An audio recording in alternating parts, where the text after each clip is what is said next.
morning, everyone.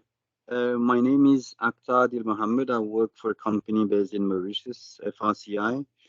So I'm leading a team of consultants. So we implement the Power Platform components that we will see together today, right? So just a quick logistic point before we start. So it's now 8:30, past 8:30. So what I would suggest is we have a full day together. So what I would suggest is we do like a short break in an hour and a half, and then we go for lunch break in about 3 hours. We'll take about 40 minutes or a bit less, we'll see when we come to it. And then we probably can take another quick coffee or tea break in another an hour and a half past lunch. And then we'll end up around 4 your time, right? So this is the plan. If you have any questions, given that we are on team, please don't hesitate to unmute yourself and voice out your question. You can raise your hand as well, but okay, if I don't mind, you guys just interrupt me and then keep the session as much interactive as possible, right? So feel free to interrupt me and to have your question voiced out as soon as whenever you have it, right? So no need to wait for me to complete something. So we can just keep it as interactive as possible, right? So the idea today is to share with you the Power Platform, right? The main components of the Power Platform. So we'll go through the different aspect of Power Platform. We have today. I'll give you some. I'll do some exercises in front of you so you can follow. If you guys have access to your Office 365 account and you want to do stuff together with me, you're most welcome to do so. And let me know if you have questions. Right? Cool. All right. So can everybody hear me well? And is the sound and can you see my screen?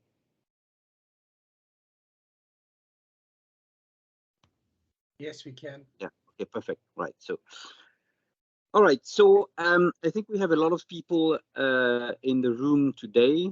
So probably I won't ask you to introduce yourself or maybe very quickly, just for me to have an idea of what you guys know already about the Power Platform, so I can be in a better position to to be a bit more specific and accurate in terms of what is expected today, right? So probably I will let you guys do just a very quick round of introduction. So I'll say out the name so it will be easier for me and for you guys, okay? Because you won't know who start, right? So maybe just before we kickstart that, I think there are different time zones. Whatever I suggested in terms of breaks that work for everybody, you can just give me a thumbs up. So every 1.5 hour we'll have a small break, right? And then a lunch around noon SA time, right? All right. So I think that works for everybody. Perfect. So probably we'll start with a just very quick introduction with the team. So I would start with Adrian Smith. Hi guys, I'm Adrian. I'm in the reseller space, based in Liquid Telecom, South Africa. Excellent, thank you, Adrian. Shibaru Anesu, sorry if I'm not saying it well.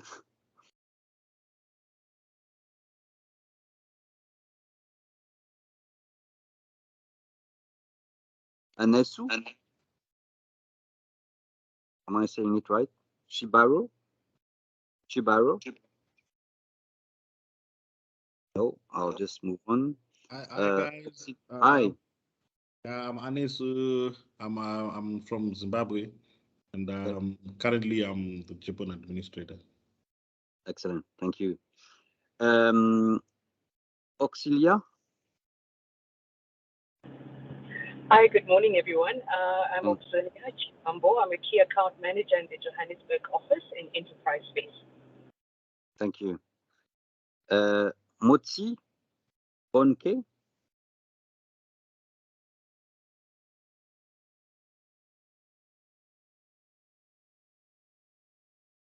Bonke Mutsi, can you hear us?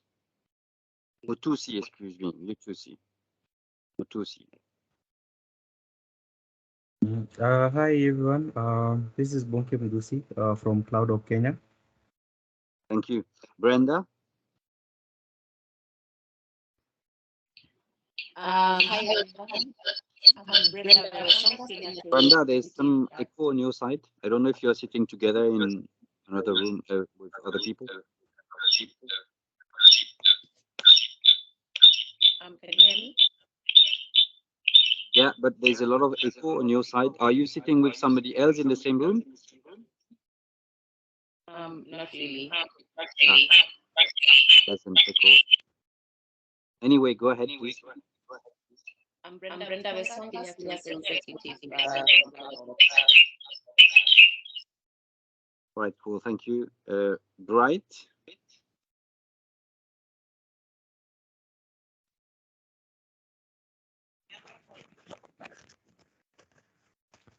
Hi everyone, my name is Bright. I'm working for Liquid Home, CSR technical support. Thank you. Esther?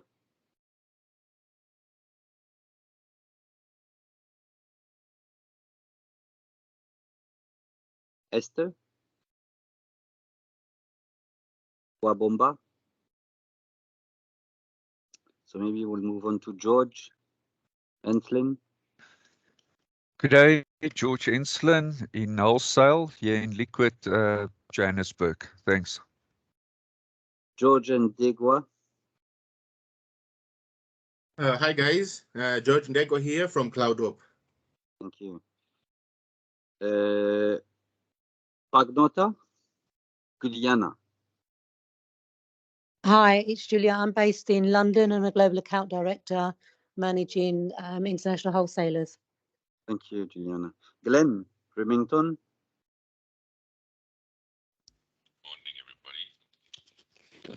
Morning, everybody. Glenn Remington, wholesale account manager out of Letesa. Thank you. Happiness. Morning, everybody. My name is Happiness from Lit, Johannesburg, South Africa. Currently in the channel space. Great, thank you. Hashem.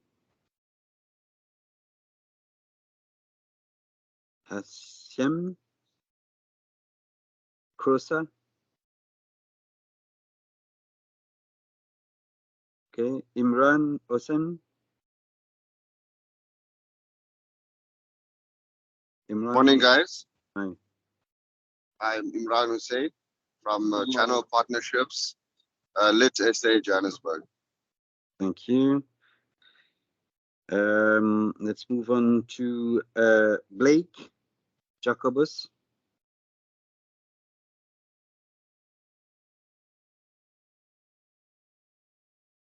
Blake, can you hear us? Or probably Jocelyn Atwell, Jocelyn. Good morning. I'm an intern from Caption. Thank you. And Frank? Jody Frank. I think I have it, miss. Good morning. My name is Jody Frank. I'm from a company called Processcom in South Africa. Thank you. So, guys, thank you so much for taking your time introducing yourself. I think we have, if I've missed somebody's, Bernard O'Sullivan, probably, who just joined us. So welcome, Bernard, and I think also Leon Lawrence. Welcome, guys. So if you guys can hear us, just a quick introduction, please. Yeah, good morning, everyone. My name is Leon. I'm from product management, looking after internet or network products, internet, DIA, etc. across the group. Pleased to meet you all. All right. Great, thank you. I think we've got everybody. Some people are missing, but I think we would welcome them as they join in. Right. So let's kickstart. So guys, just to give you a quick introduction, we are going to talk about the Microsoft Power Platform, right? So you guys probably heard about the Power Platform. So there are a couple of stuff going around that Power Platform since a couple of I would say years now. it has been released, and then there has been some enhancement, some I would say modules have changed name. Okay, so there are a lot of enhancement going around the Power Platform, and it's an excellent platform for you guys to, or for customers to build a number of solutions. I'll give you some examples as we go on, right? So first of all, just a quick overview of what we are going to talk about. So first of all, we'll talk about the Power Platform, what it is all about, right? What are the modules that are part of Power Platform, and how can you guys use Power Platform, or how can you position Power Platform for your customers, right? So second module, we're going to talk about something called Microsoft Dataverse, right? It's quite new. Actually, the terminology Dataverse is quite new in the Microsoft space. It was previously called something else, but now has been revamped as Dataverse. But not only revamped, it has been enhanced. There are a lot of stuff going around in Microsoft Dataverse, right? So we also are going to talk about Power Apps. You guys have heard about Power Apps, so we're going to talk about Power Apps, what can be done with Power Apps. All right, so what are the different types of apps that you can create with Power Apps, right? So, and then we'll talk about Power Automate, which is the RPA engine of Microsoft. Okay, so this is where you can create a number of automated processes. We'll also talk about Power BI, which is the analytics tool from Microsoft. So Power BI has been around for a couple of years now. So I think you guys have heard about it and probably using it already. But basically, we are going to talk about what is Power BI, an overview of what can be done with that. And then to finish off with the Microsoft Power Virtual Agent. This is the bot from Microsoft. I'll show you how you can very quickly create a chatbot out of a number of Q&A that you might have, or knowledge base that you might have. Very quick and easy to build a bot using Microsoft Power Virtual Agent, right? So these are the core modules that we are going to talk about, right? So again, feel free to ask me any questions as we move along, or if there's anything else that you want me to cover that I haven't talked about in that few slides, just let me know, right? So we'll move on to an introduction of what is the Power Platform, what can you do with it, and what it is, what are the different use of the Power Platform, right?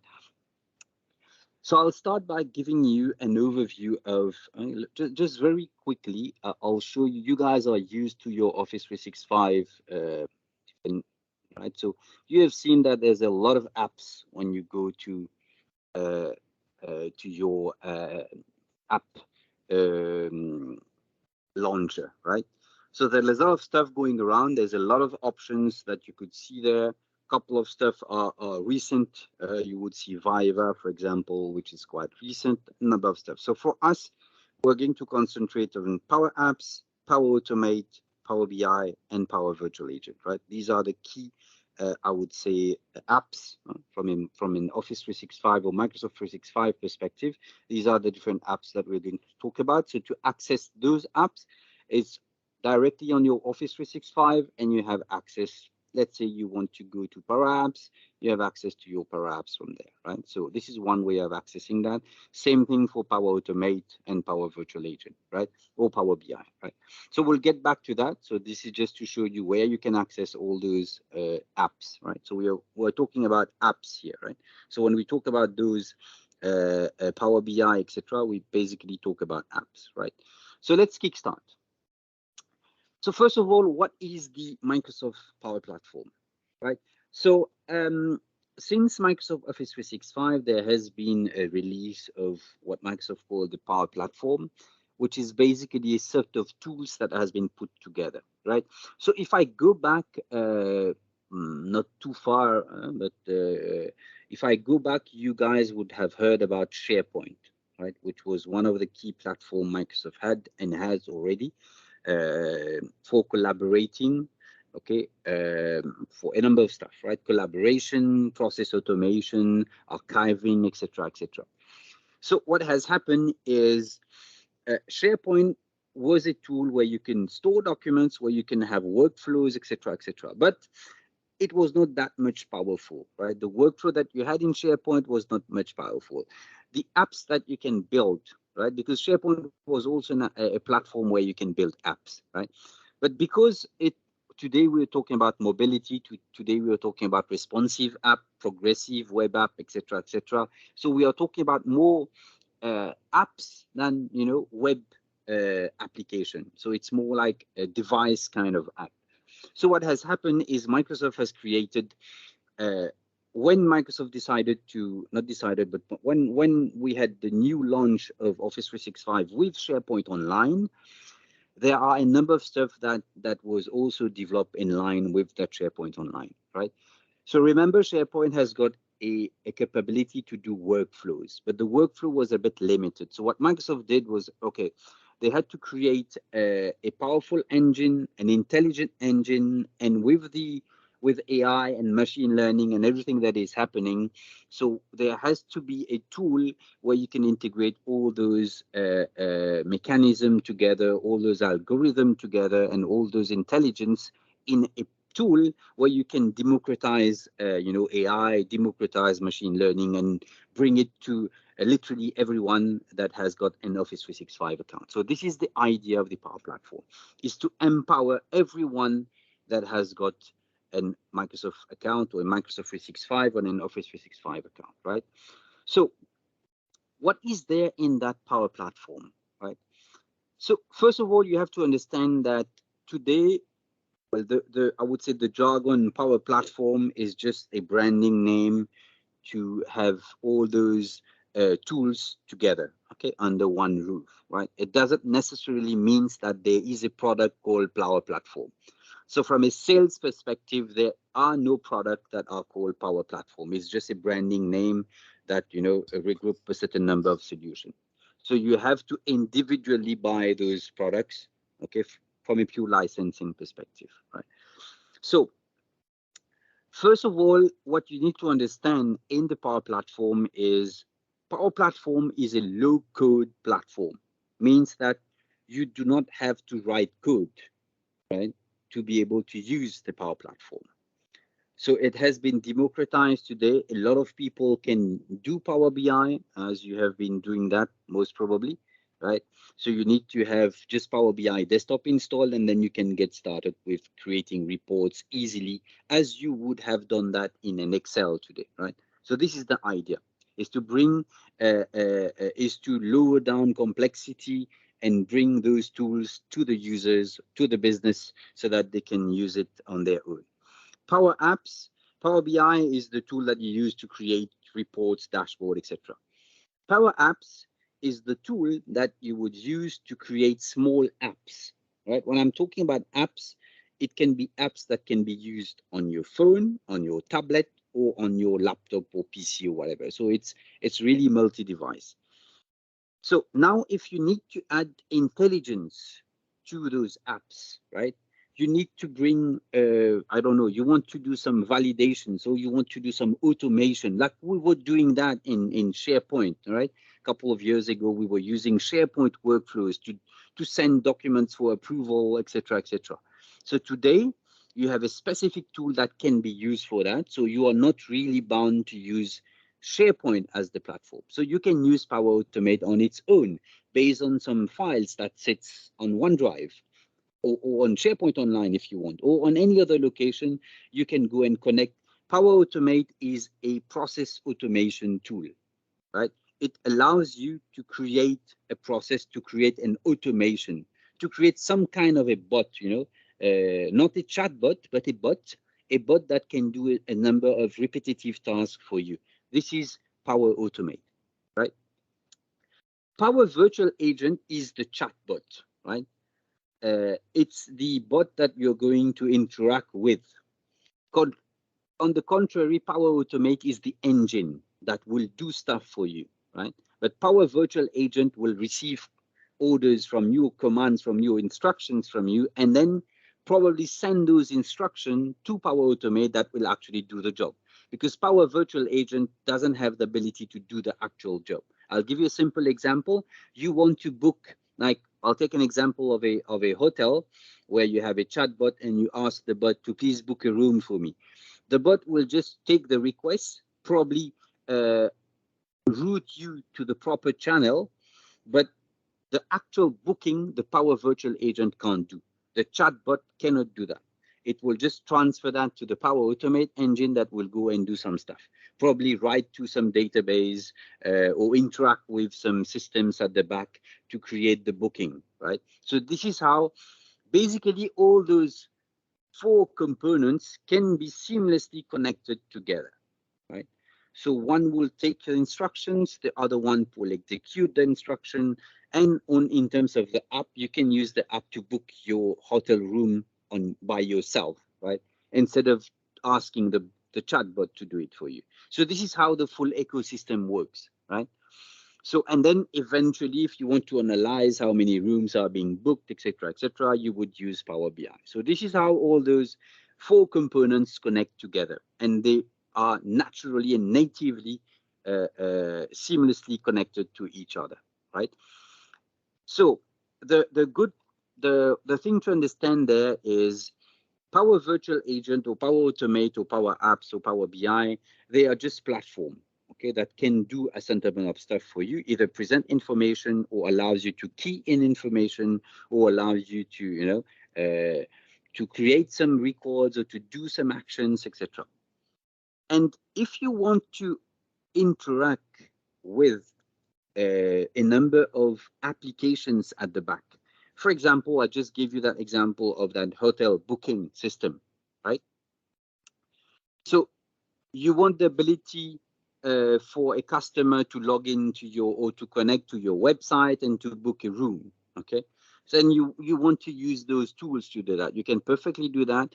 But as soon as you want to interact with your hotel management system, for example, okay, so then you would need what you can see on the screen, data connectors, right? So data connectors is part of the offering and allows you to connect to other systems. Okay, it can connect to a third-party system, it can connect to a database, it can connect to any systems that you want. It can connect to cloud-based system, it can connect to on-premise systems. Okay. There are some cloud-based systems that are paid. You have to pay for the connectors, and other connectors are free. This is important for you to note. There are some paid connectors, which we call premium connectors, and there are some free connectors, which is part of any Office 365 offering, right? So the second component is the artificial intelligence builder. Again, this allows you to create intelligent bots, okay, that can do some stuff for you. I'll give you an example. We have recently worked with an insurance company where they wanted to identify, you know, they receive a lot of emails every day, and some emails are not attended, and sometimes they need a human to be at the back of that mailbox and to read that email and to identify, is it a new request, is it a complaint, or is it somebody just asking for an information? So first of all, a human need to look at that email, read that email, and then probably trigger some action. So what we did is we created a bot with the AI builder using Power Automate that receives all mails that are being sent to, let's just say, inquiry@insurance.whatever.com, goes to a specific mailbox. Usually what happened, there are 3 people sitting behind those mailbox, opening those mails every day, and then reading through them and then taking actions. So what we did is we have implemented a bot. The bot reads the email, right? So once the email is received, capture the email, read the content, translate the content. First, the bot identify the language. Obviously, we have worked with a couple of languages like English and French, okay, for now. So first of all, the bot identify the mail body. What language is that? Is it French? Is it English 100%? Is it partly English, partly French? Right, so try to identify first the language. Once the language has been identified, it will try to read the body. And then I categorize based on what is written. Is it a new request?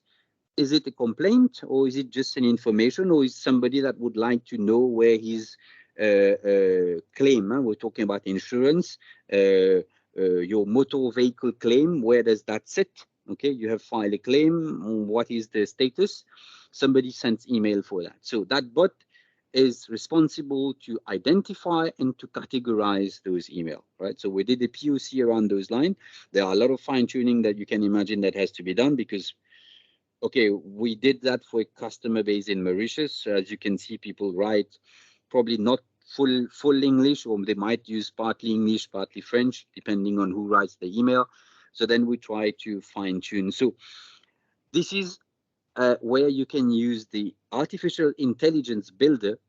And this is already part. I'll give you some examples. I'll show you some demo. I'll show you how easy it is to create a language identifier bot. You can just quickly and easily create a language identifier, just detect the language and tell you what language that. It can even translate it for you. Today, the bot, the Power Automate AI Builder support across, I think, around 200 languages. Okay, and there are more coming as and when into the Power Automate engine, right? So AI Builder, just a quick licensing point. AI Builder is not part of any Office 365 offering. So if you buy E3 or E5 or whatever, you do not have AI Builder as part of it. You'll have to buy the proper license for Power Automate to have a number of AI Builder actions, right? Or you have some, it works on the concept of credits. I'll give you some more information as we move along, right? The third component is, so we've talked about connectors, right? So you need to connect your tool, your bot, whatever you have, you want to execute. You need to connect that to a system. You use connectors. You want to add intelligence to your bot. You use the AI Builder. Now, Microsoft has recently introduced something called Dataverse. Dataverse is basically where you would store your data, right? There are a couple of options out there. You can use a SQL database, okay? You can use a SharePoint database, or SharePoint list as we call it, or you can use Microsoft Dataverse. Microsoft Dataverse, I'll tell you about that in a while. Microsoft Dataverse, for now, just take it as a database. It's a Microsoft centralized database, right? That is shared among all your applications sitting on Microsoft 365, including Dynamics 365. So for those that are used to Microsoft Dynamics, the CRM or the ERP, whatever, all the information out of the Dynamics CRM or the Dynamics ERP are stored automatically in Dataverse. This you do not have a choice. It has to be in Microsoft Dataverse, okay, or previously Common Data Service, right? So it was stored there. So when you purchase Dynamics CRM, automatically your data are stored in Dataverse. But when you purchase Power Automate, Power Virtual Agent, or Power Apps, remember these are only platforms. They don't have data. If you want to store the data, it's up to you. You want to store it in Dataverse, or you want to store it somewhere else in, for example, Microsoft SQL Server. Okay, you have choice. So, questions? Any question on this overview on those modules? No? Right. Right. So just to start with Microsoft Power Apps. So what is Power Apps? Power Apps is a tool that has been created by Microsoft and is only available cloud-based. There is no Power Apps that exist on-premise. You cannot install Power Apps on-premise, right? So you cannot use Power Apps on-premise, okay? Right, so this is important to note. What does Power Apps do? Power Apps allows you to create an application that can be used on your desktop, on your laptop, on your tablet, wherever you go, right? So it's a no-code environment, so you can quickly and easily create an app that can be used for your tablet, for example, okay? And it has got automatic mechanism for device integration. For example, it can integrate with your camera, with whatever you want on your phone. There are automatic integration with all those phone accessories, or I would say phone functionalities, right? So this does not require any mobile application development, right? So for those that are familiar, if you want to look at developing an application on Android Studio or whatever, there is no need for that, right? So, or Xamarin or whatever, there is no need for that. You create your application in Power Apps. And how do you run that? You run that within the Power Apps. There is a mobile app that is available on your any device, or Android or iOS. So where you just have to install the engine, which is the Power Apps engine, and then you deploy all your app. It is cross-platform. The same app that you have created will be usable on an Android or an iOS device, right? All right, so this is what Power Apps is. We'll go about in deeper in Power Apps when we come to the specific module, but for now it's kind of an overview of what you can do on what is Power Apps. Power Automate. So what is Power Automate? Power Automate was previously known as Microsoft Flow, right? So it allows you to create automation. Like just look at this example, right? It says when a new mail arrives, what to do, okay? All right, so this is a bit an advanced one because you can see that there is a middle, there are different blocks. The first block, which says when a new mail arrives, this is the trigger point. When will that process be triggered? So it is when a new mail arrives on a specific mailbox somewhere. Secondly is process invoice using AI Builder. So this uses some kind of mechanism to process what is in that email and define if some information, for example, here is greater than 0.85, which is basically information extracted from the invoice, goes in this direction, or then goes, if not, go in this direction, right? So you can see that this is a typical example of an invoice processing automation, right? It's not only about sending document for approval, right? We are not talking about approval workflows. We are really talking about processing automation. This particular example shows you that you can receive an invoice by email. The bot, I'm referring to Power Automate as a bot because it is what it is. The bot will open that email, get the attachment, extract the information out of the attachment, and verify what is, for example, the account or value, I don't know what. And based on the value, we'll just send it. You can see here if yes, there is small, this is what we call a connector. The connector, the icon here shows that it is a Dynamics connector, Microsoft Dynamics. So what is happening here is the bot takes the invoice, extract the information, and save directly that invoice information to Microsoft Dynamics ERP. Okay, and you can imagine you can do that with, now the example has got direct connectors with Dynamics ERP, but you can imagine you can do this with SAP, you can do this with any other system. So you receive an invoice, you extract the data, and you post that information to your ERP, right? So we can create custom connector to your ERPs.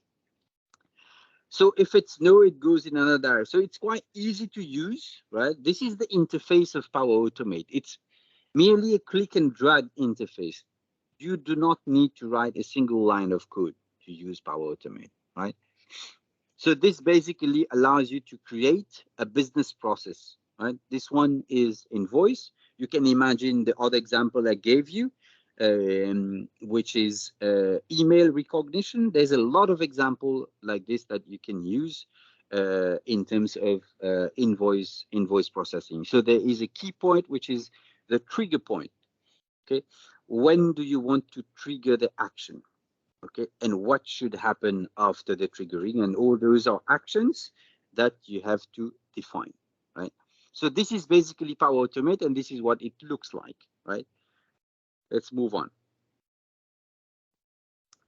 The third component is Power BI.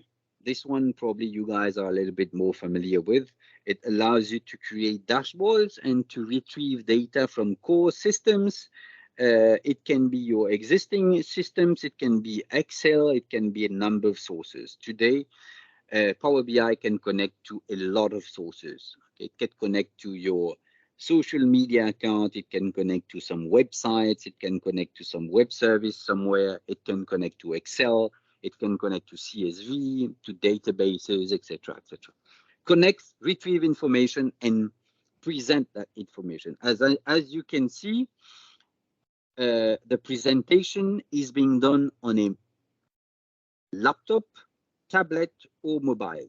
It's again mobile friendly. It adapts. It's responsive. It adapts itself to the device that you're using to view the report. Right. So this is Power BI.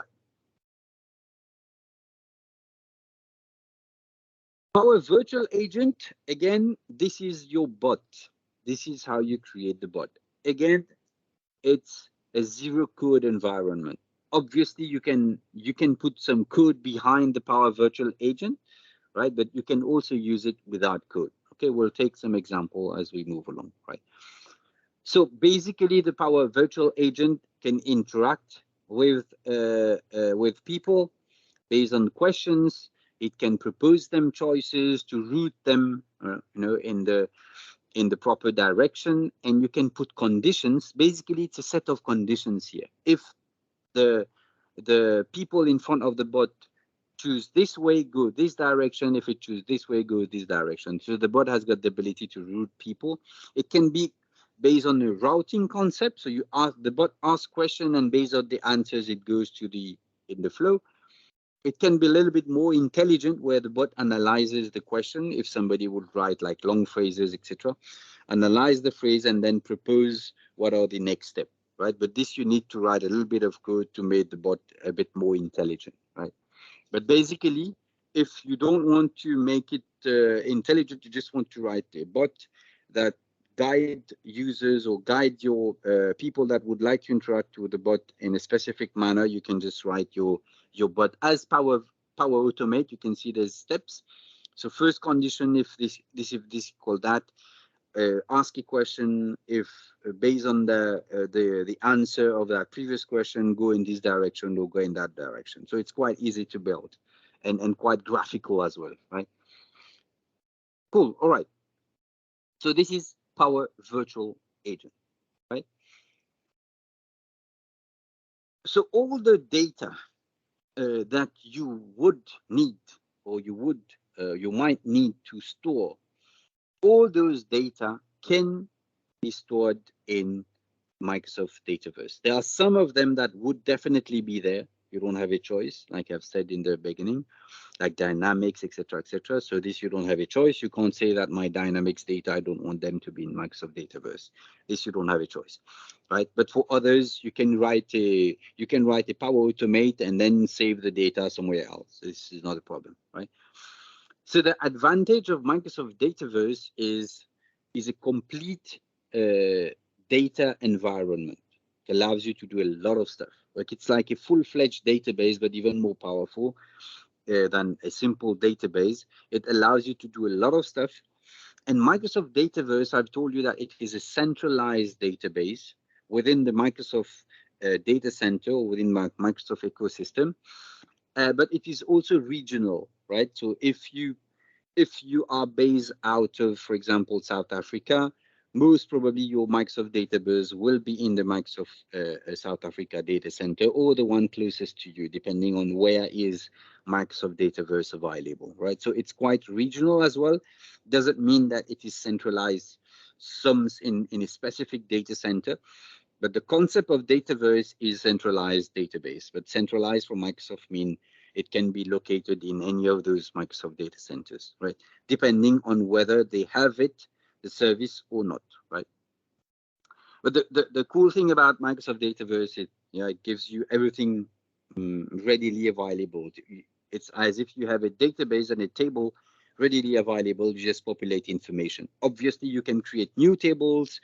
You can create a set of rules. You can create a lot of stuff as you would do in a normal database, but without the complexity of the database. So you don't have to go into SQL Management Studio, etc., etc.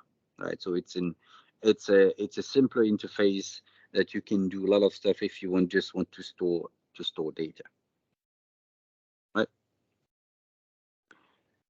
Right. So this is Microsoft Dataverse, right? So the next point is about connectors. Yes, sir. So would you say the database, the Dataverse is a database for all the Microsoft apps? Would that be correct to say? Like if someone were to ask to say what is the database, like in simple terms, would you say it's like a database for all the Microsoft apps? Yes, it's kind of a database for the Microsoft app, but for Microsoft Dynamics apps, all the data are in Microsoft Dataverse. This you do not have a choice, right? But if you would like to create your own Power Apps, your own application, then you do not necessarily need to store the data in Dataverse. But yes, Microsoft Dataverse is like a centralized database that can be used by all the Microsoft apps. They all have connectors to Dataverse and direct connection to Dataverse. You can store your information in Dataverse, and it is centralized information. And the interesting point about Dataverse is if you use, let me go back quickly. If you use Power Virtual Agent, if you use Power Automate or Power Apps and you store all those data in Dataverse, you have a centralized table or centralized database for all your information. And you can create different tables. You can create different, as you would do in Excel, different sheets or different workbooks. You can create different tables in Dataverse, but it is going to be centralized and all the apps can connect to that. But like I said, you have a choice when it comes to the Power Platform. You can decide not to store it in Dataverse. But for Microsoft Dynamics product, you do not have a choice. It is automatically stored there. Right? Any further question? Does this answer your question, first of all? Yeah, no, that was good. Thank you. That's okay. Right. Clear? Any other questions? So let's move on to connectors. Right. So connectors is basically, like the name clearly said, you have the ability to connect. But connect to what? Connect to other sources, right? So connectors allows you to connect to, let's say you do not want to use Microsoft Dataverse to store your data. You want to store that data somewhere else. And that somewhere else can be in an Excel file. That somewhere else can be in a SQL database. That somewhere else can be, I don't know, in a SAP database. You don't, anything works. So if you need connectors, you can use out-of-the-box connectors. There are some connectors that are free of charge as part of your Office 365 account, right? And there are some connectors that are paid connectors. You won't have them as part of any of these Microsoft or Office 365 offering, right? So for example, you want to connect to, I don't know, a SQL Server database. This is not part of the out-of-the-box offering. You have to buy premium connectors to connect to SQL Server, right? On-premise, okay? If you want to connect to SharePoint, for example, as a database, then you don't need a specific license for that. It's part of the offering, right? So like that, there are different connectors, and each connector, I'll show that to you as we move along, how to identify what connectors is available and what's not available, right? So if you want to connect to any other sources that are not listed, right, in Power Automate, so then you have to use what we call custom connector. Custom connector allows you to connect to an API, right? So a third-party API. So let's assume you want to connect to your existing system, and your existing system has got his own proprietary APIs. Okay, that is not part of what Microsoft offers in terms of connectors. It's not the default connectors. You can't even pay for them because it's not even listed there, right? So just for you to have a quick visual, I just want to show you that because it might not seem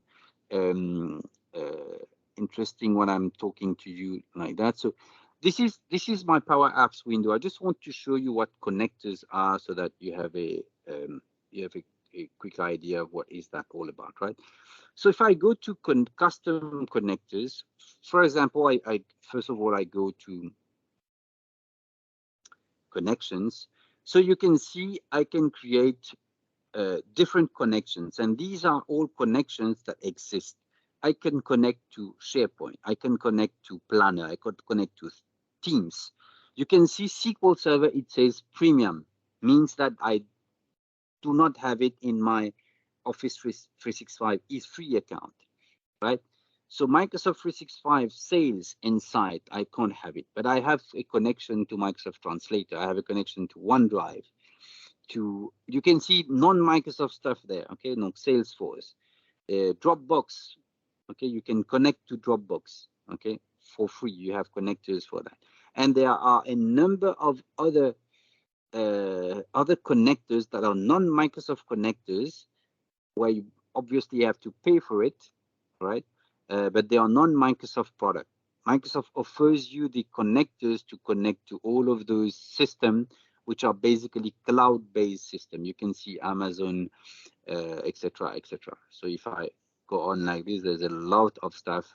ArcGIS, if you want to have, maps, etc., etc. So there's a lot of Autodesk, a lot of connectors here, which are connecting to third-party products, non-Microsoft product. Okay, but you can see there's a lot of them, right? So you can just choose whatever you want, whether it's in your licensing model or not. And to have the premium is quite easy. You just have to buy a Power Automate license, and you have the ability to use them, right?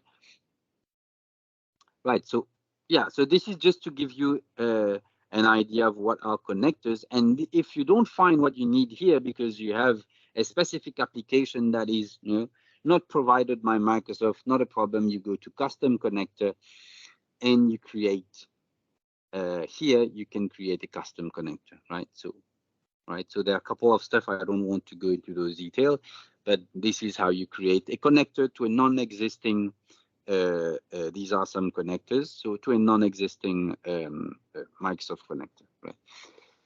Right. So just for you to have a quick view on what is Microsoft Dataverse, if I want to show you Dataverse here, I see tables. So you would see all the tables that are already available for you to use. There's a table called account, a contact. You would probably recognize some of them if you are used to Microsoft Dynamics CRM. These are the CRM table actually. So the CRM would use the same table, the Dynamics AX or the Dynamics Business Central, they all will use the same table, right? So if you want to create table, you can create new table. Well, we'll get back to that later on, right? All right, so let's get back to the, so this is the connectors, right?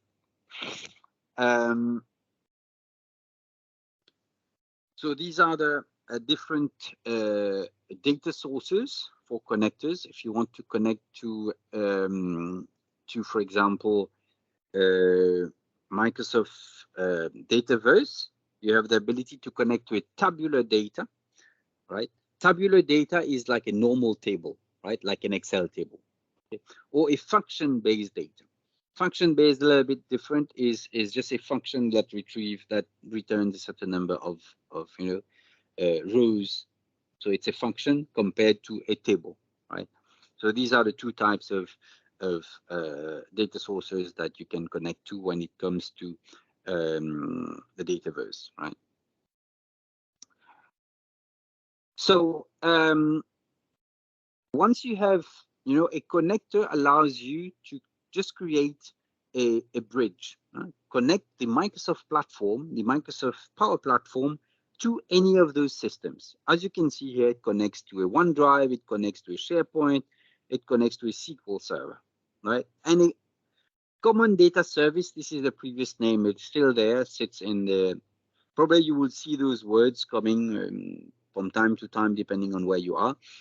Common Data Service is the name that was previously used for Microsoft Dataverse, right? So now it's called Dataverse, but Common Data Service is actually the only the data layer at the back, right? So for now, we can just say that Common Data Service is equal to Microsoft Dataverse, right? So there are two types of stuff that you can do once you establish the connection. There are some triggers. Triggers means that you would like to start something or start an action, okay, and you can define what type of action, okay, and based on the trigger, you define an action, okay. Action can be, I want to update that database, I want to create a new line, I want to delete a new line, etc., etc. So you can do a lot of stuff once the connection is up, okay. Once you make the connection between the Power Platform and the underlying data, then you can do a lot of stuff, right? So then there's a concept of trigger and action. So all right.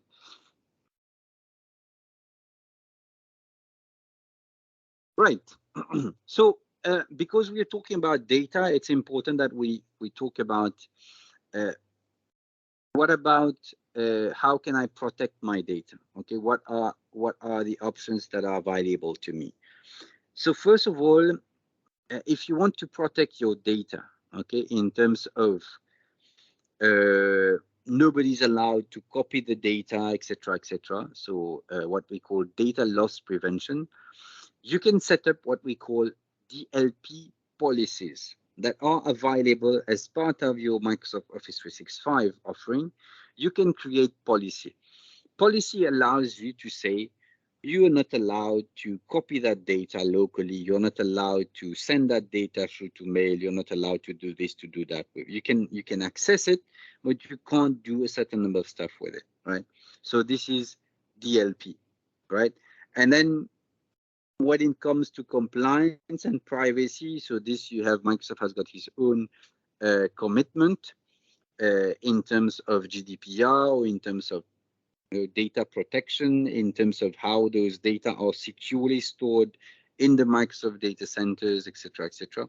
So this is part of the Microsoft commitment towards data protection, right? It's part of it's the same for your Office 365, your emails, etc., etc. The same applies for the Microsoft Dataverse or for the data platform. Okay. So there is a concept of accessibility in the Power Platform. Okay, so I've told you about that. So if you store information in the Microsoft Dataverse, it automatically gives you the ability. You can, connection is seamless. The connection from the Microsoft Power Platform to the Dataverse is seamless. You don't need to buy. There are a couple of licensing stuff that we'll talk about later on, but from a technical perspective, you can connect easily to Microsoft Power Platform, right? Sorry, to the Microsoft Dataverse, right? Okay. So to summarize, basically what the Power Platform does is, give you the tools, empower users, empower the business to create applications, right? To create custom app, to create business related app or value added app that works seamlessly together, okay? Whether from an automation perspective or from the app itself input perspective to the analyzing perspective. So you can do all of that using that 4 products of the Power Platform, and it's quite easy to build. I'll show you some example as we move along. Right. Okay, so questions so far? No? All right, cool. So this is about a quick intro of the Power Platform. So let's go deeper now in individually in those solution, right? So I'll talk to you through the different apps that exist, Okay, give me a minute.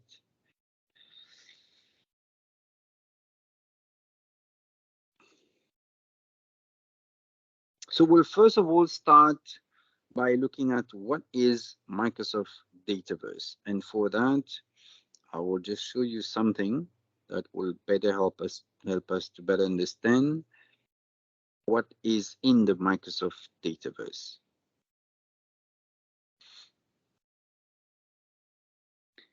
Right. So if you want to have a real overview of what is Microsoft Dataverse, right? So we should start looking at this illustration there. This really highlights what is Microsoft Dataverse, right? So I will try to simplify. It looks a bit technical, but I will try to simplify. Microsoft Dataverse is a database, right? So this is clear, it's a database, but it's not only a database. Because when you look at the, I'll take the example of a simple database. A simple SQL Server database, when you install that on your on-premise server, what happens? It installs a certain number of services, right? It installs a database which requires storage, and it installs a couple of business logic that you can use to create some validations in your database. For example, you don't want that column to be null, like you would do normal validation in Excel, right? So you can build complex validation in normal database. Like you don't want things to be null, you don't want to have duplicate, you want to have primary keys, right? So stuff that you have heard about. So it's a database is not that simple. It's not only like tables where you store information, right? So it's tables, it's a couple of business logic around those tables, how those tables are stored, indexes, etc., etc. So what the Dataverse has today is what a normal database has plus some extra points. For example, I will start with the security layer. So Microsoft Database is highly secure because every information are stored and encrypted in a in an encapsulated layer. So you don't even know how things are stored at the back. We don't even know at the back are there like 200 SQL servers or a million SQL servers running and providing us that service. So remember, this is a service. You do not, when you buy Microsoft Dataverse, you do not buy a server, right? You buy the service. You don't know at the back whether there is a SQL server, whether there is 100 SQL server or 1,000 SQL server. You don't even know what is at the back. We don't even know if it is a SQL server at the back or it's something else, right? So we just have a layer, a service, which exposes us a certain number of functionalities. The first functionality is about security. So you can have a high-end security structure, authorization, auditing is there as well. So everyone that does modification to that to those tables, or whatever be those modifications, whether it's admin level, user level, system level, so everything is audited. Second layer is the logic layer, right? So logic means, as you would do normal business rule in a database, this cannot be null, this cannot be duplicate, this has to be that, etc., etc. So calculated fields. Imagine your Excel file where you're building columns, etc. You want to have lookups, you want to have fields, you want to add validation, you want to add drop down. These are all the logic part of it, which is part of the Microsoft Dataverse. And there is also a concept of jobs. In SQL Server or any other database, you have jobs. What are jobs is you want to run on a daily basis indexing. You want to run on a daily basis this or that. So this is what we call jobs in SQL Server. So you have the concept of jobs here as well. So you can create a job that would do some stuff for you in your database.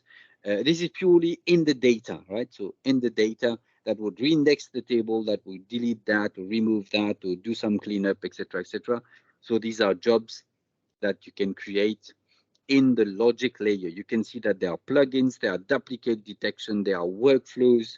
So when somebody create this, do that, etc., etc. So these are workflows as part of the Microsoft Dataverse, right?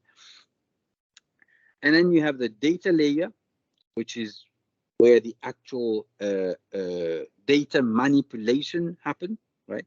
When I say data manipulation, is about how you model the data. You know, in a database, you have to model the data. You have to put relationship. This table is connected to that table. This is the parent. This is the child. Okay, this is what we call the modeling of the table, right? So all those modeling happen on the data layer. All those validation, some reporting as well happen there, but it's merely reporting on your data, how data is being used, right? Rather than, we're not talking about Power BI reporting here. Okay. Search happen here as well. You can see catalog and discovery. This is for search mechanism. This happens in that layer. And then you have the storage layer. Okay, obviously all those data need to be stored somewhere. So Microsoft Dataverse has got also storage capabilities, so it would actually store the data. And obviously all those data will be stored in the Microsoft Azure somewhere, but you won't even know where it is. You won't even see that, because this is the Microsoft Dataverse architecture. Okay. At the back, we know that it is using files and blob storage. We know that it is using data lake storage, which are different type of storage as part of Azure. Okay. But we don't know exactly where and how it is being stored. Okay.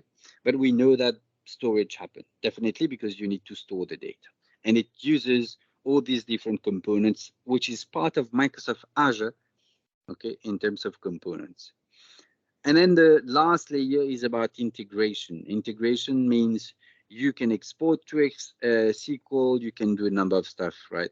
So you can connect to a third party, you can connect to an event hub, you can connect to a service bus. Service bus is some kind of integration layer that you can do that allows you to connect your database to other databases or to other systems in general, right? So this is what the Microsoft Dataverse box contains, right? There's a lot of stuff going around there, right? So it can be seen as a simple database, but at the back it has got a lot of power. It can do a lot of stuff for you, right?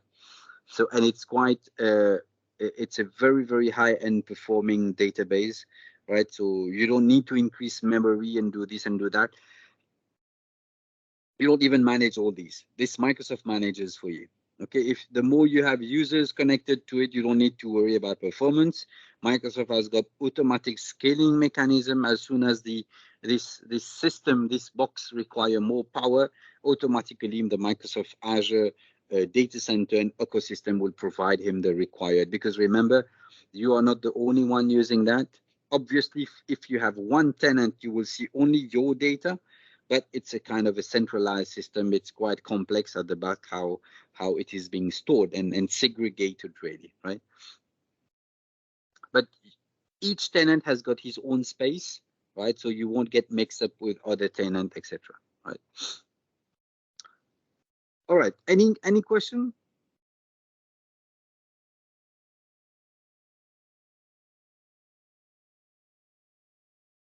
All right, let me go into some other details. Right.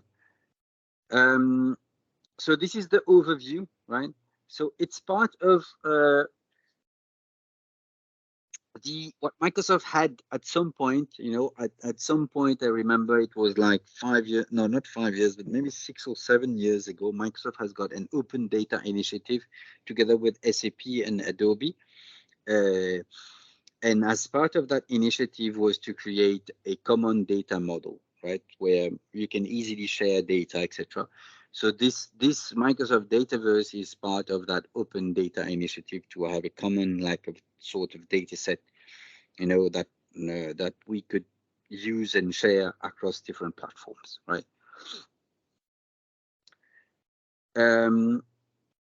So just to get a little bit deeper into Microsoft Dataverse, what you need to understand is in Microsoft Dataverse, you have concept like tables and columns, which are pretty much the same concept as you have known it in a database world, right? So you have tables, which is basically classic tables that you can create. Okay, there are standard tables and there are custom tables. Standard tables are already there for you to use. Okay, it's part of when your Power Platform has been deployed. You have a certain number of tables that you can use. Custom, you can create your own table depending on your business need, but you have to be careful. You don't want to create table just for the sake of creating table. You need to understand what are the tables that are there, how you can hook up to the existing table, so that you don't recreate your own dataverse. Just use what is there, use the table. If you have a table called, I don't know, customers, you don't want to create another one. Use the same table, right? So it doesn't make sense to create your own customer table, for example, right? You can create columns as well, right? So columns, as you would know, columns allows you to store different information, but you can put some security. You can put different parameters on different columns, like the format, the type of the column, etc., which helps you to better define the type of data that will be stored in that column. So this is the idea of tables and columns, right? So once you have your table created and your columns defined, you can start thinking about and building relationship. How are those tables connected to each other, right? So do you want to have a so if just a quick word on relationship, right? So when we talk about table, we talk about dataverse, we are talking about a relational database, right? Microsoft Dataverse is a relational database, so you can create relationship, right? So for example, you can have a parent-child relationship, right? So you can have orders and then order details. You can have invoice and invoice line items. Okay. So this is what we call a one-to-many relationship. One invoice has got many line items. One orders have got many products, right? So one customers has got many orders, right? So this is if you want to build like a order management system. Many-to-many relationship. These are when two tables are connected together, and then a lot of many records from one table matches another set of many record in another table, right? For example, a contact can attend multiple events, and the event or an event can have multiple contacts. So this is how you read many-to-many relationship. It's like two tables connected together, and both sides you can have, it's not a one-to-many, it's a many-to-many. So this is the two type of relationship that you can create in your Microsoft Dataverse. So let me give you to start with very quickly how you can do that and what can happen in your Microsoft Dataverse. So first of all, to start with, right, if you want to do it together with me, feel free. As you can just follow what I'm doing. So basically, to have access to Microsoft Dataverse, you would see that you cannot see. Let me go in this view.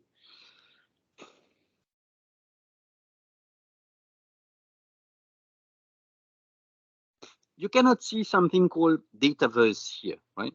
In your apps, you won't see that because Dataverse is managed through the Power Apps app, all right? So you have to go to Power Apps, and you would have access to Dataverse from Power Apps, right? So clear, you don't have an app today, tomorrow you might have, but today there is no app here on the Office 365 waffle menu or apps. You cannot see something called Dataverse, right? It's managed through Power Apps. Okay, let's wait for that, right? So this is important to understand. A lot of stuff are managed through Power Apps. I will talk about that when we come to the Power Apps module. But a lot of stuff in the Power Platform are managed through Power Apps. Okay, I have a small problem. Let me just disconnect and connect again. And let's see what happened. All right, here we go. So this is my Power Apps portal. We call that Power Apps portal, right? Or my Power Apps landing page or interface, whatever you want to call that. So in that Power Apps window or Power Apps portal, I have a number of stuff. I can create app, but this is what we don't want to do that today, right now. What we are going to do is to explore a little bit Dataverse, right? So I have here, if you go to Dataverse, okay, I just want to click Dataverse here. I would like to take you to the Dataverse environment and see what's in, right?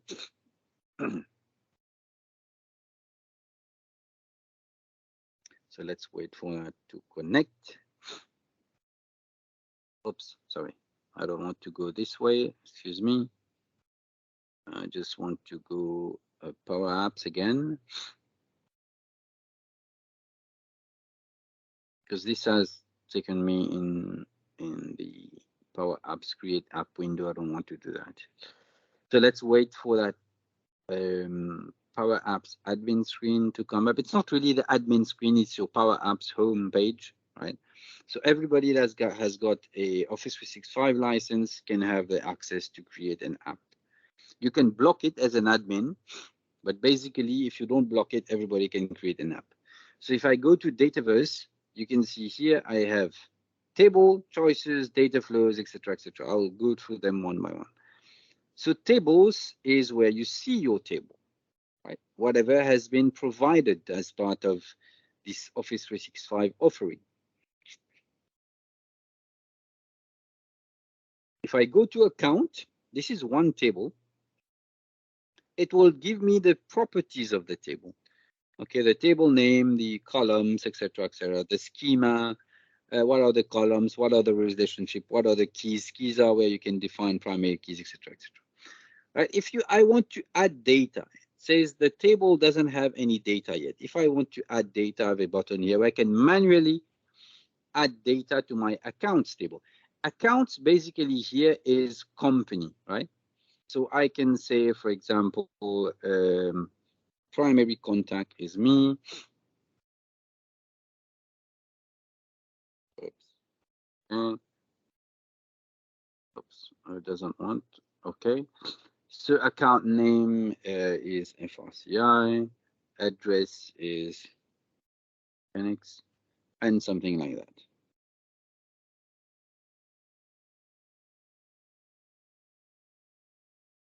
All right. So I have a data created. I have some problem here. I can see what is the problem. Okay, it's the one that is saving this record. Why? I don't know. Primary contact maybe doesn't like this one. Let's see. Let me try this user. Okay, let's see. It's now saving that record. Right, data save. Fine. All right. So I managed to save a record. I can create a new row, etc., etc. Okay. So this is how you can easily add information. Okay. This is your table. You can even import data in that table. Okay. This is a simple, normal table. It looks a bit complicated as the look, but it's a simple table. What I can do on that table, I can say, okay, I want to view whether there are any relationship to that table. So I can go to relationship and I can see that this table is related to a lot of tables because this has been provided by default, right? So this is table account, and in account, these are the relationship. Okay, I can go back to account and view the columns. This I'm going to review. This is where I'm reviewing the structure. These are all the columns in that table, but I haven't seen all of them here, right? Because it was not part of the view. I can change the view. You see, there are 140 more columns that are hidden. Okay, so these are all the columns that that are available. And if you want to use more columns, you can create more columns, right? So I can say display this column. This is an existing column website, so I can add our website here, etc. So these are existing columns. So if you want to see the schema, everything related to the schema is there. Everything related to data experience, for example, the forms, how people input values, the views, the charts is how the data is being used, etc., and some dashboard. I can show you that. I don't have much information. So, all right, so we don't have information there. So basically what I'm trying to show you here is this is a normal database as you would have it. So you can create the database, you can add value to that database. Okay. So, and these are all tables that are being offered to you as part of your Power Apps license or Office 365 license. If you want to create a new table, you can do that as well. And your table, right? For example, I want to create, we'll call that custom, okay, and then training platform.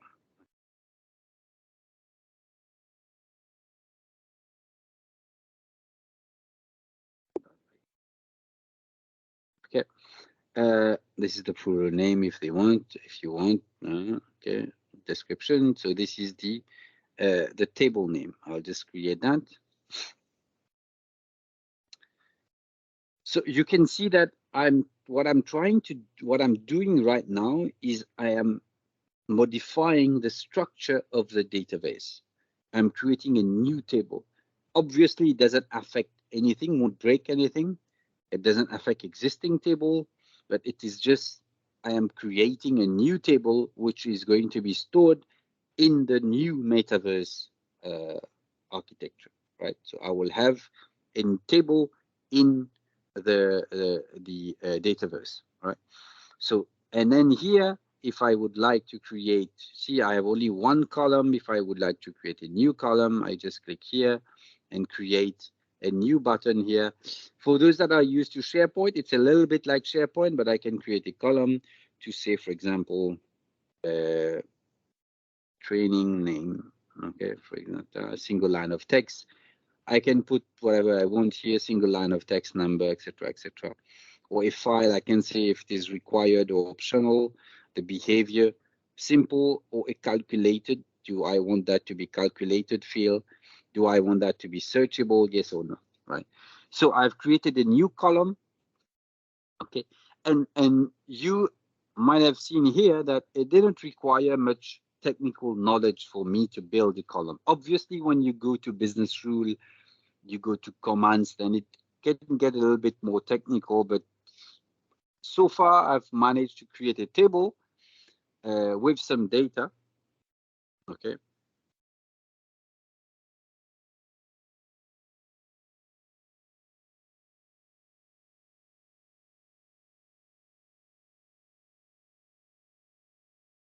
Right, whoops.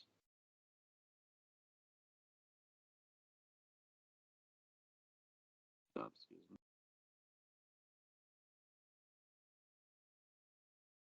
Right, okay. So this is how my data, I mean, you can just add data like this, etc., etc. So there are, now this is a, let us say you want to create a small app where people can create training and can register trainees, okay? You can just register people, or people can register from their own, right? So this is what I'm trying to build here, right? This is a training database where I want to create the training name, the attendees name, etc., etc., right? So I will just add another table. For now, I'm creating the table, right? Not the front end application. Okay. Let's say for now, I don't want to make it complicated. I will just have one attendee. Okay, a single line of text. I can have attendees, right? So I can have a text, and then I can have a text area, a rich text, etc., etc. So it's very, very powerful, as you can see.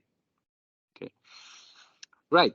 So this is my database, my data. I've already prepared somewhere to store all the data that I want my app to store. Right. For now, I've just manually add some information, but basically I don't want this information to come here.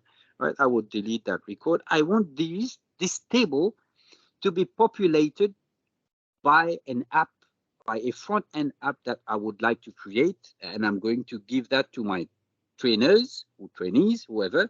When they join a training, they choose the training and they put their name, and that's it. And they register for the training from their mobile phone. A simple application, okay?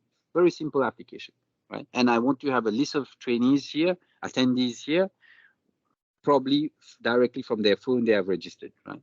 But for that, I need to have a location. I need to save that data somewhere. So this is what I've prepared for now, a location to save my data.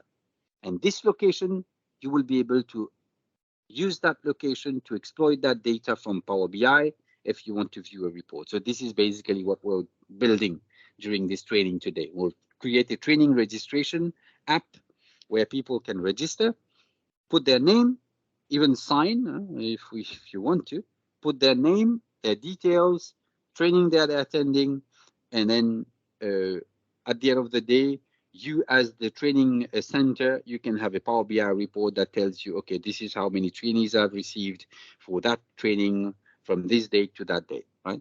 So let me just add a few more information just to make it more interesting.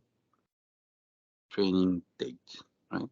And then this would be date and time, date only, right? Perfect.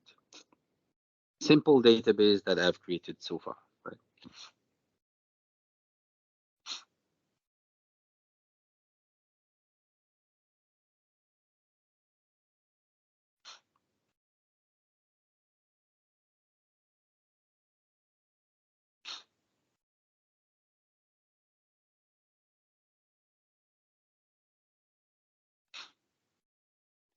All right.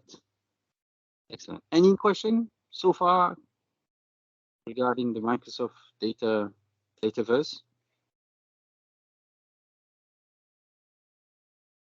No, all right, I'll continue. Right.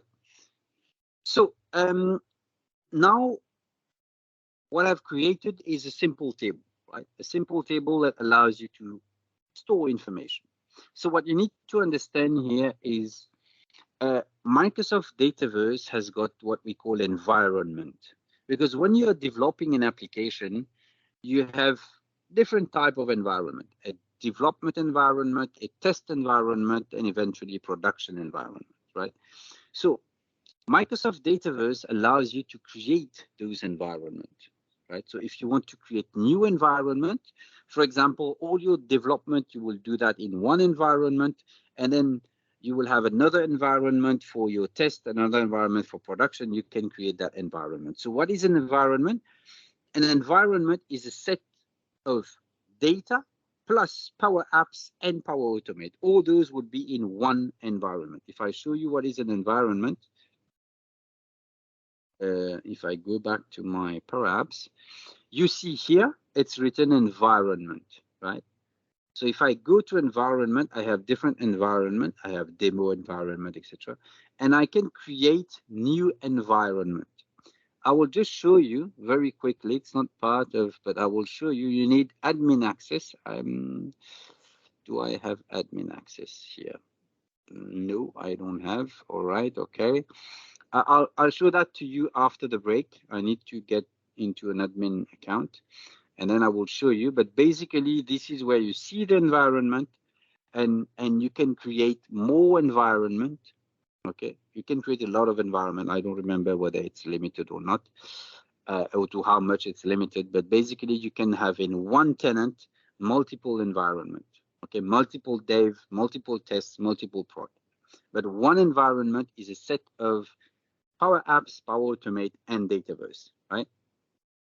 So you can see here, each environment allows you to provision one Dataverse database for use within that environment. Database environment allows you to manage user access, etc., right? So each environment is created under your Microsoft Azure AD. Obviously, you have only one Microsoft Azure AD. You cannot have a test AD, etc. So there's only one Azure AD, right? So environment is also geo located, right? So if you create an environment and you want that environment to sit in the US or to sit in India or to sit in Europe, you can decide where you want to have those information, right? So whichever works best for you, right? All right. So now the second or the other aspect I would say on Dataverse is about business rule, right? So remember, we are in the database. We are not on the application layer yet. We are on the database. But yet in database, sometimes you require some rule, right? If somebody inputs some value and based on the value you want to trigger some stuff, you can do that directly in your Dataverse. Whatever be the business rule, you can say if somebody leaves a column empty to put a specific value, a default value in that empty. You can say if somebody put a credit limit over $1,000 to trigger something, right? It can be trigger an approval. It can be trigger anything, but this happens in Dataverse. You do not really require Power Automate for that, right? So this is, we're talking about business rule within the data. Okay, this is used to validate the data, that, like you would have done it in any other validation process in a database, or even in Excel. In Excel, you have data validation. Works a little bit like that. So this is validation that happens on the data layer, right, inside the database. Right? Questions?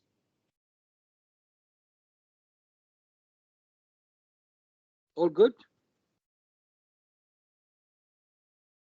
Anything unclear regarding that first part, which is Dataverse? Sorry, I might have missed some chats here. You can't see my screen. Oh, I'm sorry. Is it so? Can you guys see my screen? Yes, it's visible. Yeah. Okay. Okay. Sorry. I got something from Vincent to say that he can't see. Yeah. Okay. Perfect. All right. Cool. Cool. Okay. So, all right, guys. So it's time for a short break. So before we, or probably what I will do is maybe after the break, I will take like a few questions if you guys have. So meanwhile, what we can do is just go for a quick coffee break. So let's be back in about coffee bathroom break. So can we say that we can be back in 10 minutes? All right. Cool. Thank you, George. All right, guys. So then I will see you in 10 minutes. Right.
All right, guys, should we resume? Are you guys back?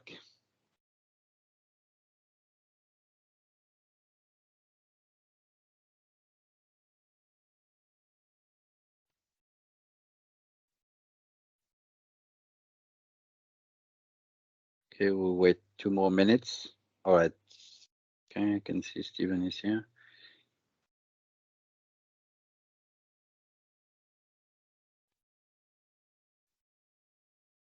So let's wait for a couple of more minutes so that everybody's back.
All right, can we resume, guys? Just give me a thumbs up for those that are here.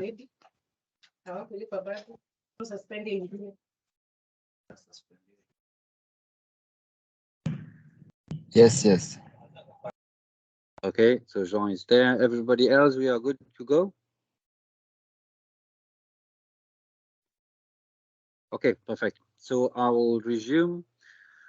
So let's continue about, I've talked to you about business rules. So basically this is what you can do on the application, on the database side. So I'll give you a quick example of what can be done there. So let me just go back to my, this is my database. If I go to business rule, this is the custom training that I've created. So in business rule, I can create a business rule here.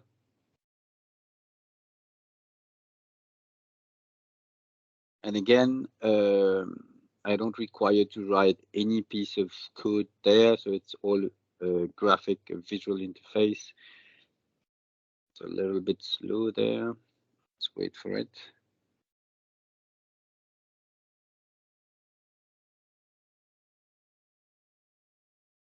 Okay, I think mine is internet is running a bit slow.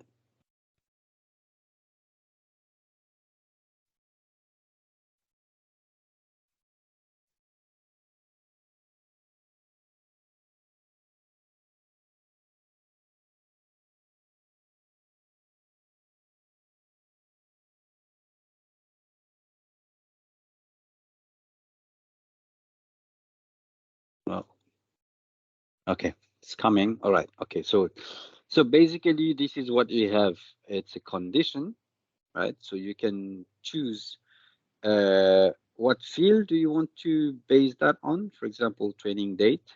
If training date, for example, is I don't know,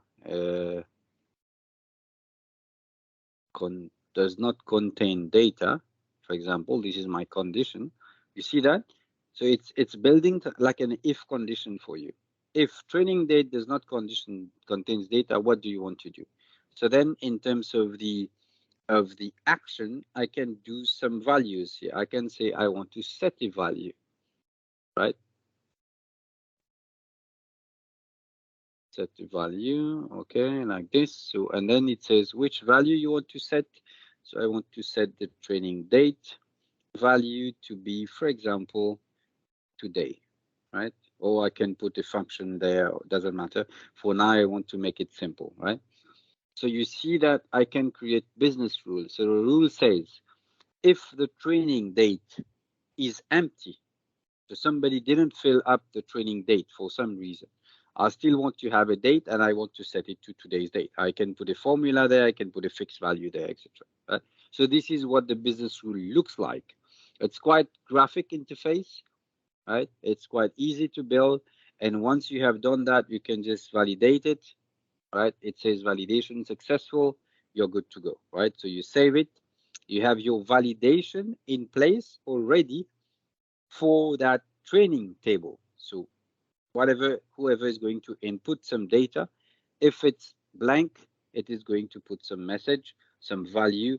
You can do something else like, show message, set business required, true, etc., etc. So I can do a number of actions. So, right. So it's not meant to create a full-fledged workflow, as you can see. It's meant to validate your data, right? So, okay, and then I can just activate it. I can save it and activate it. You have to activate it because if you don't activate it, obviously the rule will not run, right? So you save it and you activate the rule and you have your rule up and running. So let's wait for that to save.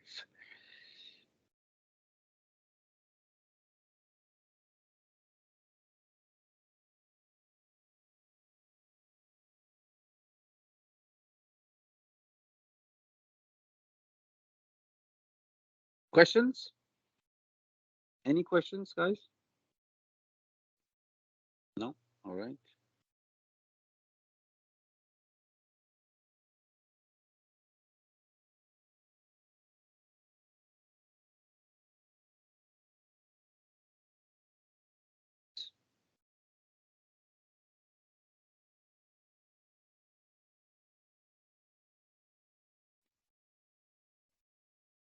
But the business rule is quite a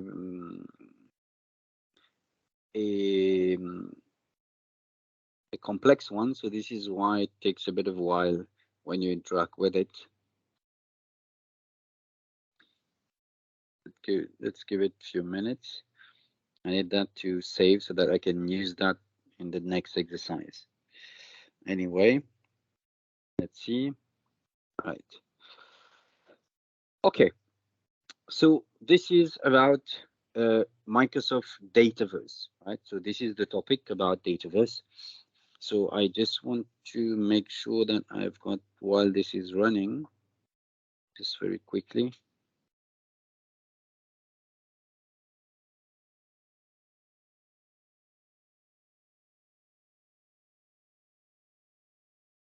Let's find some information.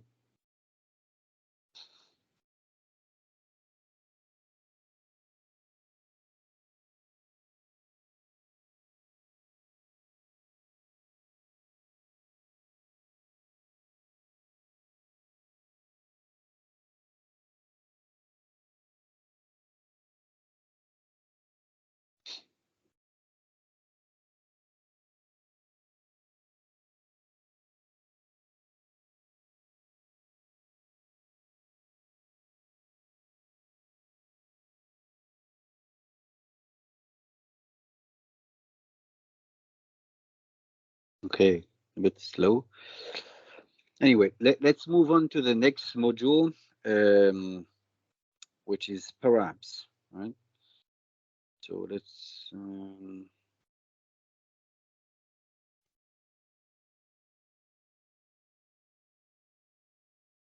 right.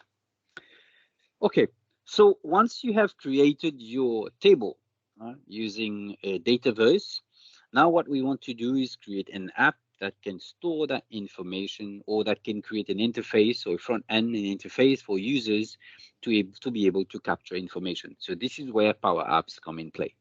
Right. So what is Power Apps?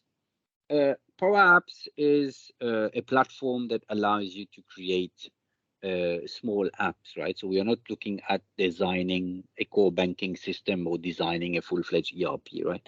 So it's not meant for that.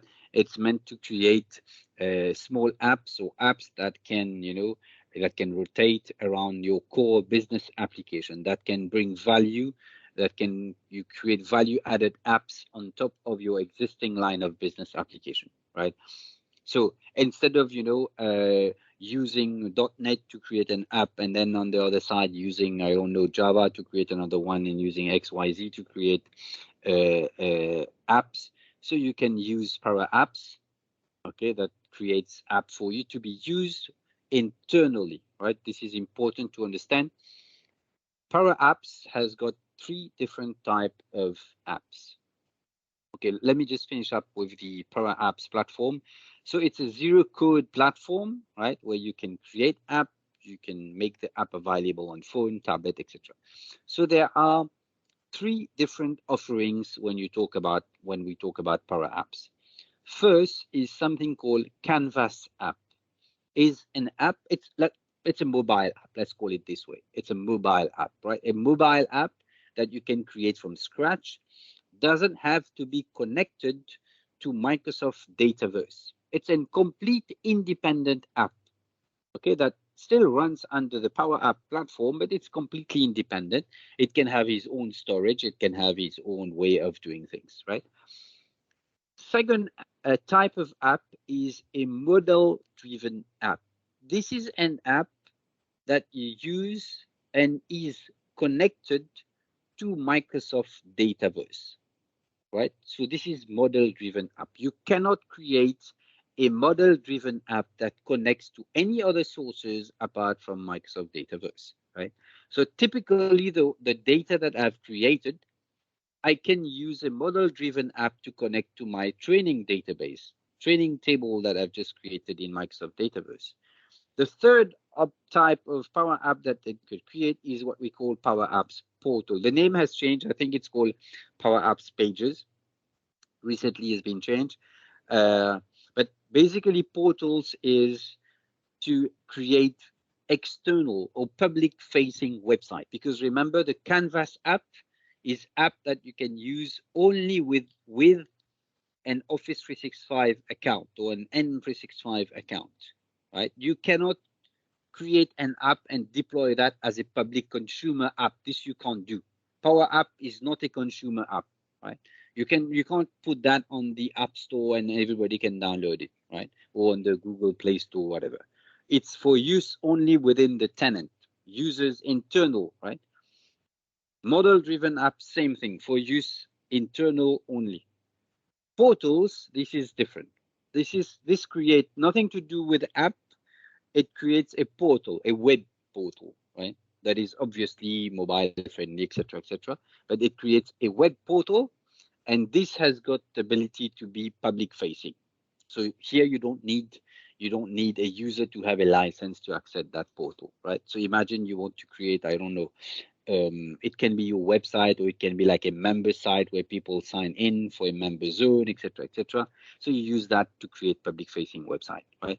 So just for the quick story, this type of license was available previously in SharePoint, right? So in SharePoint 2010, 2013, even 2016, if I'm not mistaken, SharePoint had a license model which was called SharePoint for Internet Sites. This doesn't exist anymore.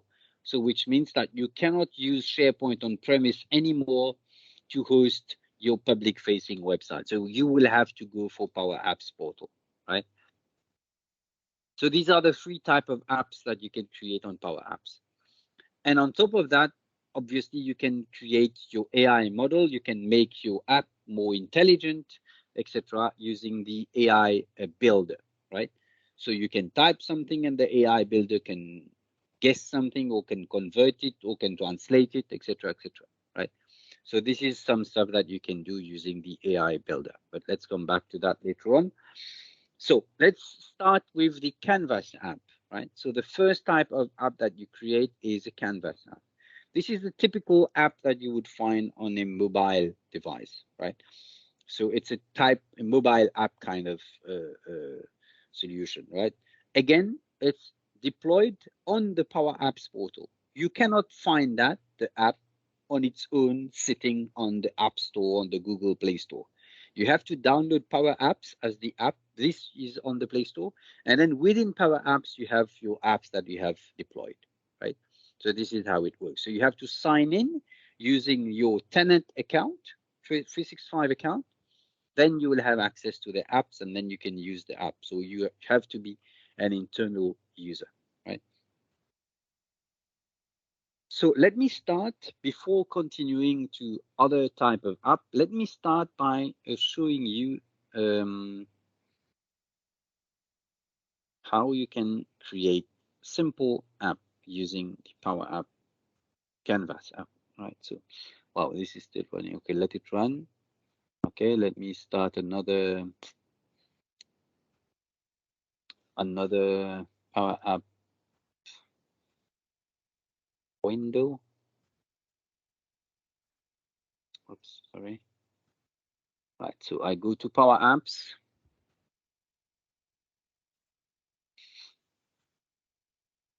So I'll show you how you can quickly build an app. So I can see here, create, right? So when you go to create, it asks you to create from a blank app, from Dataverse, from SharePoint, from Excel, from SQL Server, etc., etc. And you have some sample app here, right? Make example of app that you can see. There are some nice stuff like leave request app, expenses app, etc., etc. You see the cool app that are there. I want to show you one very quickly. Let me go to my apps. I'll give you an example, right? Look at this app. Okay, it's an app created out of Power Apps, simple one, right? It's a service desk app. Okay, you can create a ticket, you create new, okay. Subject issue with laptop, priority, right? I don't know. Right, okay, area, okay, create ticket, that's it. So ticket is created. So all the tickets are listed here.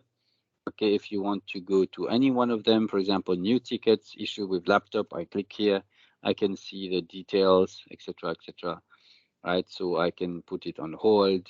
You see, so it's assigned to, I can put it to somebody, the area is fine, priority, I can hit save. So that's it. Okay, tickets in progress. So you can see here, ticket on hold. This has been put on hold, etc. Right. So it's very quick, very simple to use. This is an existing app. Now I want to show you how you can design that type of app. Right. So you go to create, and then you choose a blank app. Right. And it asks you, you want to create a blank canvas app, blank app on database, a blank website. I will start with the blank canvas app. Okay, and it asks me the layout I want, phone or tablet. I would like to create a phone. Training, registration, example. Okay, I'll create both and I can show you.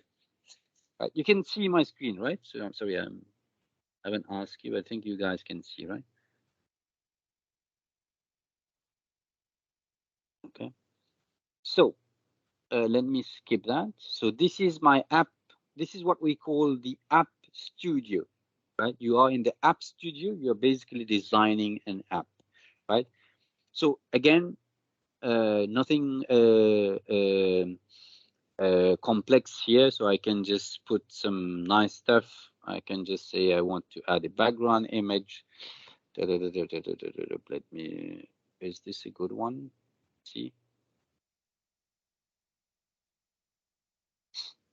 maybe.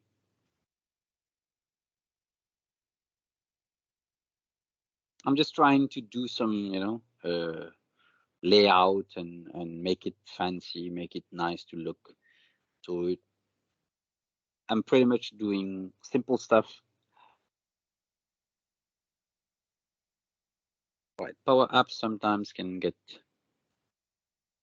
All right, cool. It's coming. It's quite slow today. Don't know why. Right, so it says fit, it says center, it says fill. You can choose, right? So this is my app. Looks nice. Okay, this is the layout of my app. Okay, where I want to start. So I can now say I want to add some label. Okay, so far, right? So training session, right? So registration. Now I just want to put that a bit like this, center that, and put a background color to it. Right, cool. Okay, so not bad. So now I want to say I want to put a quick button there, which says I want to change the color of that button, make it maybe white. Yes, why not? Or I don't know. Let's see.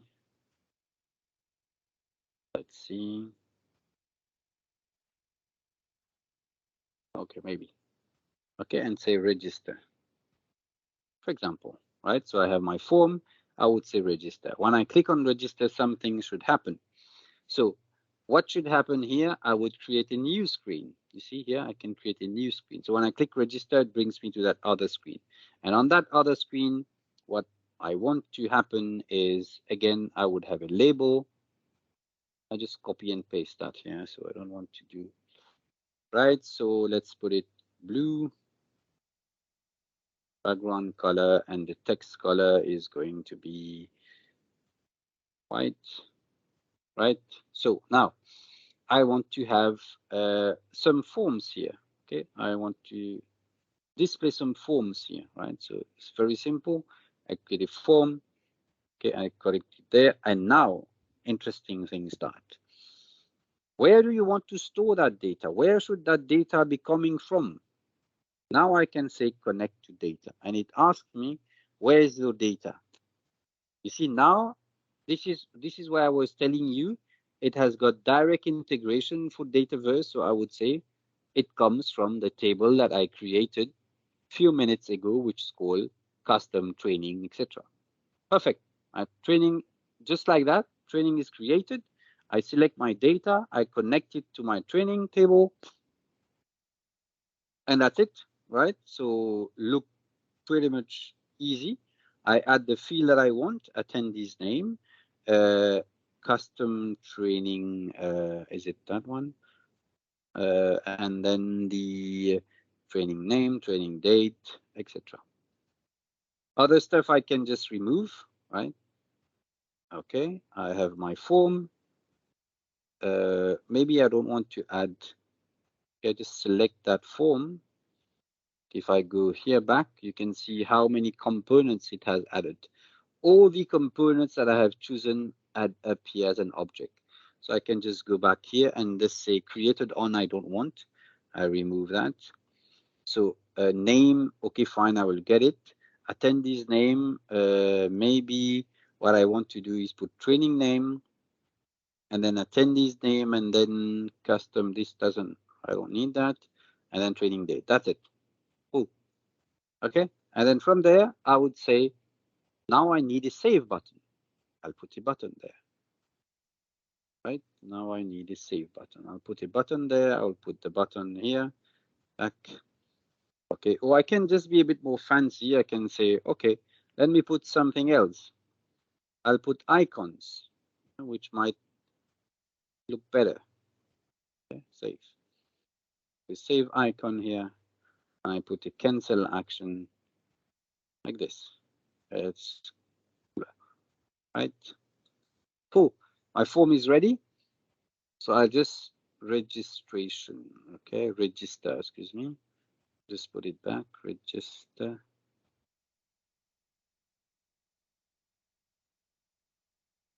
Okay. All right, so when I click on register, should go to the other form and asking me to start filling up. So when I click on register, there is an on select here, you see. I can just write navigate. Okay, you have to start by knowing what to use. Right? So navigate, and then it will ask you where do you want to navigate from. So I would say I want to go to screen 2. That's it. Now, if I want to test that, there's a small run button here or preview the app. I click here, I have the form, I click here, the form is created, right? Perfect. Okay, right. So the only thing that I have to do now is start putting some formulas. We don't talk about function here, we talk about formulas.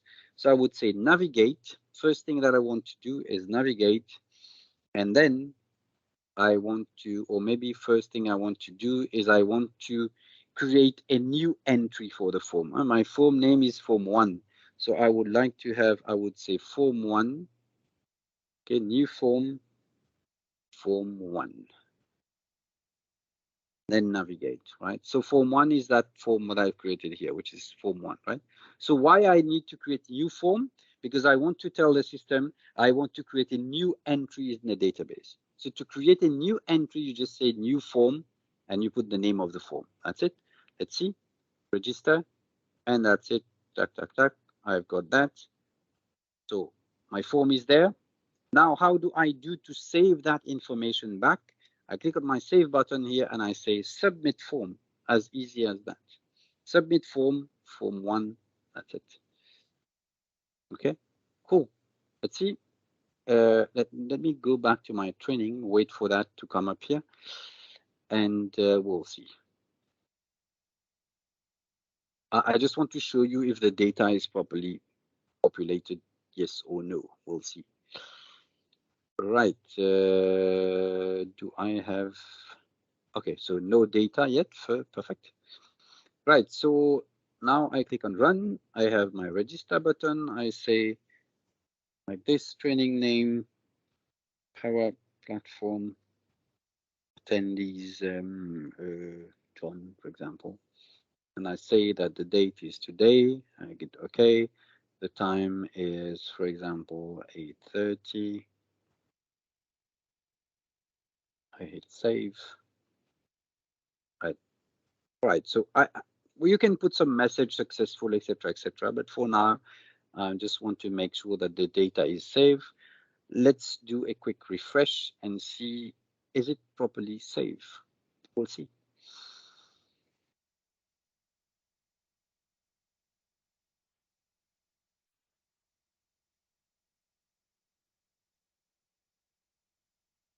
Okay, could take a while, but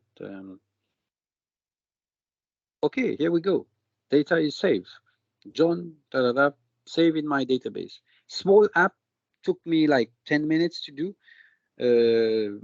You can be very quick in creating those apps, right?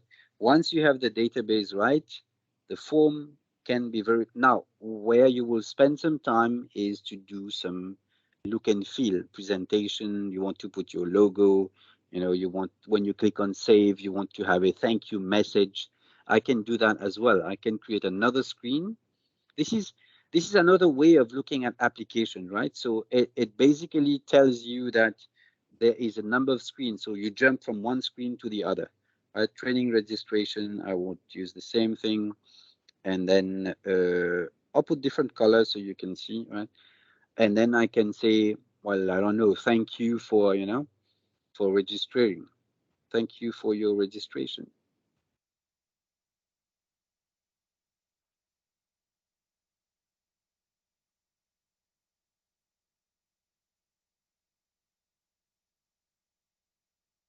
Right, something like that. Okay.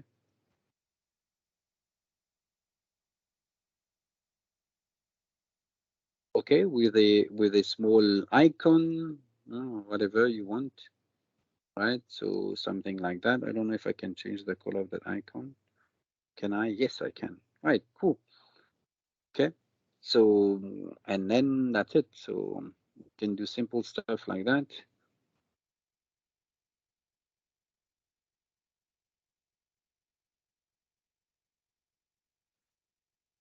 or close or whatever. Okay, so what I can do on that save button here, I can just submit and then say again navigate, right? So to change the screen to screen 3, right? So that's it, and then I can start to make it look better.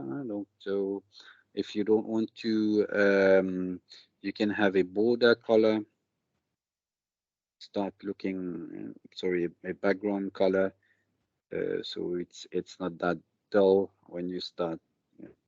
And that save button can be here, or depends on where you want to, how you want to make it look. And you can have that cancel button as well. So it's I think it's if I'm not mistaken, yes, I think to close it, something like that. Okay, all right. So let's test it once again. This is my splash screen. We call it splash screen on mobile device. So I can put another one, test 2, test 2, right? Test 2. Training name is fine. I hit save. Thank you for your registration. Cool. All right. So I haven't put anything here. Thank you. Right. So you have built a small app, saves information in a table which is in Microsoft Dataverse. This to do in a simple custom developed app will take you probably a day or two to build. If you have somebody that knows well his Xamarin or his Android Studio, whatever, to build something like that will take you about a day or half a day or something like that, right? So with Power Apps, you really can go very, very quick. And then it's not even there. I can even say now, if I want a picture of you, which is cooler, put the camera. See? So now you can take a picture of yourself. Okay, so I start that. I hit here. Back. Doesn't work with my camera. Why? Okay. It's not set up properly. Okay, maybe. Okay, but generally, if you use camera, it shouldn't be a problem. Okay, maybe it's not properly configured, we'll see, right? But you can use here camera, barcode scanner, right? If you want to scan a barcode, microphone, it uses your microphone of your device, right? To be able to record something. You can use map. You can use a lot of those features, nice and cool features here, to make the app look really fancy and look really interesting and user friendly, etc. Right? So it's very easy to use these kind of stuff. For example, to use your camera. Now, if you want somebody to sign that form, you have something called a pen input here, right?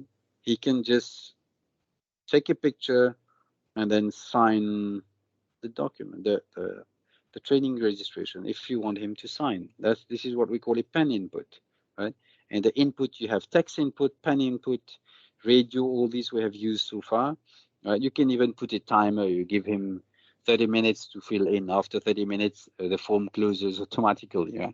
So this kind of stuff you can do, right? You can give him rating. For example, once you have completed the registration, you want to have a training feedback form. You can design that as well, right? So again, quite easy. Of course, I've taken an easy example. It can get more complex. It can get more elaborated depending on what you want. But this is basically what Power Apps is. And this I have used a simple, I will just save that. Okay. It's a simple training registration form. It can get more complex, but basically, and it's already saving in that database there. Right. So let me take another example now. Okay. The second example would be to create what we call an app from Dataverse. Okay. What we call a model-driven app. Okay.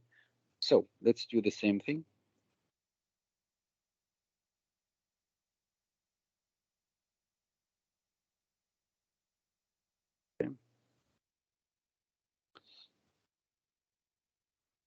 Any question, guys? You guys following me? Looks okay so far? Any questions? Any comments? No? Okay. I think, Yes. was it, hello? Yes, sir.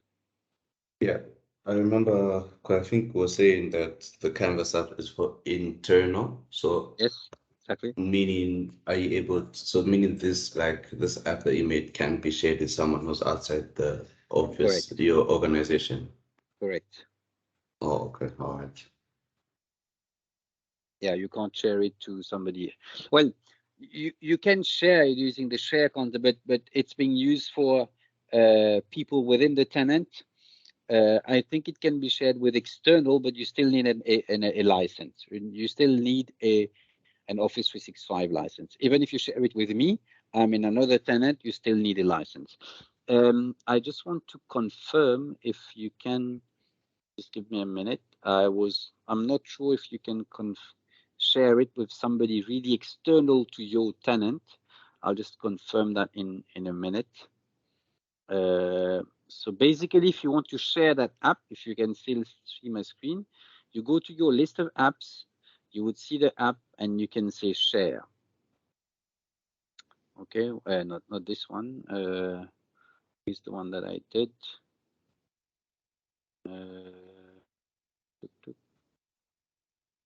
It's not there. Let's see. Oh, why is my app? My app is still not there. I did save it, right? Anyway, I'll take another one. You can just say share. Okay.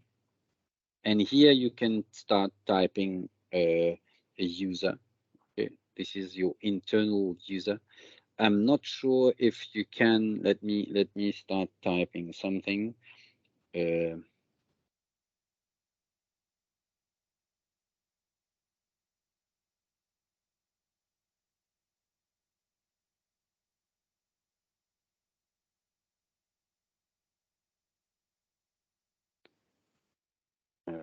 Yeah, okay, so you can't share it to somebody external.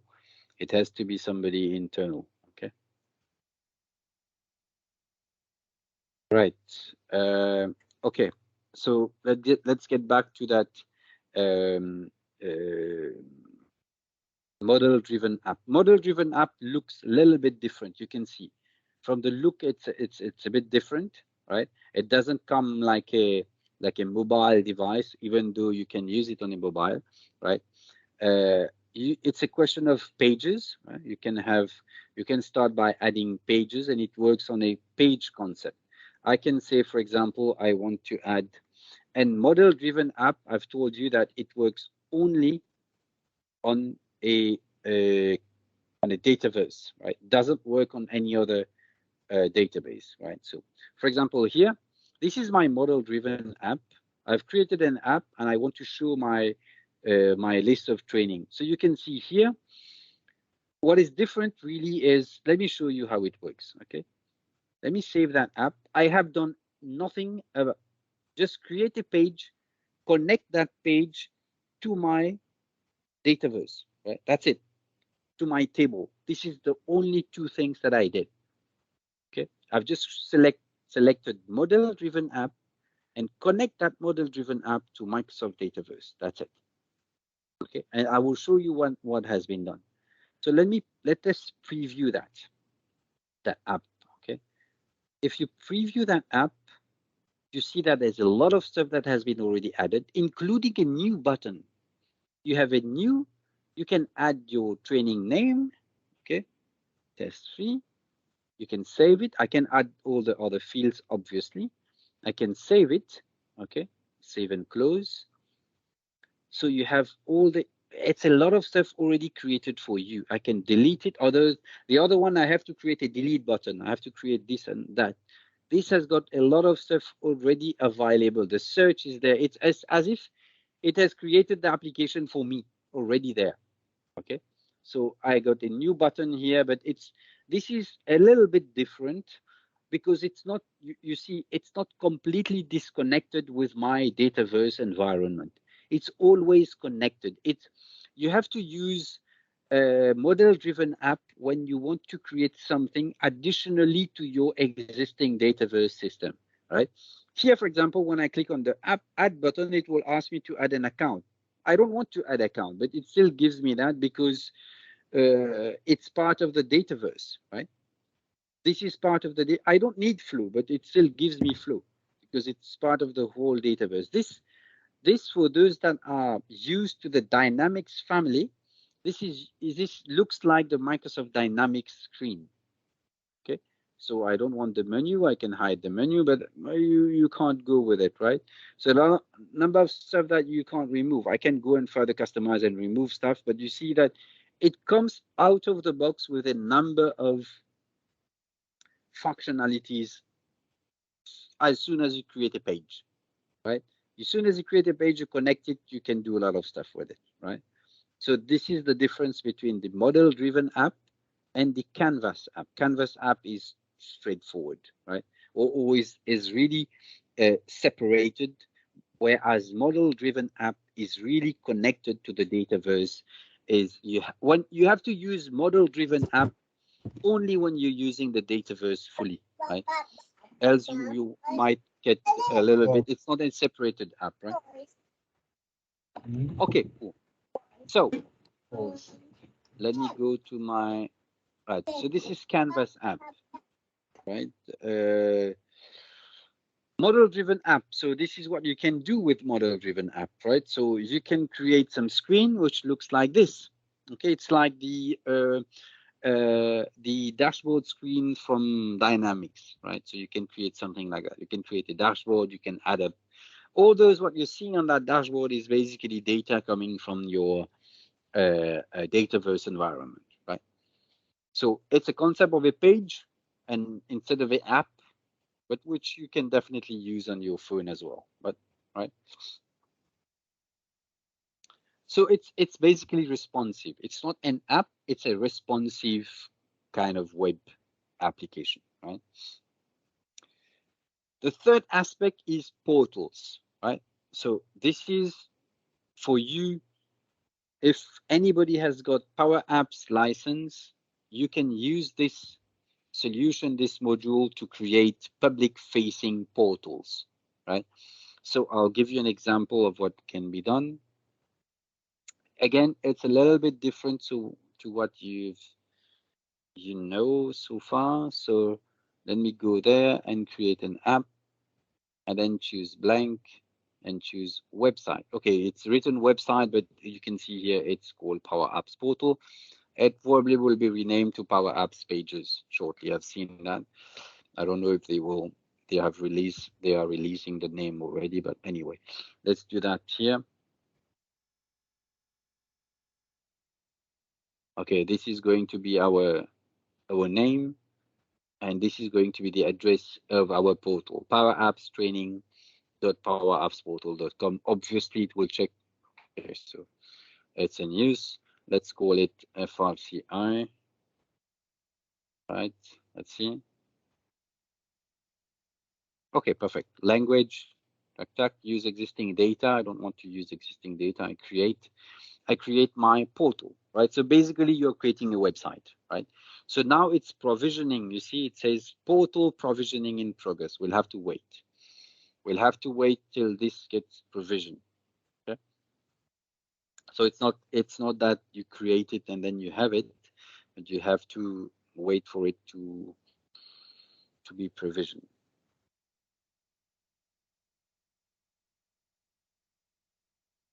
Let's give it a few minutes. Meanwhile, if you have any questions,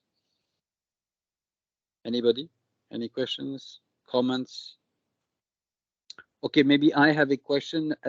Are you guys familiar with what I've shown so far? Anyone? Or is this completely new to you? I think this one that you're showing is new. Is this the one that's Microsoft is calling Power Pages? Yes, exactly. Power Pages, exactly. This is what they're calling Power Pages. All right. So it's not new, they just changed the name, or it's also new? Yeah, it's just changed the name basically. But it's literally what they have called in the past Power Apps portal. It's the same.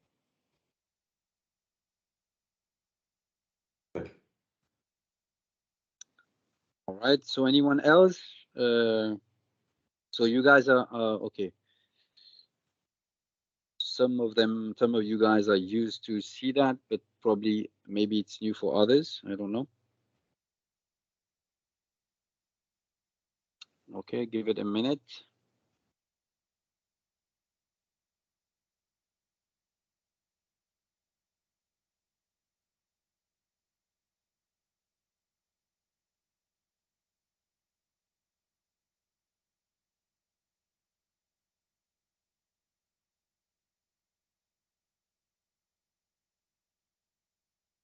Okay, is it provision? No, not yet. Why?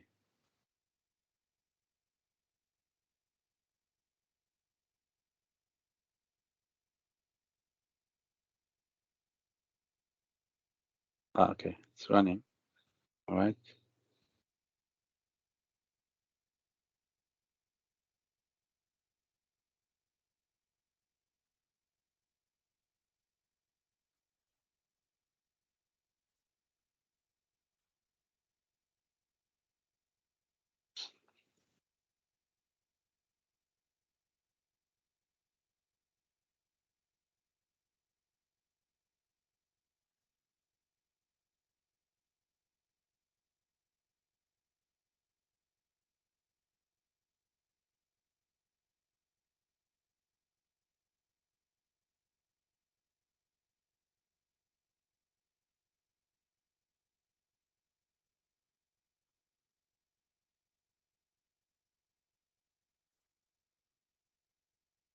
Okay.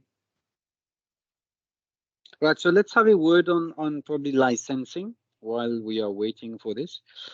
You guys are familiar with how the Power Platform licensing works. So, okay, let's start with the Power Apps licensing. Anybody? You guys are familiar with that?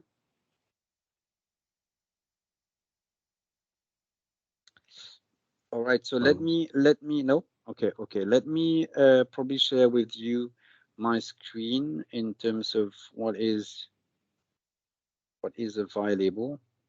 Okay.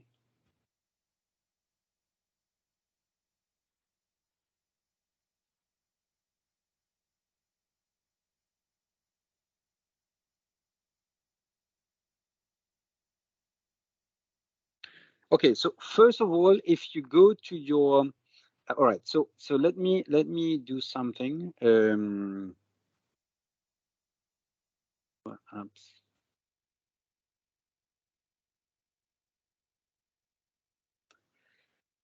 This is the normal Power Apps pricing Microsoft resource. So basically, what you need to understand is, as part of Microsoft Office 365, you have a certain number of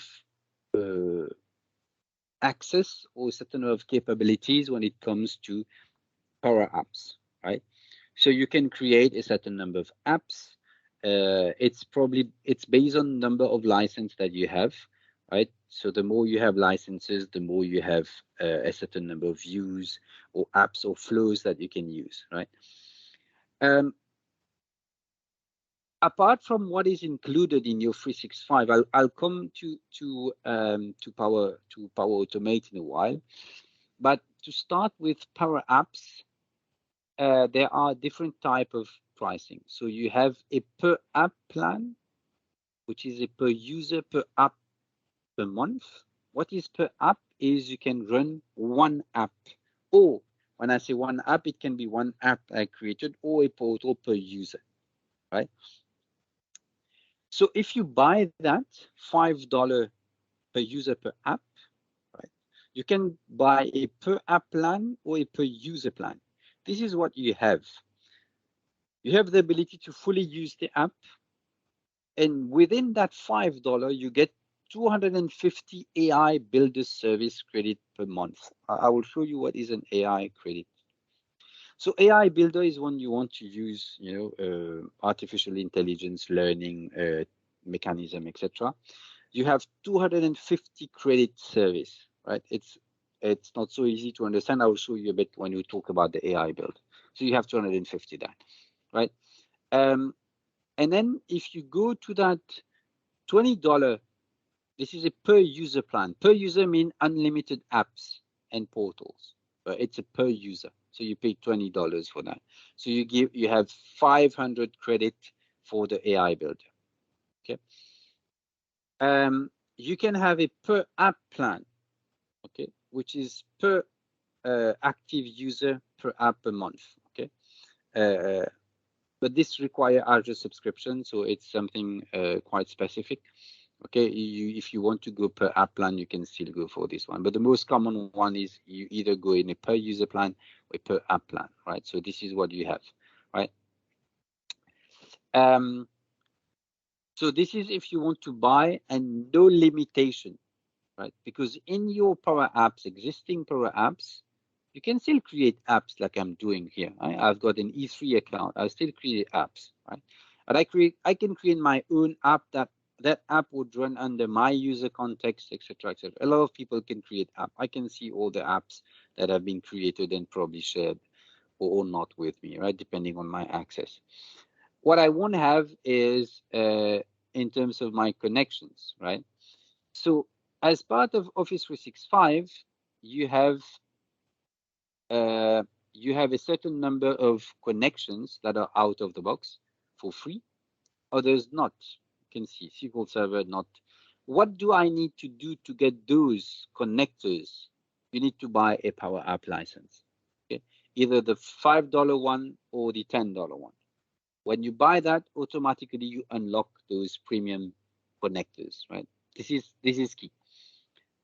So, and then you can also have, so what is included in your Office 365 is custom connector. You can create like a blank custom connector, right? I think the rest as well, you can. Azure service is not ready then, but you can use custom connector, right? If you are in a 365, not in a Power App specific plan, right? But if you want to have full capacity, for example, you want to use the AI builder. Let me show you what is the AI builder. The AI builder is the where you add intelligence to your app. For now, the app that we have added is a simple app, but if you want to add intelligence to your app, you need the AI builder. So the AI builder, what you can do with the AI builder, you can do a lot of stuff. For example, you can do image recognition. I will show you something. You can do image recognition. So let me try, no, not this one. Let me try, show you something. Okay, right. So my AI builder trial. So I don't have AI builder, so I will extend my trial. Let's see. Right, okay, fine. So let me refresh that. Okay, I've got some model here. I can create a model. I'll just quickly show you that, but we'll come back to that. I can quickly build a model, and based on, for example, you can see these are the older models that have already been created for you by the Microsoft platform. Okay, extract information from invoices. You can use predict future outcome from historical data. Detect custom object. Okay, a lot of stuff that are there already. You just have to use it, right? I just want to create something for you. There's a lot of help going around as well. Okay, detect positive, negative, or neutral sentiment. You can connect to your Facebook, retrieve all the comments from your customers, and analyze how many comments are positive, negative, or neutral. Right? Where is that image recognition? Where is that? Where is that? Okay, let's try this one. Detect language. Okay, so I can just try it. Okay, and it will detect. Okay, no, this is translation, but let's see if it can detect. Okay.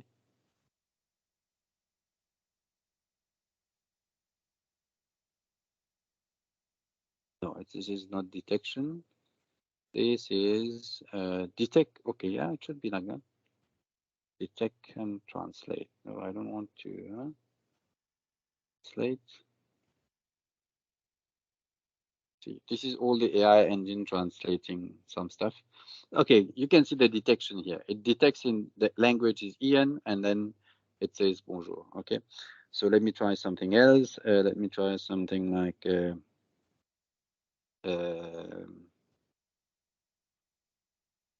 I'll write some French. Comment ça va? Okay. Translate. It says, it doesn't find it. It's wrong. It's not Romanian. Okay, maybe I am missing some accent. Yes, maybe. Right. Let's go like this.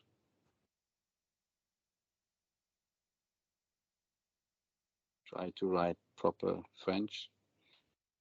Yeah, okay. So, okay, I would like to translate it to English. So it detects it, French. How are you? Cool. All right. So this is a model that detects the language and then, translate it for you. Right. So I can do a lot of stuff like this. I can detect, I was looking for something. So basically, what you have to do here is, okay, this is something nice. So you can you see you can select the image and it will tell you what is happening, and the confidence score is 40% sure that it's a boat sailing in the water. It's not bad, right? So I can upload new picture. I can do some stuff. I can upload something from my let's see this one, right? File is too large. Okay, I don't have something that I can use here. Won't make sense. All that makes sense.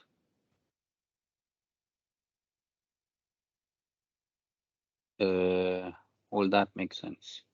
Let's see. This is one of my image that I had. A building with car park. Okay, not bad. Okay, not bad. So this is the AI engine analyzing, doing what we call image recognition. It's analyzing the image, and then this is not pre-built. I've just done that with you. So analyzing the image and trying to understand what is happening. So he's 44% confident that this is what is happening there, right? So this is the AI builder.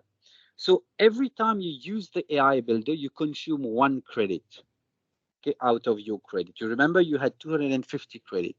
So every time you would use that, like I did, I'm consuming a credit. Obviously not right now, because right now it's not part of a flow. But once I put that in a flow, as soon as the flow runs, I will be consuming the credit. So this is how it works, right? The licensing works as far as Power Apps is concerned, right? So so you can see here, so if you take the per app plan, the $5 per user per app month, what you can do, what type of capacity do you have?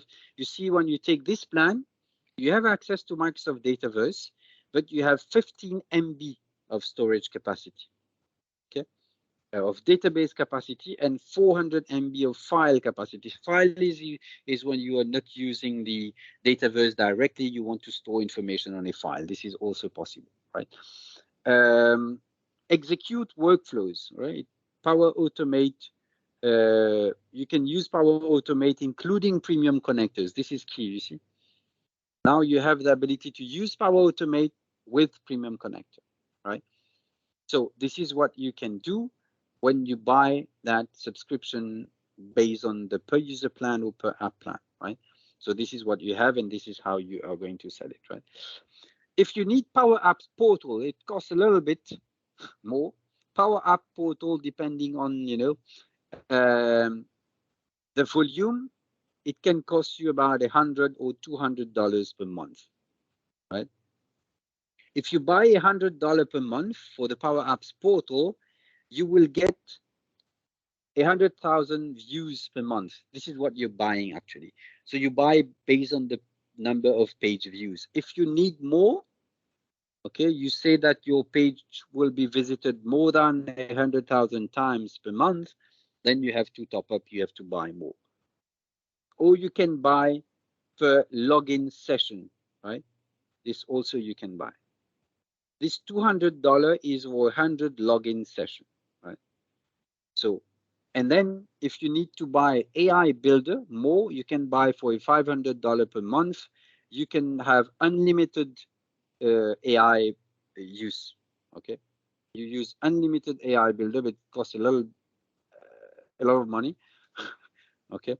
And you can see this add-on unit, this unit that you buy is a pack of 1 million credit, which is a lot when it comes to AI Builder, right? But it's quite complicated, the AI Builder itself. There is even a calculator that allows you to calculate the estimated cost of, it depends what you want to do in the AI, you know? So we'll talk about that when we talk to Power Automate, but there's it's quite complex to calculate the cost if you need to use AI Builder. Depending on what you want to do, you can use that calculator, right? All right, any question, guys? Licensing?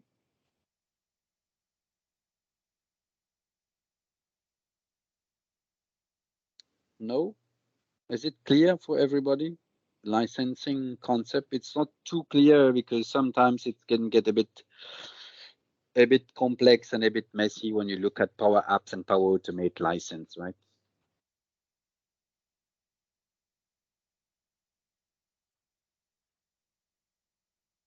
No? No questions so far? All right, perfect. Okay. So let's see where we are on our apps. Has it been created? No, not yet. Wow. Okay. It's taking a while.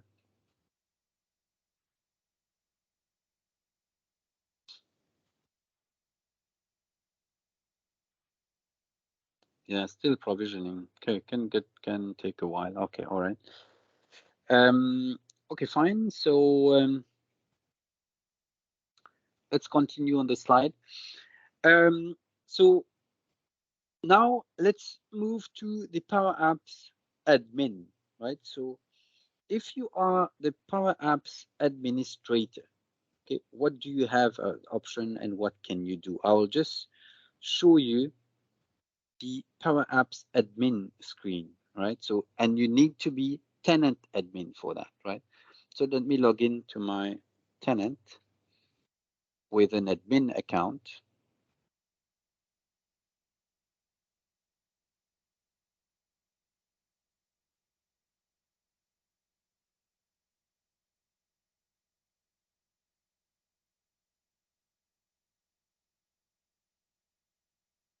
It doesn't work with your normal user account. Okay, guys.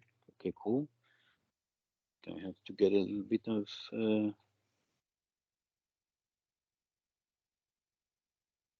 okay.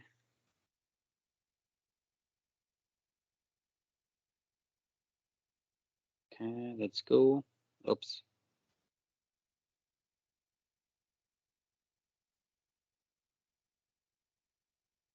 Okay, here we go. This is the admin screen. So I will. So what is the admin screen of Power Apps, right? So it's important to understand. As a user, you can create apps and you can consume app and you can share app, right? You can create connectors as well, right? I've shown you how you can create, you can write to a database, etc. But as an admin, if you go to your admin center, you are used to that.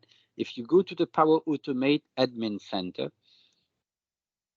you can do a lot of stuff there. So remember, Power Apps allows you to manage your apps, but also allows you to manage Dataverse. This is the platform that you use to manage Dataverse, right?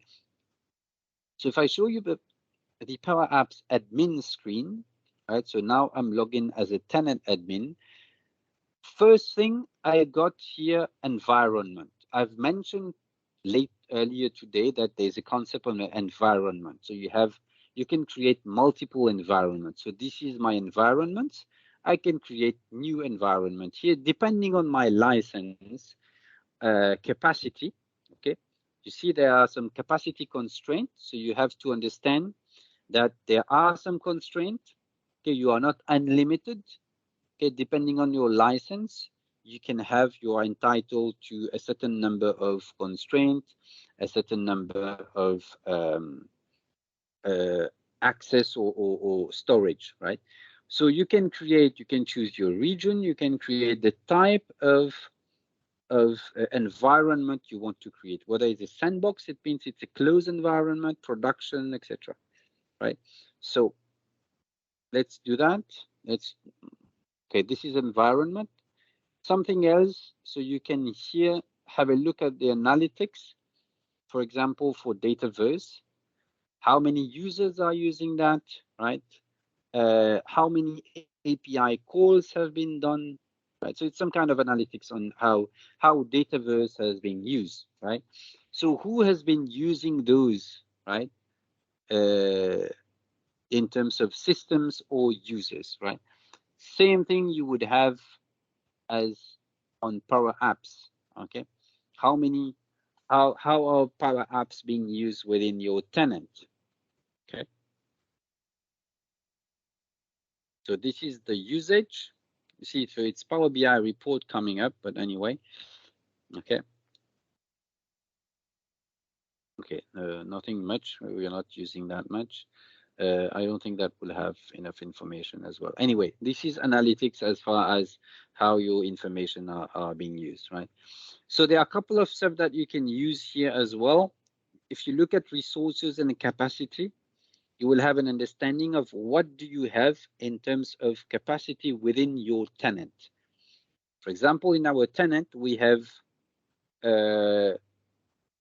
14 gigabyte of storage to be used in the Dataverse and 60 gigabyte of file and 2 gigabyte of log on Dataverse.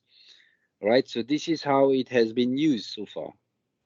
Okay, tenant, user licenses, capacity, if we have bought additional capacity, etc. So this is what do you have, right?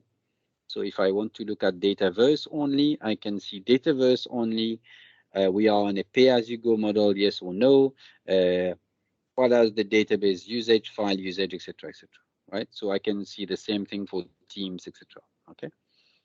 So this is your access. So if you have portals, same thing will happen here. You will see your portals, and you will be able to see how they are being used. Right.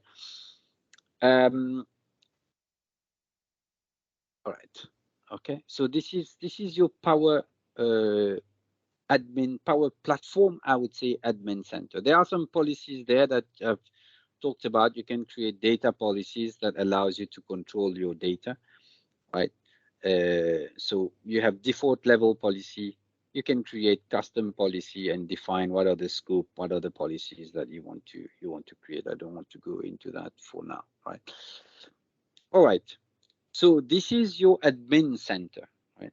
So it's look different. So you have to have a tenant admin right to be able to go there and either check or view or create new environment. Okay. All right. So this is just a case study to tell you about Heathrow Airport, which uses Power Apps to manage a certain number of travelers. And just want to share also with you that we have also, this is a Microsoft case study. Yeah? On our side at FRCI, we have also a case study with airport in Paris, Charles de Gaulle Airport. We have created a Power Apps for Charles de Gaulle Airport that allows the security team there to check each passenger for their luggage, okay, whether they have checked in their luggage, hand luggage, right? So it scans their boarding pass and check whether they have any hand luggage checked in or not. So it allows them to control the number of hand luggages that are being brought in the aircraft, right? So we have also a case study for airports. So coincidence that Heathrow is using that as well, right? Okay, let me see if my app is ready or not.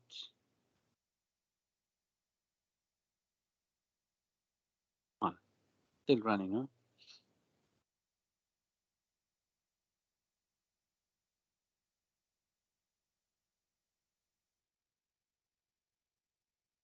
Okay, it takes a while to. I had one, but I'm not sure if it's a correct one because it was created some time back, and I can't even find it. Yeah, so no, it has been deleted. Okay.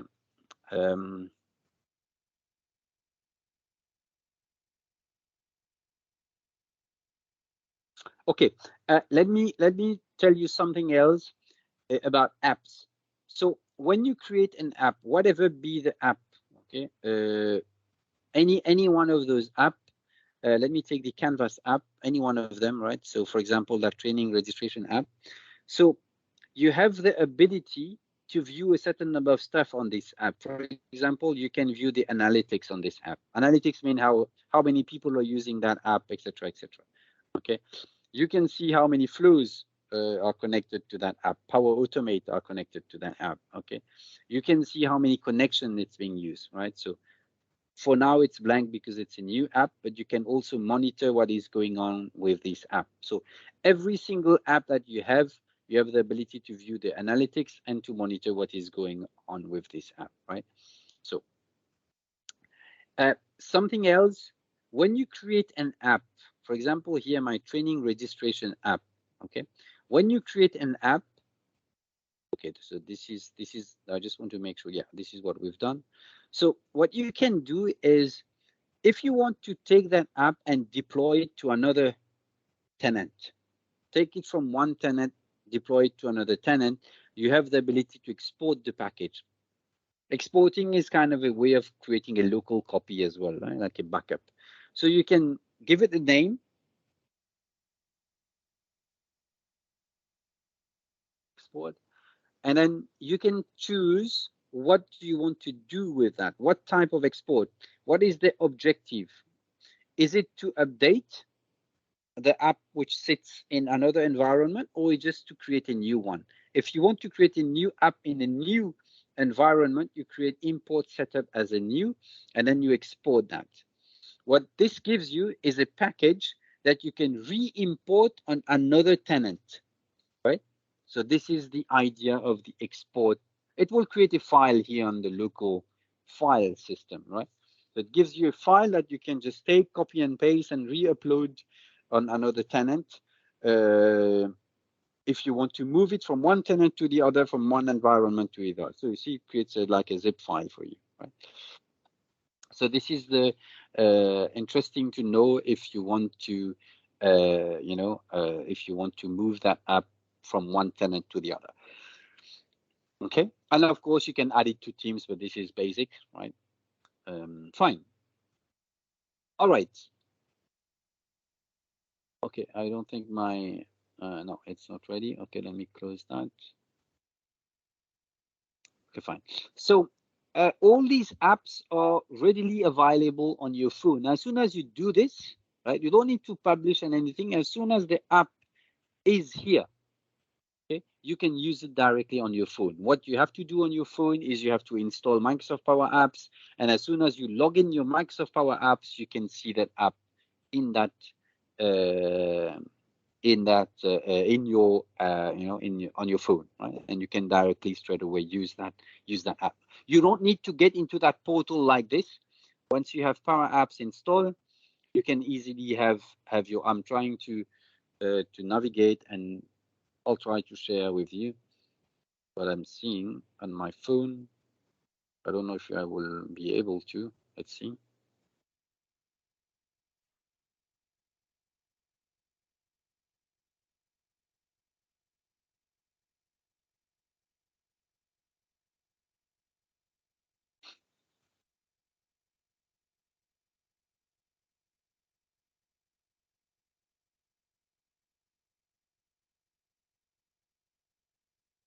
No, it doesn't work. I'm sorry. I wanted to show you what I can see on my phone, but the connector doesn't seem to be working properly. Anyway, right. So let's probably we'll talk about that after lunch, right? Okay. So this is about Power Apps, guys. Any question? So maybe after the lunch, I'll show you if it is provisioned. Okay. So just a quick recap.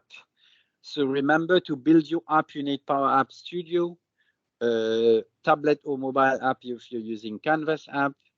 Yeah, there's a concept of gallery, which allows you to display data from a table. You can use form to save data. You can use input control like, text input buttons, signature, or pen input. Intelligent control, reach control, etc. can be used as well, barcode scanner, etc. Functions, you can use functions as well. Okay. We haven't used that in the demo, but you can use functions to do a number of stuff, to open another Power Apps, to do things like that, right? So this is basically your Power App Studio. You can create more fancy stuff, fancier that I have created, like the one that you're seeing on the screen right now. It's a lot of stuff. You can do cooler things, with a lot of objects like this, right? So this is your Power App Studio. The app format, we've talked about that. Galleries is what you have in terms of sample apps. Obviously, I would encourage you guys, if you want to, have your fingers dirty a bit in creating apps, so please go ahead and try one of those existing apps.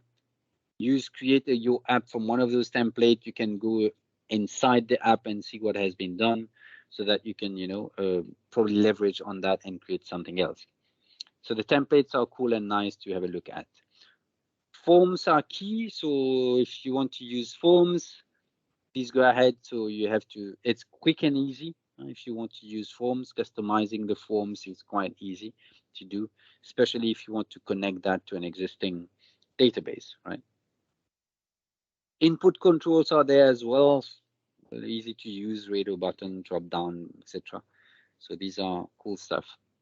You can use other type of intelligent control, right? So using the AI builder, you can use object with text classification, with image recognition, etc., etc. So as soon as you add an image, you take a picture, it tells you what it is, for example, right? So a lot of stuff that can be done, okay, using intelligent controls.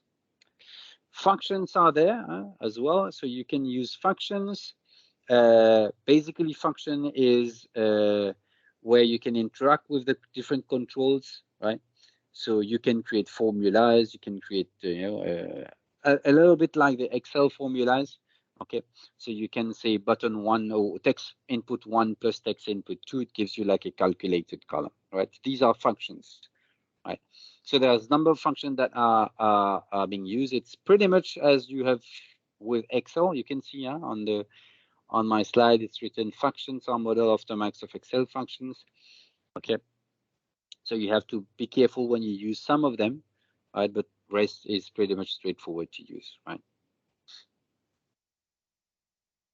So if you want to create, remember, a Canvas app is a completely independent app, right? You can connect it to any source, right? So connect to data source, and then you can start building the app, right? And deploy it to your Power Apps.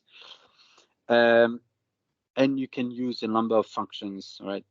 I haven't used if, but you can use if, you can use filter, you can use sort, a lot of math function as well, right? Pretty much Excel. Once you have the app created, you can share the app. Okay? Share the app with your colleagues. For those that need to use the app, it's a way of you can give them permission, right? So you can even give it to a group, right?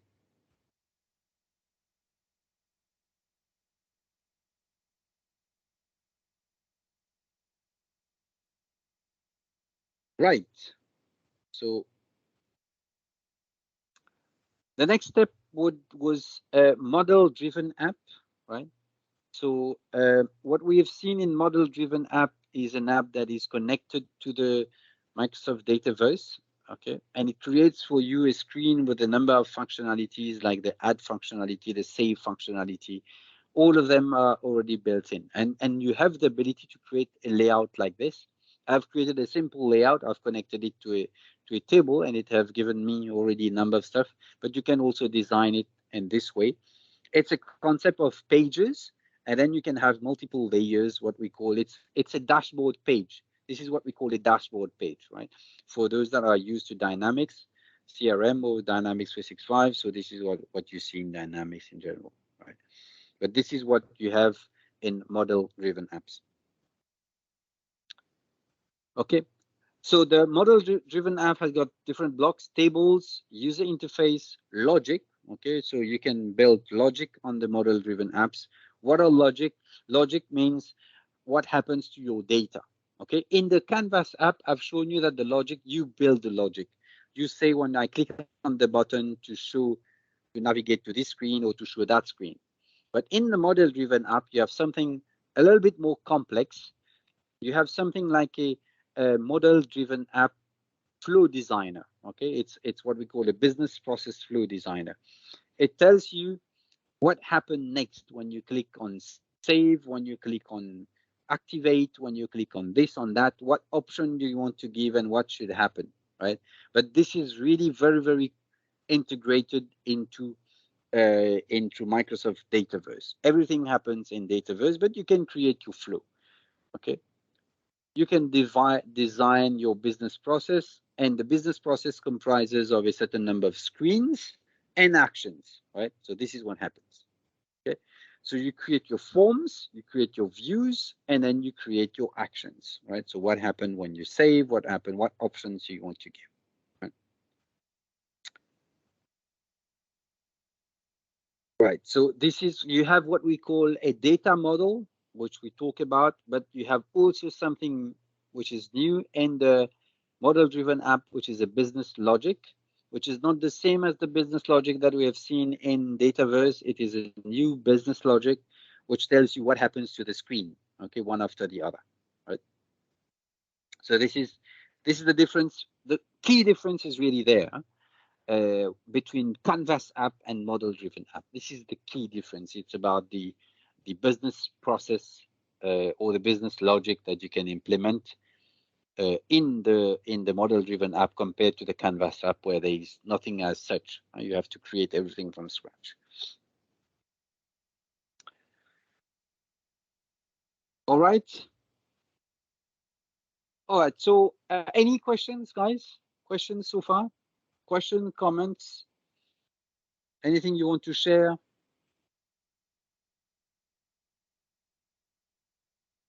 No? Clear so far? Right. So probably what I would suggest is,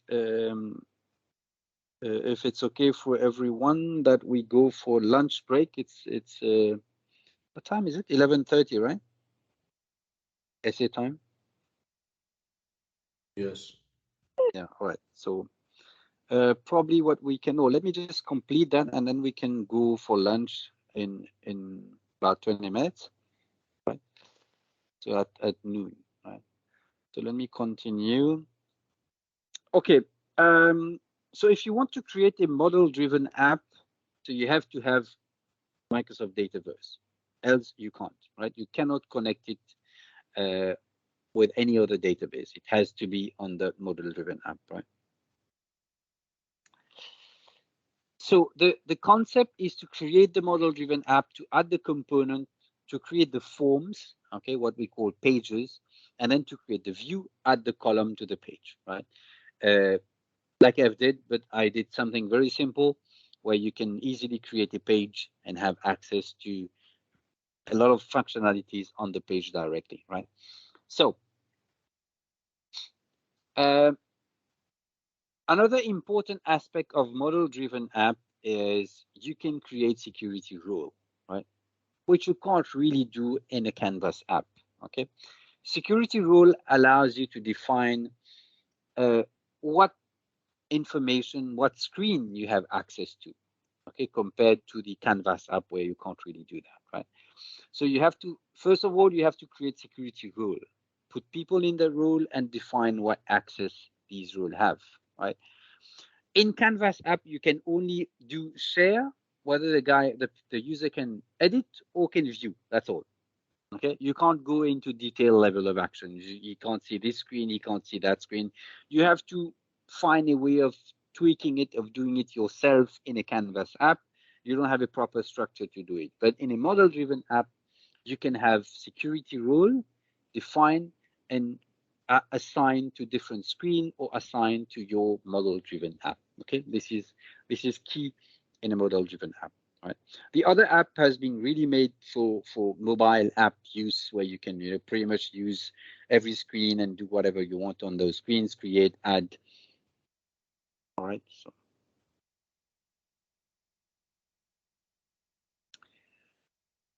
All right.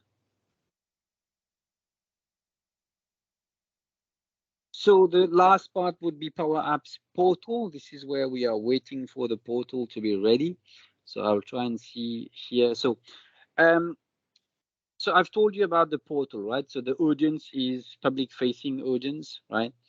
The idea of the Power Apps portal is to create some kind of a member zone, or you have a mobile workforce, or you have customers, or that needs to have access to some part of application, or has to contribute or has to collaborate with you in a manner. So then you can use the Power Apps portal, right? Power Apps portal is also built on Microsoft Dataverse, right? Data are stored in the Microsoft Dataverse, right? So you can build your own custom tables to store data, but it has to be in the Dataverse, right? So basically, it gives you like a content management system, pretty much like SharePoint was doing at some point, right? So you have a portal, you have a rich kind of interface where you can click and drag, you can build your nice looking website and have a little bit of interaction. There's a lot of stuff that can be done out of the box, okay? And obviously all the content coming from Dataverse, right? So this is the idea of the Power Apps portal. I guess from a Microsoft perspective, my opinion is probably they walked away from SharePoint being a public-facing website, and they will want now to integrate that as part of Power Apps portal, right? I've personally never tried that, so we haven't had the opportunity to implement Power Apps portal. Well, we'll see. For now, we have used SharePoint.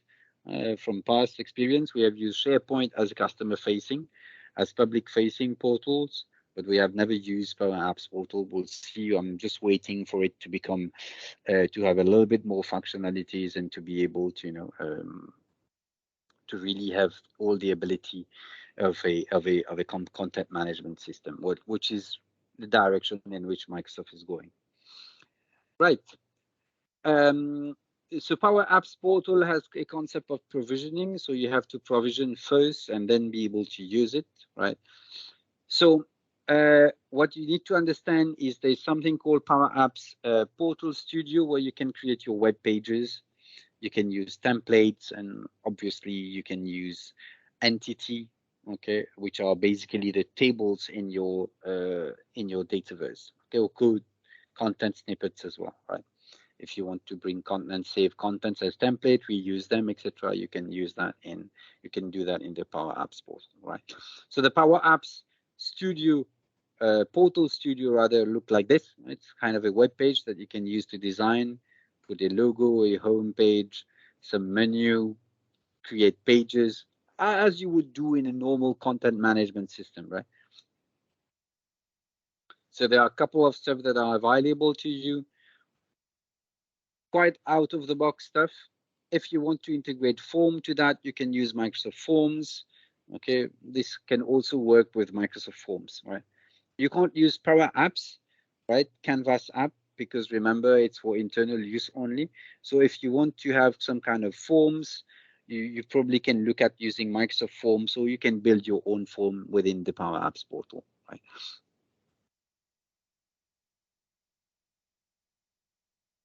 Right, so you can create web pages, pretty much what it says, right? So typical web page that you would create in any content management system, right? You can use templates. You can save page as template that you can reuse as a blueprint, to display content. The content obviously would come from Dataverse if you want dynamic content, right? So if you need to write piece of code, right? HTML code or JavaScript or whatever you want, right? So you can write it in the HTML editor. Okay, it will automatically be converted for you, right? So if you want to write those snippets, you can do that, right?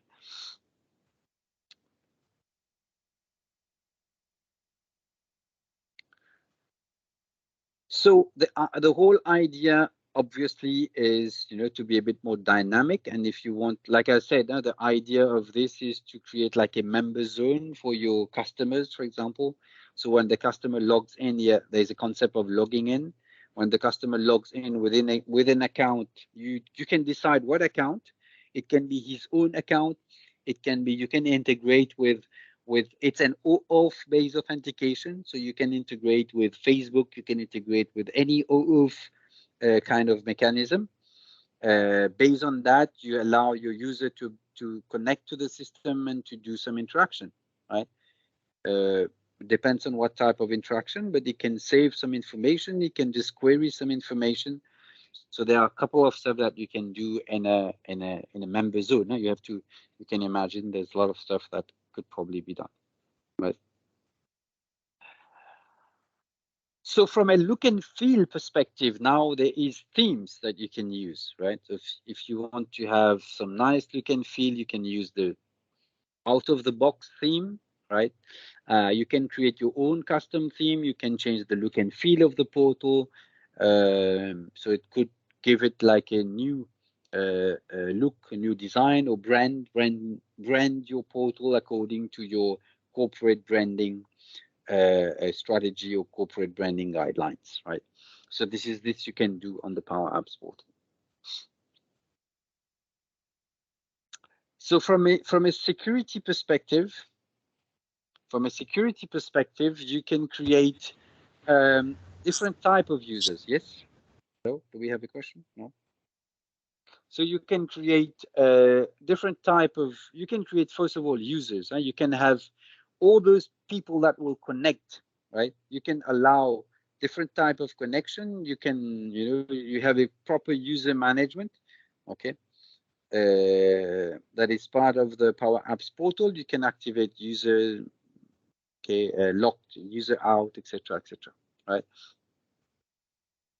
So this allows you to create some kind of a registration. If you want people to register first to have access to the portal, you can create like a registration mechanism that allows people to connect, and all the data will be managed. You will create your own user management instead of using integrated with other authentication bodies, right? So you can even say if you want to enable two-factor authentication or not. So this all will be managed within the portal security. Right? So this is only users that need to have access to that portal. You can define them and you can create rules to manage them. Okay. This is something interesting that you can do. It's pretty much easily if I look back with SharePoint, we didn't have that opportunity. We had to do that with membership database, SQL membership database authentication or user management. Now you have a user management which is part of the portal, Power Apps portal. Okay.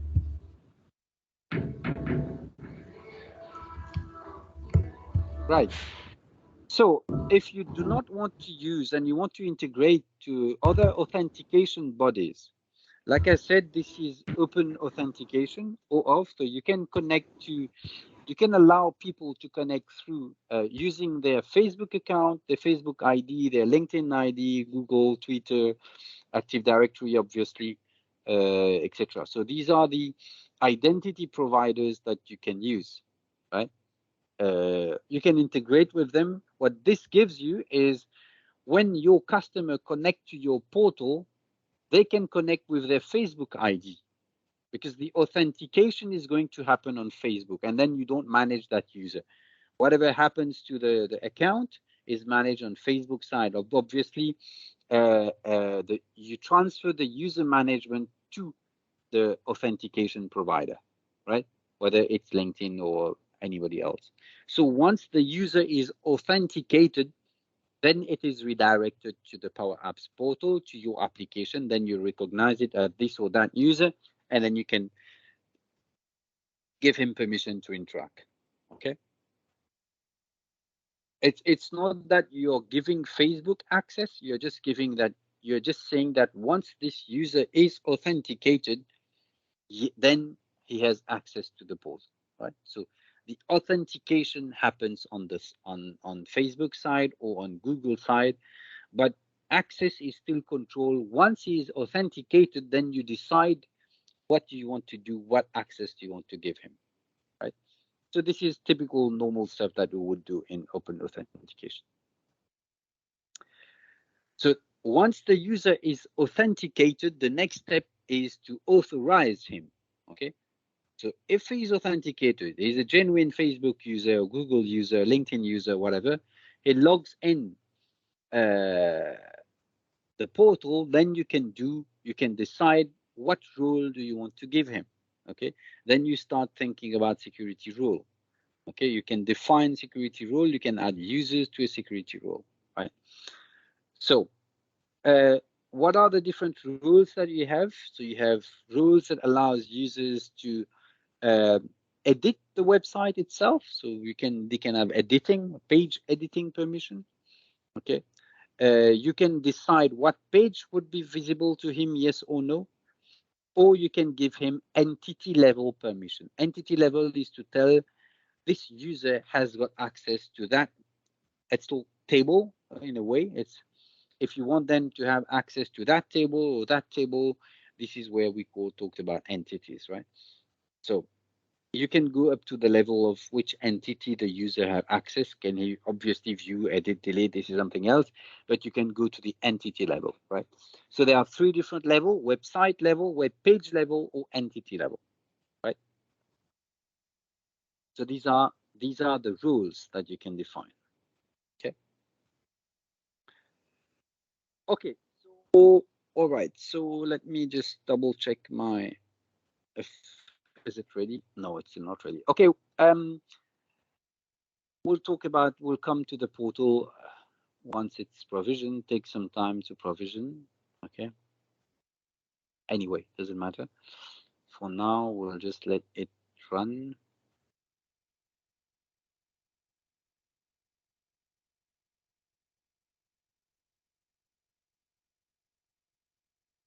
Ah, okay. It's available. Let's see. Right. So my portal is available.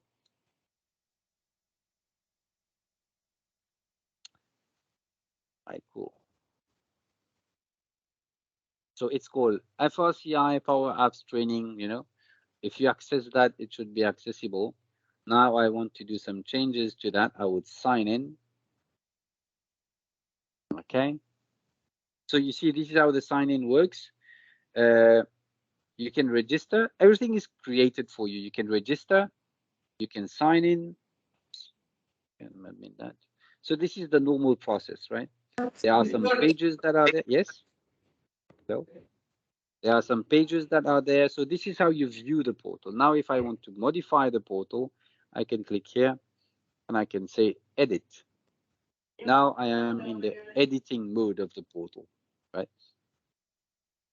I'll start. This is if you type this, you should have access to it, right? The first CI Power Apps Training, the PowerAppsPortal.com. It's already public facing. So now if I want to modify that, I'll choose edit and I'll start editing my web portal.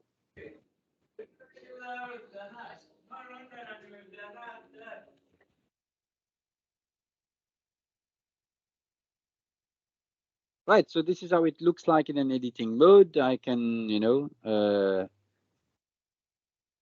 welcome to the training portal. Right, so looks pretty much straightforward so far. Doesn't have anything specific, so I can add some component, right? You see, I can add a section on top here, and on that section, I can create a text, a 2-column section. Okay, let me just delete that.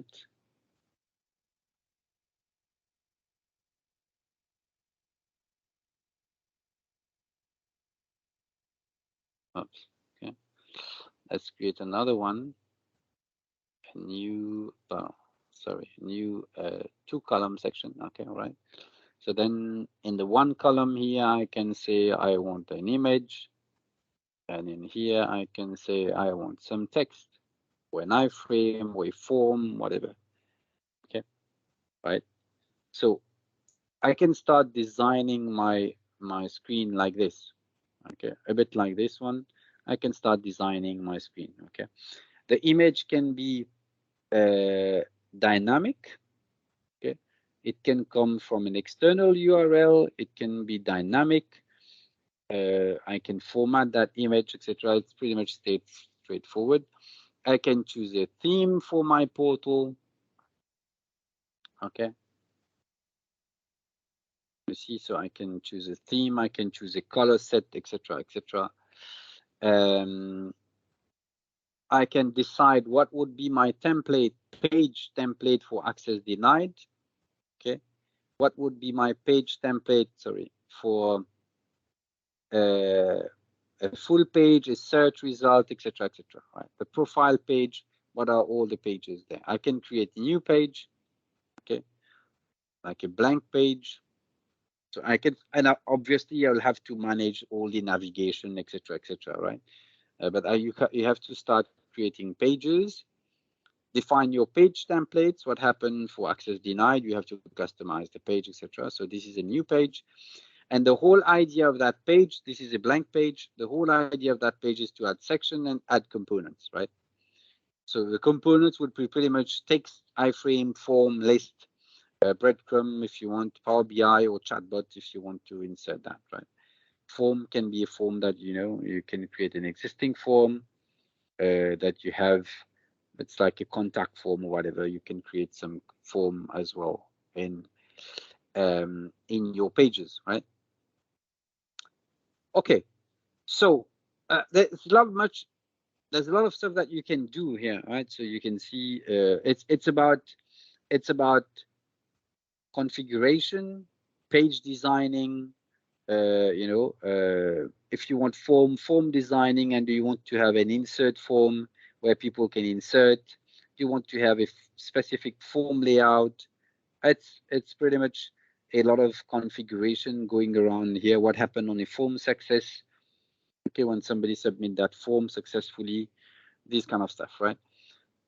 So this is your Power Apps portal, right? And you can test it by using browse website. It will just save it.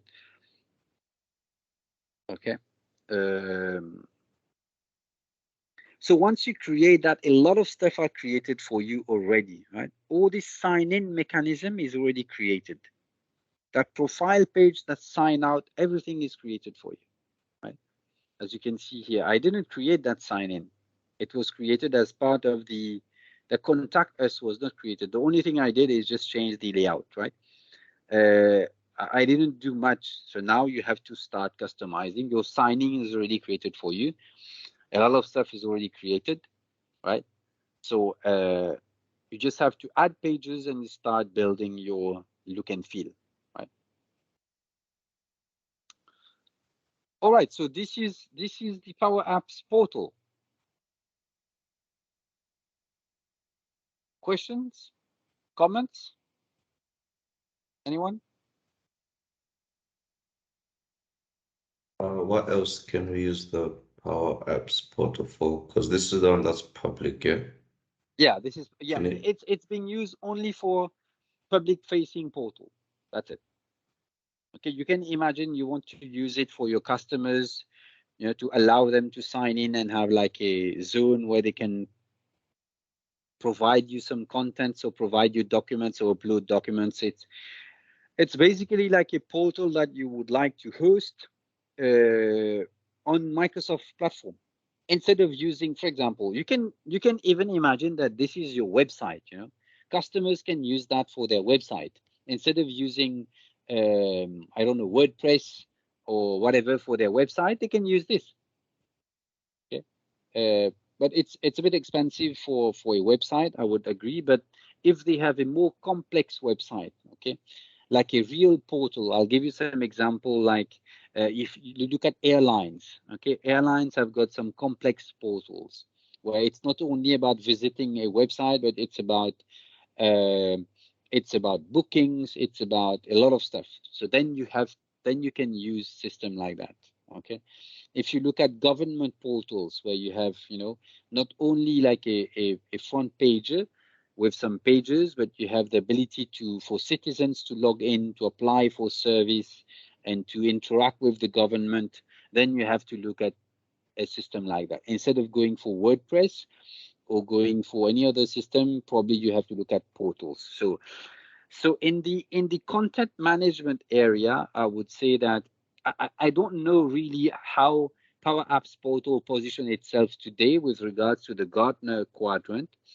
But what I can say, sometime back when SharePoint was playing that role, Microsoft was among the leaders when it comes to public-facing website and content management, right? So Power Apps Portal is what Microsoft is looking at for you to build your portal or to host your website. But again, you can use it for website, you can use it for more complex portal like you're an insurance. You want to give your customers ability to sign in to the portal and view their insurance policies or view their past claims, or even make a new claim, then you have to use that portal. So we talk about our apps, the portal, the Canvas app, the model-driven app. So now we are going to talk about the second or the third, I would say, module on the Power Platform, which is Power Automate. Right, so what is Power Automate? Power Automate is basically the automation engine of Microsoft, or also the RPA, Robotic Process Automation Engine of Microsoft, right? So what Power Automate gives you is the ability to automate repetitive tasks, or the ability, to automate any other task, whether it's not repetitive or any other task that you want to do, or any validation or any trigger points that you want to achieve.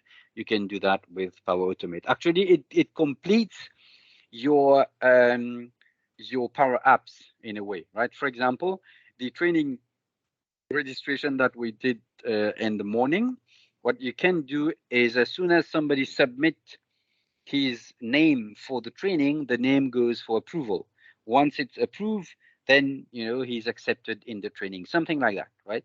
So this is something that you can do. So you can trigger a workflow or a Power Automate flow from within Power Apps, or you can let it run on its own from on a time basis, etc. Right? So there are multiple trigger points to run Power Automate. So basically, Power Automate is your workflow engine, right? So let's get started. So there are different type of ways that you can start creating your flows. First possibility is using pre-built templates. There's a number of pre-built templates that you can use. So these are very useful and it's meaningful as well. So you can start from there and then you can customize. You can start from the template, but then you can remove components that you don't need or add further components, right? So there are also same thing as Power Apps. It uses the same connectors that we have seen. It has got seamless integration to the Microsoft ecosystem, whether it is with Azure, Microsoft 365, Dynamics 365, etc. So we have seamless integration with all those systems, right? So you have also the ability to connect to on-premise system, right? So using the on-premise data gateway, which works for Power BI, which works for Power Automate and Power Apps, you can use that gateway to connect to your on-premise data. Because remember, you are in the cloud. Power Automate run in the cloud, so you can't connect Power Automate to your local Power Automate cloud to your local database. You have to use a gateway, right? Right. So this is just an example of Power Automate. So you can use Power Automate to send approval workflow, right? So once somebody submits a form, it goes for an approval, right? So this is one example, right? And then it's again the same concept as we have seen previously. So it's a kind of concept of flow with branching. right? So you can say if the outcome is equal to approved, go this way. If it's not approved, go that way. So it's quite easy to build using Power Automate, right? So let's get started into those different types of flows. First, there are three types of flows that you can create. So you have event-driven flows, right? So which is basically based on an event or trigger point. It can be when an item has been inserted, when an email is received, etc. You have different trigger points. There are business process flows. These are basically what you create in Power Apps. So you can also create them in Power Automate. And then you have desktop flows, right? Desktop flows works with Power Automate desktop, right? So you have to have Power Automate desktop to design your flow, and then you can deploy it obviously in Power Automate Cloud, right? So we'll go in each and every one of them, and then I could give you some example, right? So obviously you can add AI capabilities to your model, to your Power Automate. Okay, you can use the AI builder, like I've shown you previously. You can use that AI builder, create whatever AI you want, and then include those AI module or AI model into your Power Automate flow. Okay, whether it is text classification, prediction, object detection, or from processing, right? So I'll skip that case study from True Green. So let's see one in action. I'll give you a quick demo on how you can use Power Automate. Right. So let's get started. So I'll first of all go to my app catalog, go to my 365 apps, and then open Power Automate. Let me just close all of these as well. Right, so this is Power Automate. What you can do is you can use a number of existing flows. For example, these are all templates that exist, right? So if I go to create, if I want to create one, I go to create, I can choose from all those existing templates. So for example, start an approval when a file is added to SharePoint, or notify a team when planner task changes status, etc. So there's a lot of options that you can see there. You can view more templates, right? So save a message to OneNote. Well, there's a lot of stuff that you can do, right? So these are the different categories of flow that you can create. You can create an automated cloud flow. Automated means it will be it will run based on some trigger point, right? And you can decide what are the trigger. Instant cloud flow. This is manually triggered. Schedule, right? This will run automatically based on a schedule. Desktop flows, you need to have Power Automate desktop to create your desktop flows and then publish it there. Business process flow, this allows you to create a screen process like you would do it in model-driven app. Process Advisor is just a tool that you can use to evaluate your existing processes, and it will give you some KPIs and some hints on how your processes are being used and where to optimize, right? So let's start by the automated cloud flow. So you can see here, it asks you what is the trigger point, okay? And this is a lot of trigger points that you can, there's a lot of trigger points there. So it's not only, trigger points can be anything. It can be related to Power Apps, not related to Power Apps, because remember, we are in Power Automate. Power Automate is a completely separate product. You can use it on its own. You don't need to use it with SharePoint, with Microsoft 365 or whatever. You can use Power Automate with Gmail and Excel if you want, okay? Read a Gmail, extract the content of that Gmail, take that Excel file, put it somewhere, for example, right? So you can see there's a lot of connectors there. These are all free connectors. If it's not free, it would be written, right? So you can connect to Amazon Web Services. You can connect to a lot of stuff, right? A lot of, these are all trigger points, right? So that you can, so what I will try to do is something, let's see if you have something with Dataverse. Okay, see, when a row is added or modified, I want to use that as a trigger point. So when somebody creates a row in my data. Okay. And then I can choose here added or deleted. What type of action? Let me just say added, right? Choose a table, and I will choose my table, which is training. Okay. You remember we created that table in the morning, right? Scope, is it okay? Scope is a little bit different. We haven't talked about that. Scope is, you know, in Microsoft Dataverse, you can create scope. Scope, there are different types of scope. The highest level is organization scope, so it means full database, full tenant. Business unit, it means the business unit I belong to as a user, right? Or parent. Parent means I have access to my business unit and to the parent business unit, so as a child business unit. And then if you put scope user, it means that it only gives me access to data I have created, right? So these are the scopes, right? So I will choose organization for now. Couple of advanced options here if you want to do that. So basically, this is the trigger point. When somebody added a row, okay, and you would remember that we have created a Power Apps. Okay, let me just open that meanwhile. Okay, we have created a Power Apps that allowed us to write something to that Dataverse. So I would say when the system writes something, I want to do an approval, for example. Okay, so if I just type approval here, there's a lot of approval actions. So I can use start and wait for an approval. So this is out of the box approval, right? So it just allows me to approve or reject, right? So when a row is added, an approval is being sent with the title, for example, the attendee's name. Okay, it will say new request. Let me put something new training request. And I put a column and I will put the attendee name. You see, I'm building my application. It will just send an approval, which is new training request received from and the attendee name. Assigned to, who should review that? I'll send it to me for now. Okay.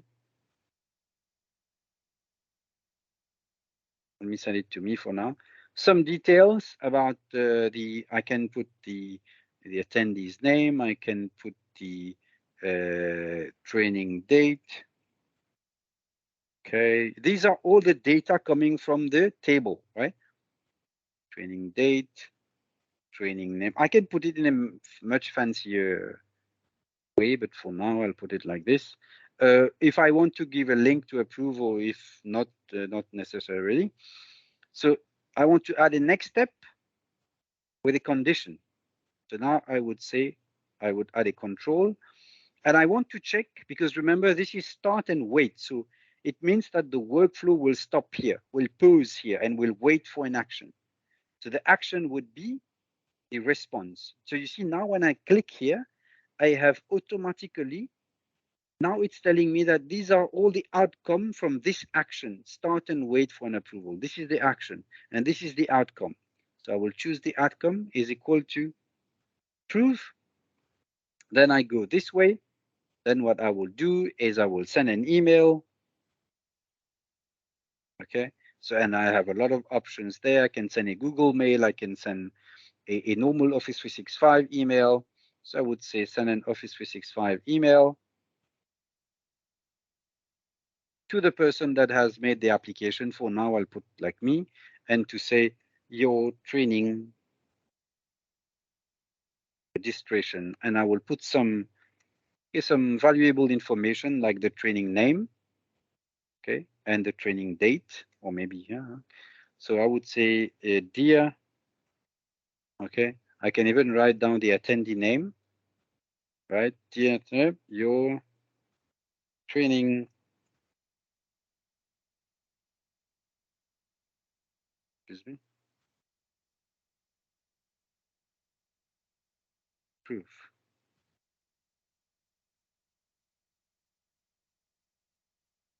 Okay. or I can put it reject if it's not the case. So that's it. I've done my small workflow. Approval when somebody submit a request. Okay. Now let's see. That's it. So it took me like 5 minutes to do. So I will go to my app and try to run one. Okay. Training registration. This is my app. I want to register. Okay. 5. Training name. Power Automate. Attendees. Let's say it's David, for example. Okay. So I hit save. Cool. Okay, it's done. Right. Let's see what happened here. I go to my flows. Right. And remember the flow is, okay, this one. Okay, I have to rename it, but okay. So basically what I'm expecting here, so now I am on the flow, okay, on the flow that I created. It says created on this time. You see now it has automatically started. It says the flow started 8 seconds ago. Okay. And if I want to see what is happening, what has started, I click on the flow. It says running. I will see that the flow is running. So it has triggered, okay, which is great. And it will tell me what has been in, what you see, David, what I input. Okay? It gives me the, on what record has this been triggered. And now it is here. And the small flag here means it's waiting. It's waiting for somebody to tell him something. And if I go to my emails, hopefully I can have it.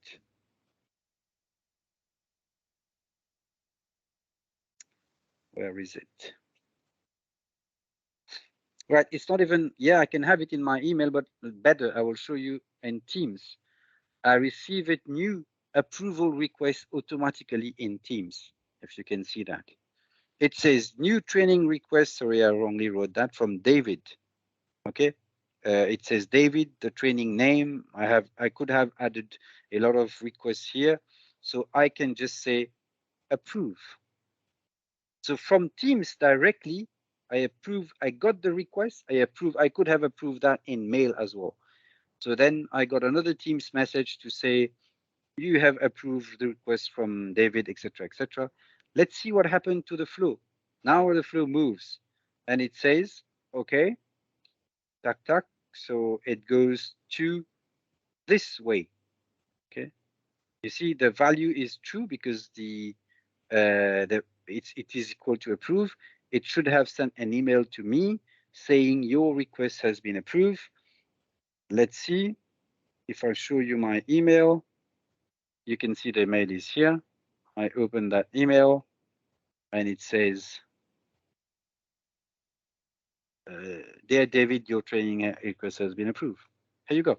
Simple workflow, few minutes, and you are all good to go, right? So you can easily build some workflows like this, and it will take you a couple of minutes to create some basic workflow like it. And this is based on Microsoft Dataverse, right? So all my data are stored in Dataverse. As soon as I hit save, it goes and it saves my information, right? So this is one example, which is what we call an automated flow. Now you can create another one, which is pretty much the same, but schedule flow, okay? Schedule flow is the same with the only difference of you can schedule it to repeat every month, every minute, every second. Okay, right. So this is what it is. It looks exactly the same, only the trigger point is different. So you can schedule that to run every month and to do something. Okay, it can be to fetch, to copy a file. It can be to run an action. It can, you see, you have interaction with Excel, interaction with a lot of stuff here, right? So you can, there's a lot more that you can do. So you have built-in actions, you have standard action, and you have premium action. Premium action is basically what you have to pay. Okay, for that you have to get a Power Automate license, a Power Automate per user license, then you can have access to those premium connectors. You see there are some nice connector, for example, convert to PDF, okay? Convert PDF to image, convert PDF to Excel. This kind of stuff is not as part of the Office 365. You have to pay and get another license. So you see you have Adobe PDF services, etc. if you want to use that. There's a lot more. These are all the connectors. There's a lot of them. So some of them are free, some of them you need an account to use. For example, if you want to go to all these third-party stuff, you'll need an account with them to be able to use that, right? All right, so this is the schedule, right? Now I would like to show you the desktop flow. Desktop flow is a bit different. Why? Because desktop flow is what gives you the ability to do RPA.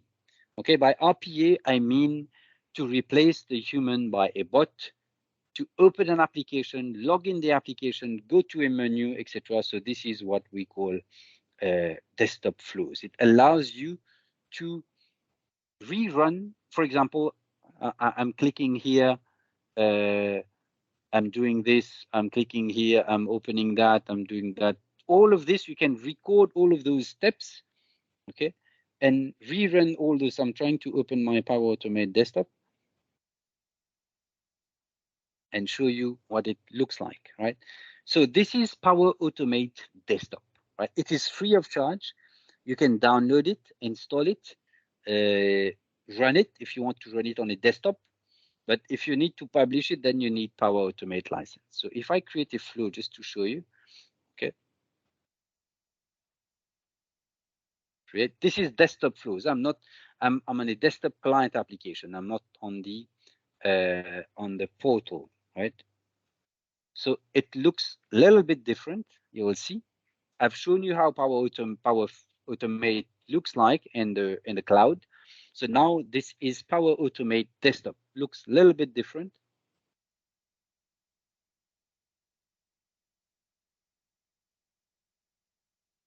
Right, so this is how it looks like. Completely different from what I've shown you. Here you have the concept of variables, okay, which is a little bit different from what you've seen. Loops and a lot of actions, right? So you can see here, you have PDF actions. All of this you can use. But when you deploy it, then you need a license. You even have OCR, etc. So what you can do with that, right? So something very simple, you can just say, for example, I want to record, okay? So let me create one. Oops. Where is that? Okay, no, not this one. Workstation, right? Okay, no, not this one. Hello, am I disconnected? No, I'm not here. Okay, where is my?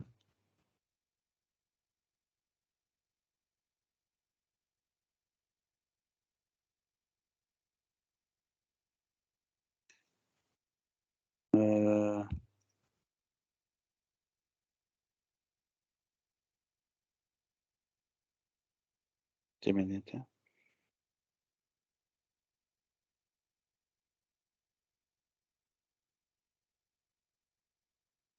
Okay, something I'm missing here.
Give me a minute. I'm just trying to check. There's one here.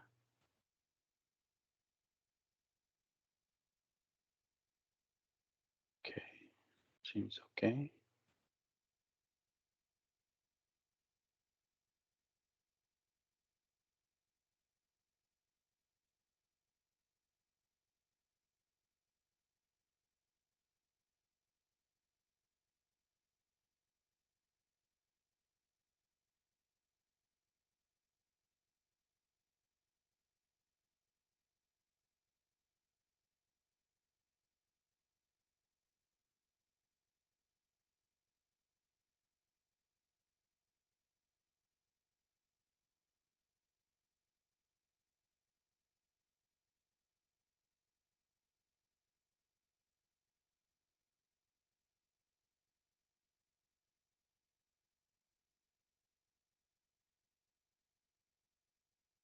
Okay, right. So let me use this one.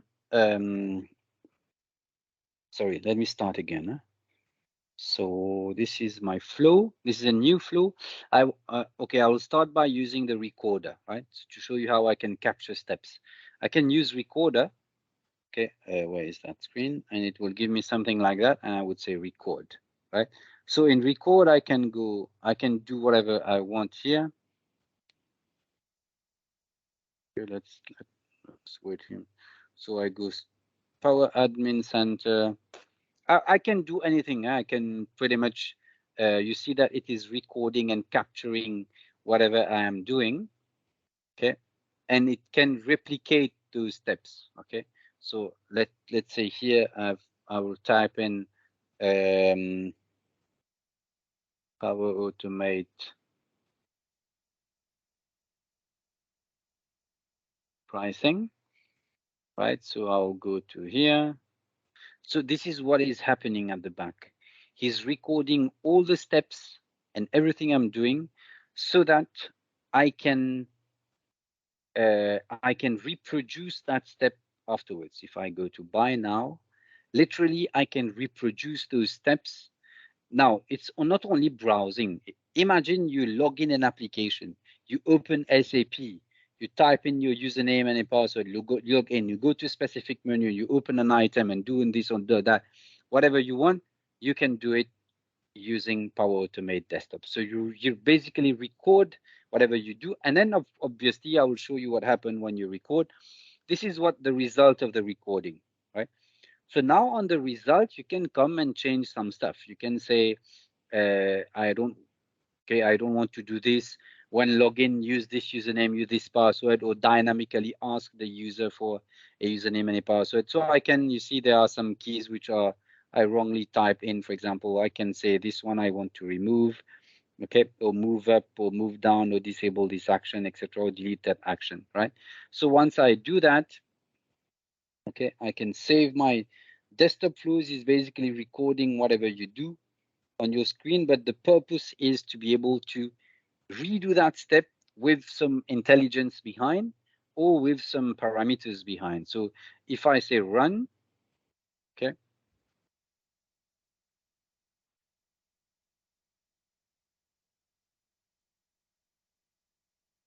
is it doing something? Okay, I've missed that. So you can see it's moving around, or is it? Let me close that and see first. Try to close everything, and then let's rerun it.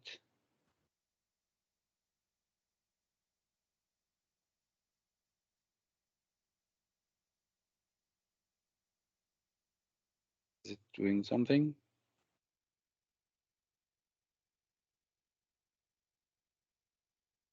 No. Where's that browser? I don't think he's doing something. Okay. Failed to get, okay, right. So I understand what happened is probably there's something missing here. I'll tell you why. What is missing is I have to open a browser first. Because remember when I did capture that event, I had a browser running.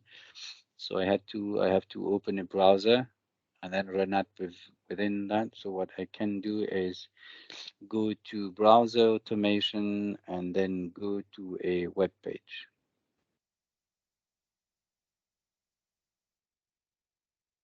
Okay.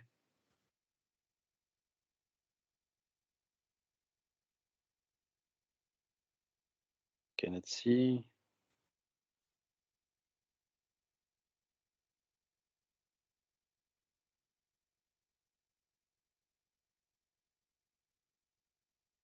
For example, can be anything.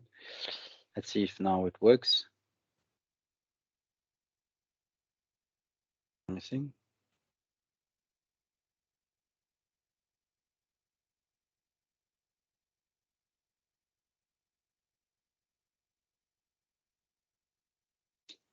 I'll get to my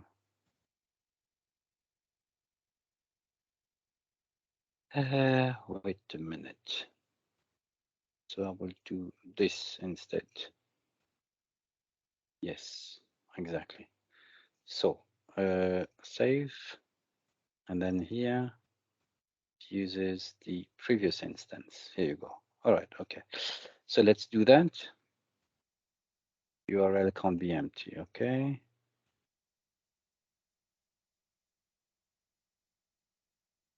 Okay.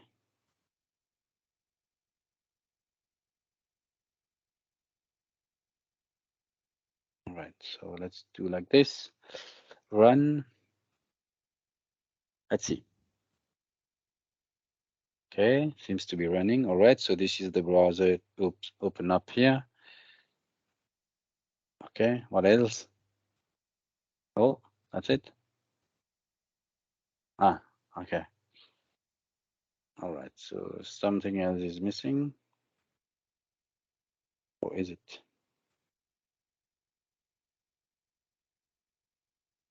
Let me do it again because I think I might have missed something.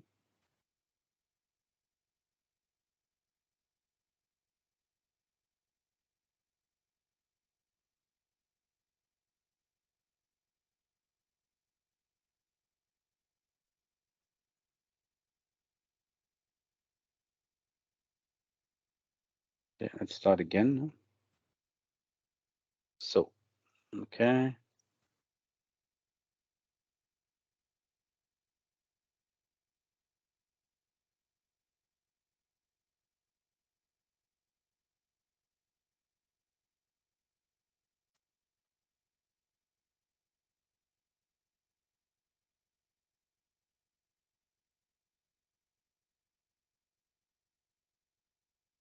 All right, so record.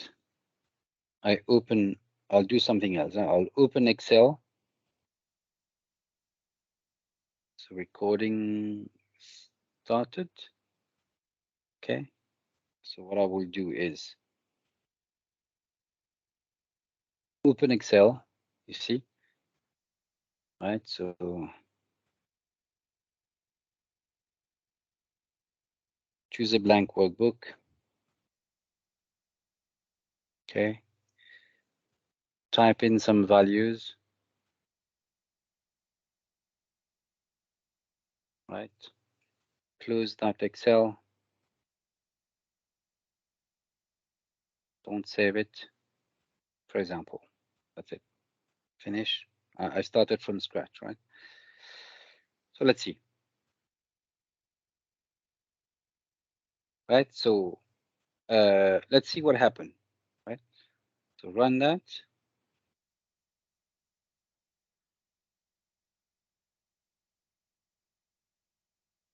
Okay.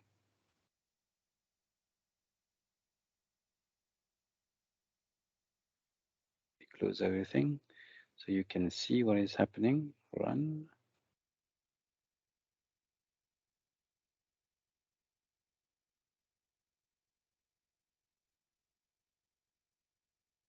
Is it running or what?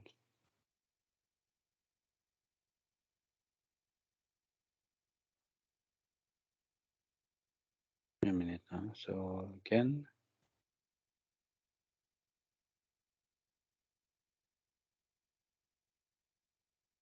No, why not?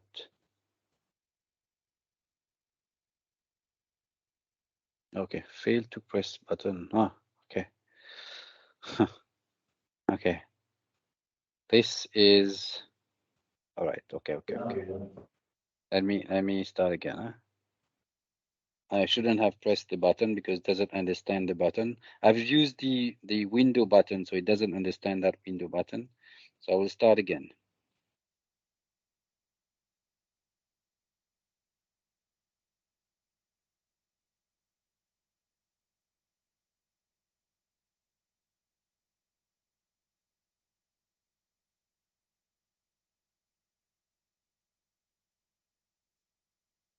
Okay. Let me show you that again. I think I'll have to duplicate my screen because you don't see what is happening. Let me duplicate my screen.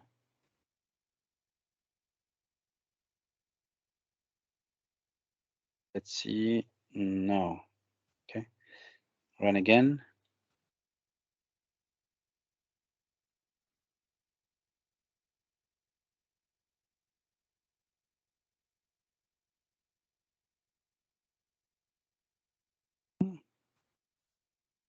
What is happening? Nothing. Again, guess what happened? Why is it saying button? I don't have a button. Sorry, let's start again.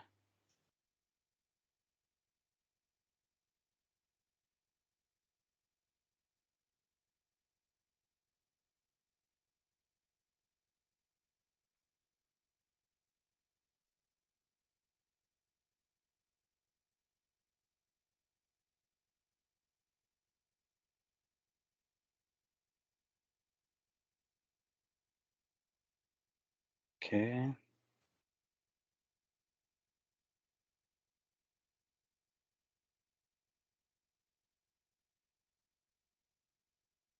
Do it again. Open Excel. Choose a blank workbook. Yes. And then type in something. Close that. Don't save. Complete the recording. Okay. Close that. Run it again and see.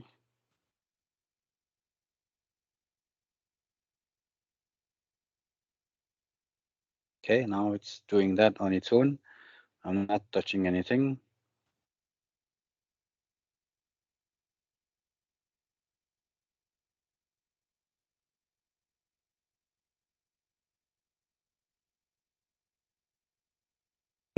What happened? That's it.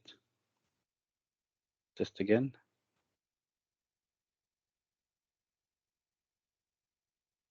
Right, so you can see it's starting Excel. Oh, we can't see the screen. Ah, excuse me. Ah, I don't know what happened. Share again. Huh?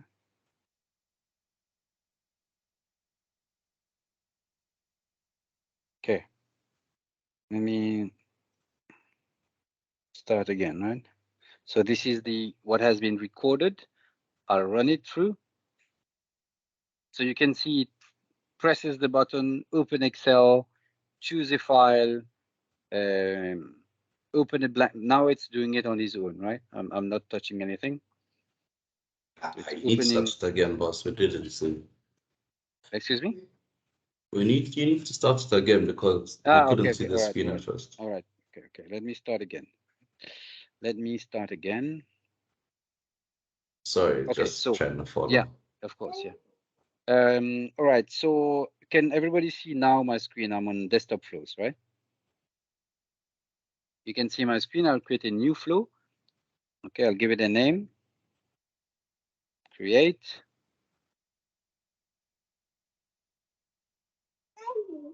And now I can start by building myself, or I can start recording. So I will do recording.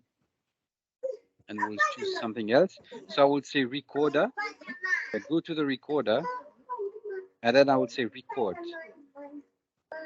And it will start recording all the actions. So let us wait. So you can see as soon as you hover your mouse, it creates some stuff. So now I'm recording. I'm opening Excel. Right now I'm doing it. Okay, I'm opening Excel. I'm clicking a blank workbook. You can see it will just highlight it in red. Okay. Open a workbook, type in some values, right? And then that's it. I just want to stop there. I will close the Excel. I won't save, right? This is what I did manually. I will just close the recording for now. Okay. Let's see now what the Automate has given us. So the result is something like that. Okay. So this is the result. It has said, press button, open Excel, create blank workbook, wait 2 seconds, send keys, type 1, 2, 3, and wait 2 seconds and then close, right? If I rerun this, see what happened. I just click on run. You see now it's doing some stuff. So you see now this is automatically done. I am not clicking anything, not even touching the mouse. So it opens up Excel.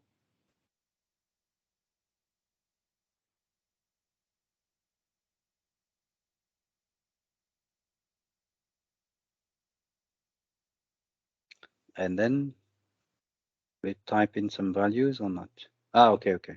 Okay, there are some errors that probably you have to check. But anyway, the idea of the recorder is to allow you to track everything that you have done on your desktop. This is why it is called Power Automate Desktop. It really allows you to automate desktop activities compared to the Power Automate that we've seen so far. It allows you to create a process, but this one allows you to automate what you can do on a normal user can do on a desktop, right? This is the main difference. And apart from those actions that are captured using the recorder, you can do your own stuff here. You can say, for example, workstation, print a document. Okay, you can give it instruction, what document to print. So you can dynamically put a document here or manually put a document here. Okay, so the instruction, what will happen is it will print the document. Okay, it will send a print. So what happened when you say print document, it will send it to your default printer, right? For example, you can even say before that, set a default printer. Can you choose from your printers? Okay, so this is all actions that you can do that normally a human would do. Okay, select file, print, open the document, but here you can fully automate everything. And as soon as this is done, you can even lock the workstation. Remember, this is a robot that is doing that. After the robot has logged in the machine, etc., he can just lock the workstation and as if a human has locked the workstation, right? So there's a number of actions that you can do like this that really automate. You can even log off the user, right? So once it's done, you log off the user. So from a security perspective, it's better because remember, this is all done by a bot that sits on the machine. This is a bot that sits on the user machine, right? So it has to execute in a user context. You have to give the bot a username and a password to log in, or it has to be a normal user. This is how you treat them, right? So this is Power Automate Desktop. It's very powerful and it replicates literally what a normal user would do as compared to the flows that I have shown you, which are mainly what I've shown you earlier today is Power Automate flows, which are basically workflows that you can create. But Power Automate Desktop allows you to simulate what a normal user would do on a desktop, right? So let me talk to you now on licensing, because it's interesting to understand licensing there. Okay, so if you look at the licensing page from Microsoft, you would see that there is something that you have to understand. There are different type of licenses, right? Let me go here. Maybe it's better. Yes. Okay. No, not this one.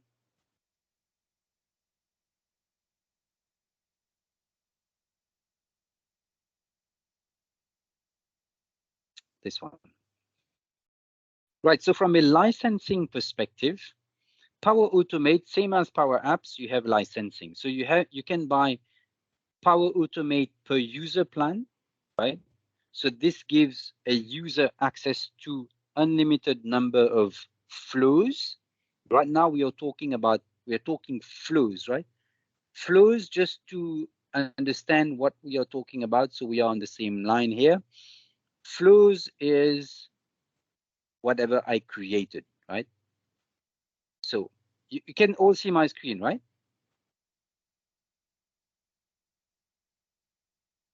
So flows is here. Yes, we can. My flows. Perfect. Right. Thank you. So flows is whatever you have created here. I've created that small flow that sends an approval. This is what we call a flow. Okay.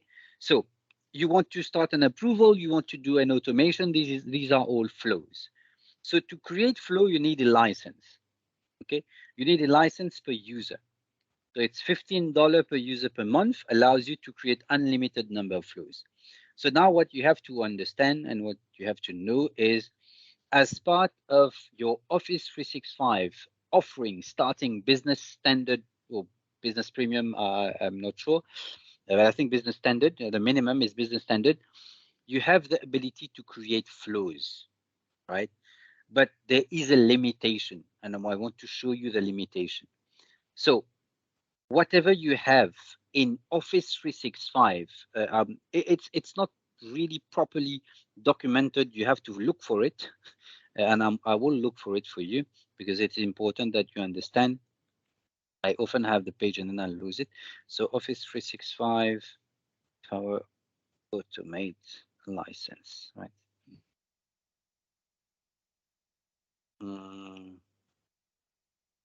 So in your Office 365, there is, so I have to, I could have found in the licensing guide, but then it's a bit it's a huge document. So let's go through it.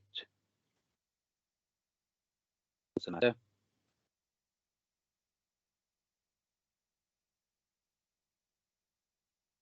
Okay, let's wait for it. You're used to that document, right? The Power Platform Licensing Guide. Okay, this gives you a lot of information, especially when we talk to Power Platform. It's not easy stuff. So it's a bit complicated when it comes to Power Apps and Power Automate licensing, right? So let's go to Power Automate.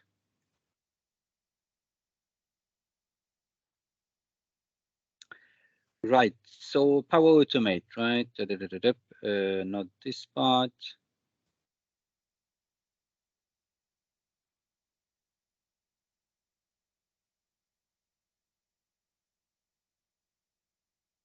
Right. No, this is Dynamics 365. It's not what. Okay. Power Automate rights included with Office 365 license. This is what you want to read here, right? So you have limited Power Automate use rights within Office 365 licenses, right? And it starts with a business premium. Okay, M365 business premium, M365 F3, free, etc., etc. All these you have the right to use Power Automate. But what is limited? Right, it's a bit complicated to see what is limited. Let me show you.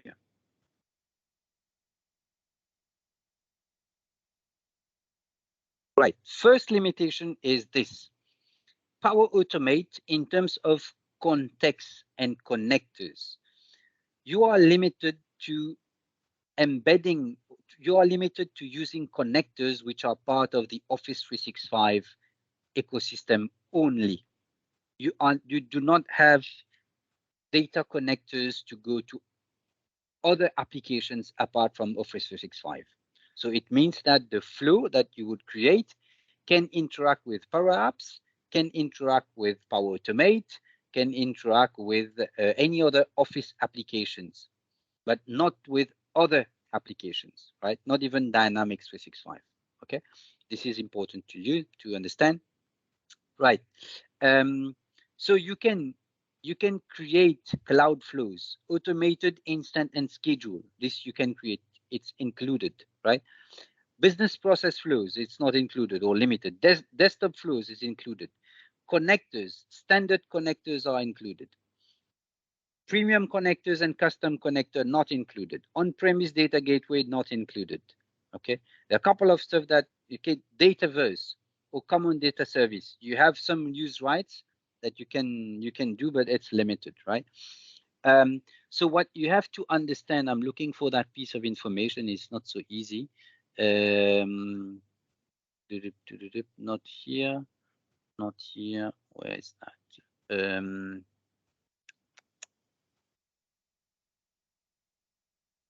Okay, I'll find it for you.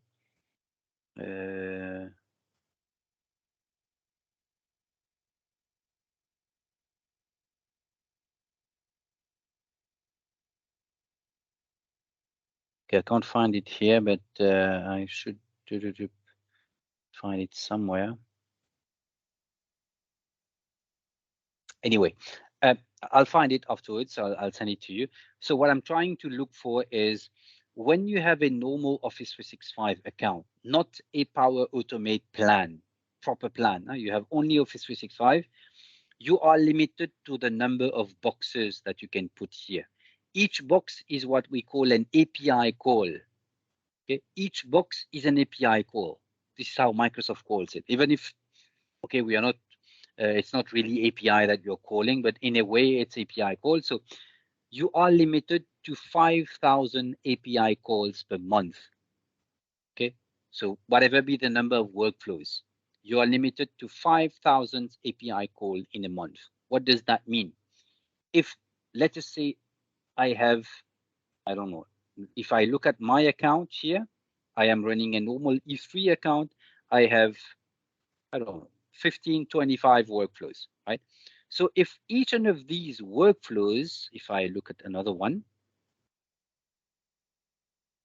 each of them has got 3 APIs called like this, okay? So if I have like 30, it means that I have 30 times 3 API calls, right? 90 API calls that I'm allowed per workflow. Now imagine if this guy runs 30 times a day.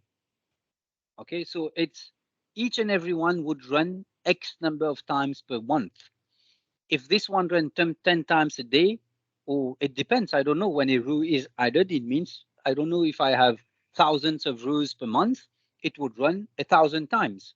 And 1,000 times 3. 3,000 times. So I'm already 3,000 API calls. So you can reach very easily that 5,000 API calls, right? So you have to understand that if tomorrow you see, or your customers tells you that, okay, they have created the flows, but the flow doesn't run or stopped somewhere and they don't know why. One of the reasons could be that, you know, they have exceeded their number of runs, because in a normal Office 365, you have a limited number of runs or API calls, right?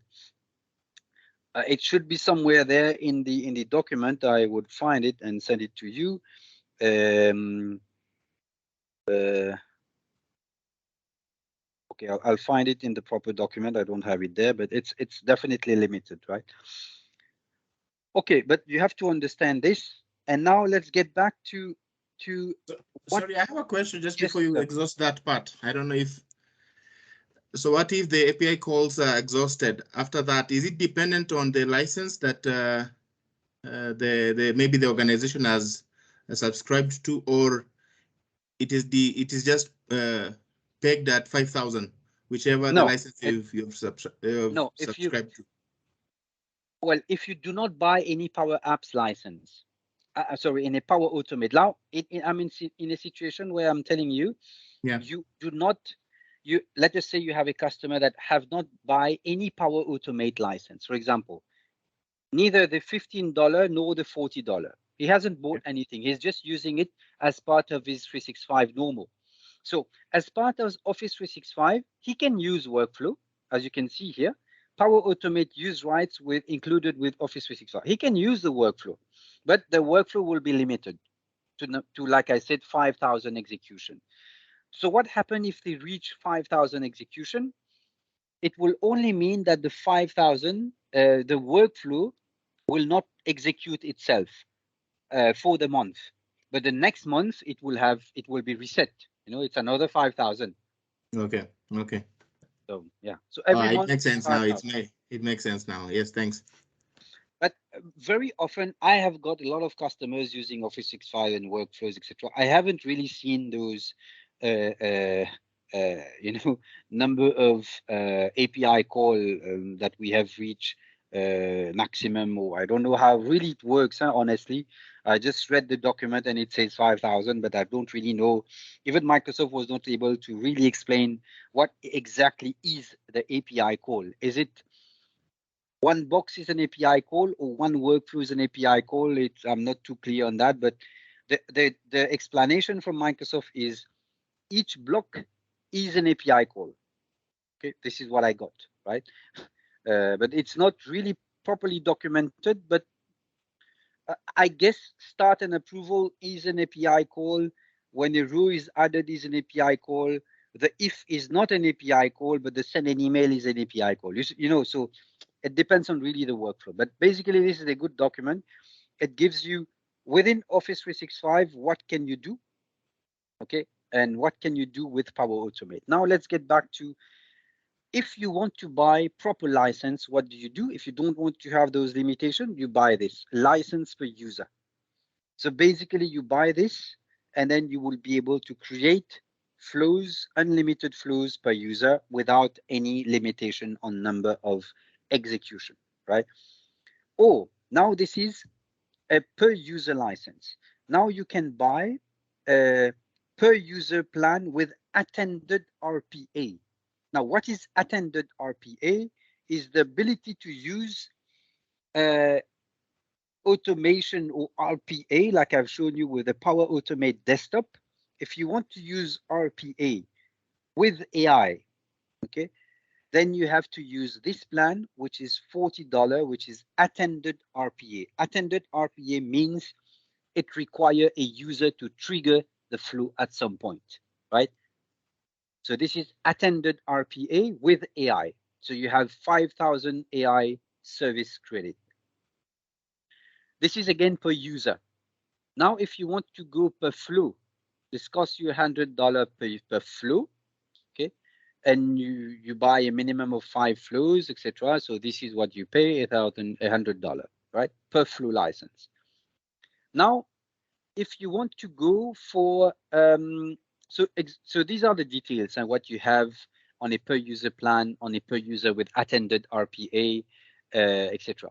So now if you want unattended RPA, unattended means it's the bot that logs in the machine. So you attribute a license to the bot, unattended. You don't need user interaction, no human interaction.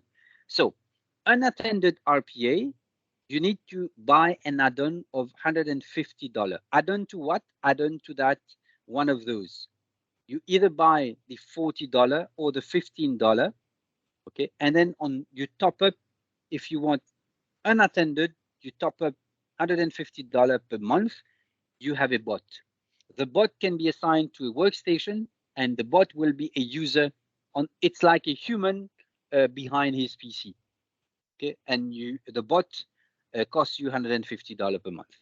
And the bot can do unlimited number of flows, and the bot has got 5,000 AI credit service. And then it can just do stuff for you as if a human would do it, right? It would receive an instruction and do it, or it would every day log into a machine every morning, log into a machine, take some stuff, okay? You can imagine a bank wanted to do something like that, wanted to have a bot that every morning reads a shared folder and then take that document from that shared folder. You can imagine it can be signatures, signatories, etc.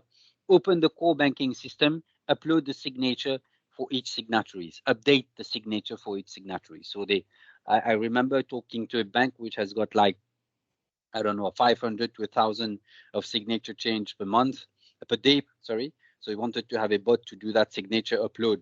It's just a signature file.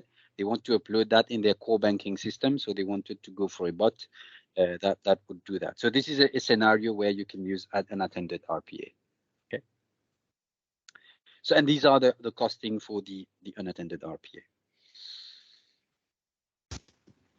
Katika mifumo yote ya battery, nini kinachofanyika? Sorry, say that again. We save the energy into the chemical and then we change the chemical into the energy. I cannot hear you properly. Imani, I can't hear you properly. Can you please phrase it again? Imani, did you have a question? Hello? No question. I'm fine. Sorry. I thought somebody was talking and I thought it was you. Oh, was it somebody else, please? No? Okay, all right, good. Right, so so this is pretty much what is just very quickly on the slide. Let me just share that back again.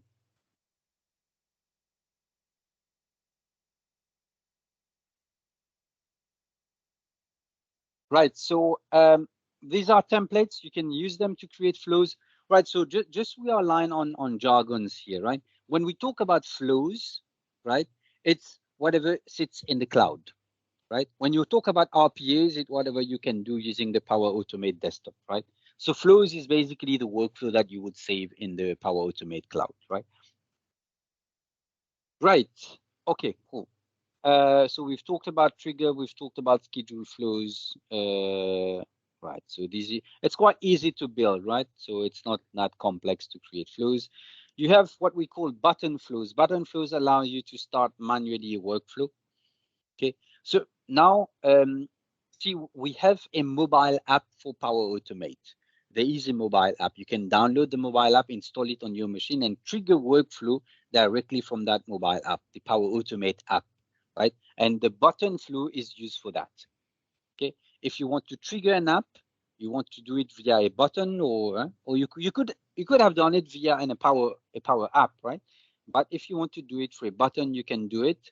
For example, here, send myself a reminder in 10 minutes, these kind of stuff, right? Gadget stuff, but yeah, you can do it, right?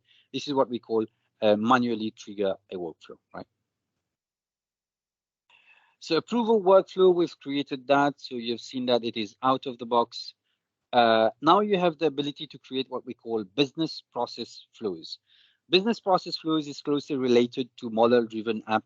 Okay, it works only with model-driven app. So basically, it tells you when you finish a step, go to the next step. For those that are used to Microsoft Dynamics, CRM, for example, sales. The Microsoft Dynamics sales starts with the first screen, and then when you hit save, it goes to the next screen, and then next screen, and then next screen. This is what we call business process flow. It guides the user through the different screens, right? So, and you can create those flows in business process flow, right?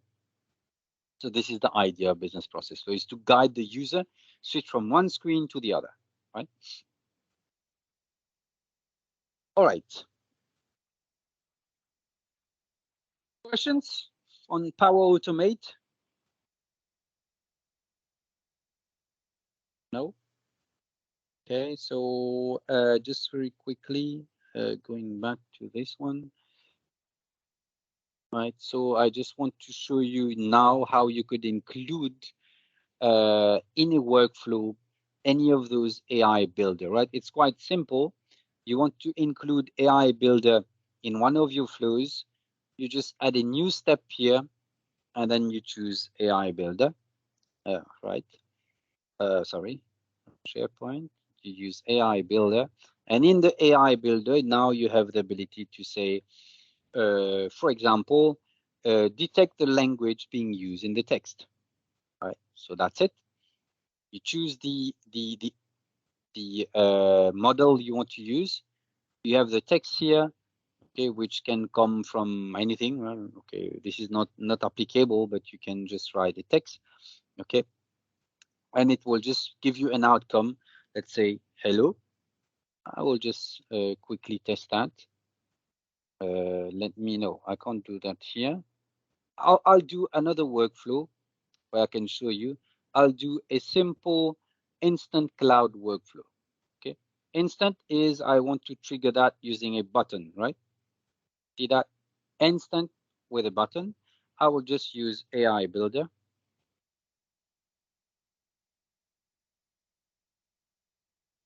Okay, and in AI Builder, I will say detect the language. That's it. Okay, so and I would say good afternoon. Simple stuff that I've shown you. Let's save that. And we can just test it like this because it's a manual flow, right?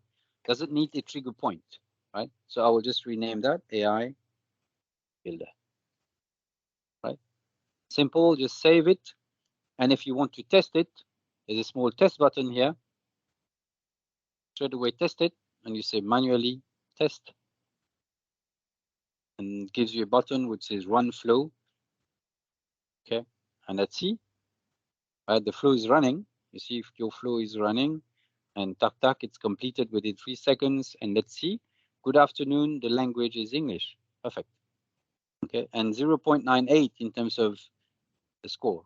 Okay, it was nearly 100% sure that good afternoon is in English, right? So this is, you have used simple stuff, looks simple, but at the back there, remember at the back there is an AI engine. Yes. Sorry? No? Okay, all right. So at the back there is an engine that detects the language. I could have wrote, I don't know how to write in Spanish, but yeah. You can write in any language that you want, as far as it is understood. You have the ability to detect, but not only to detect. Now you can say classify, okay, or extract information, right? Extract from invoices is key. Right? So I don't know if I can say classify. Okay, into categories. At least we transfer. Right, so I can say language, let's say English, and the text to classify is I don't know.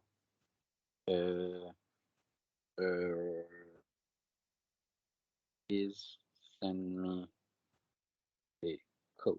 Let's see what happened. Okay, let's test that.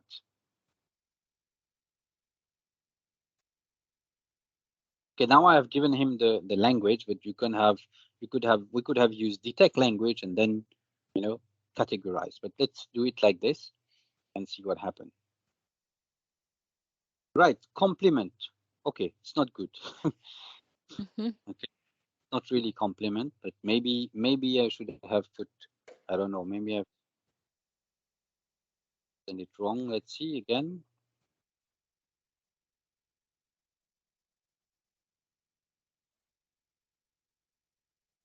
Let's test that one. Okay, maybe the AI engine is not so accurate. Okay, you have to, I haven't taught the model, so you have to teach the model. It doesn't work well now. It's saying complement. It's not good. But you have to teach the model. I've just used a model without teaching the model anything. What we have without giving him anything. So yeah, probably this is why it's not picking up. But anyway, you have that ability to use that here. Okay, probably we have to do something a bit more precise here, adding a bit more intelligence to that. This is too easy to do. But anyway, you have the ability here to include in your flow AI model. Okay. Today, okay, are healthy or are cool or. Sorry. Hello. All right. Okay. All right. So this is how you can include AI model, and you can have AI builder here. all the models are being stored here. You can create your own model, okay, or you can use existing model. Okay, sometimes the existing model doesn't really work well, as you have seen right now. Some does work well, some doesn't really work well, so you have to create your own model. Creating a model means defining an algorithm and defining and give him teach him a little bit, right? Give him a data set so that you can teach him. But there are a couple of models, so you can create your own model, right? So you can build a model here, and the model will be based on all those existing model. So it can be text or image recognition, right? Or prediction. You can choose whatever model you want, and then from there you create your own model. This is the best way to do actually. You use the existing model that Microsoft provides you, and then you build on top of that, right? All right. So this is, again, you have the ability to share the workflow with somebody else. If you want to have two owners of the workflow, it means that you need somebody else to modify that workflow apart from you. You can share it, okay? You can save a copy of it. You can send a copy. You can export it. You can view analytics. You can turn it off if you don't want to use it. For example, I want to turn it off. I don't want to use it. I want to disable that. I can also delete it. Okay, this is what I will do. I will delete the flows because I don't need them, and I will delete that one as well, right? So this is a couple of stuff that you can do, right? Okay, right. So if you need to, now this is where okay, there's a small install button here. If you need to download Power Automate Desktop, you can download it from there. If you need your flow to connect to on-premise data, there's a small application that you have to connect and download, which is called On-Premise Data Gateway. You need that application to be able to download, to connect to on-premise data, right? You need that installed on a server, on a machine somewhere, on-premise, so that this flow can connect to that gateway and connect to your database, because else it won't be able to connect because this is cloud. Public cloud can't connect to your on-premise data sources, right? All right. Do we have any questions on Power Automate, please? Okay, because I'm going to switch to something else. No? All right, okay.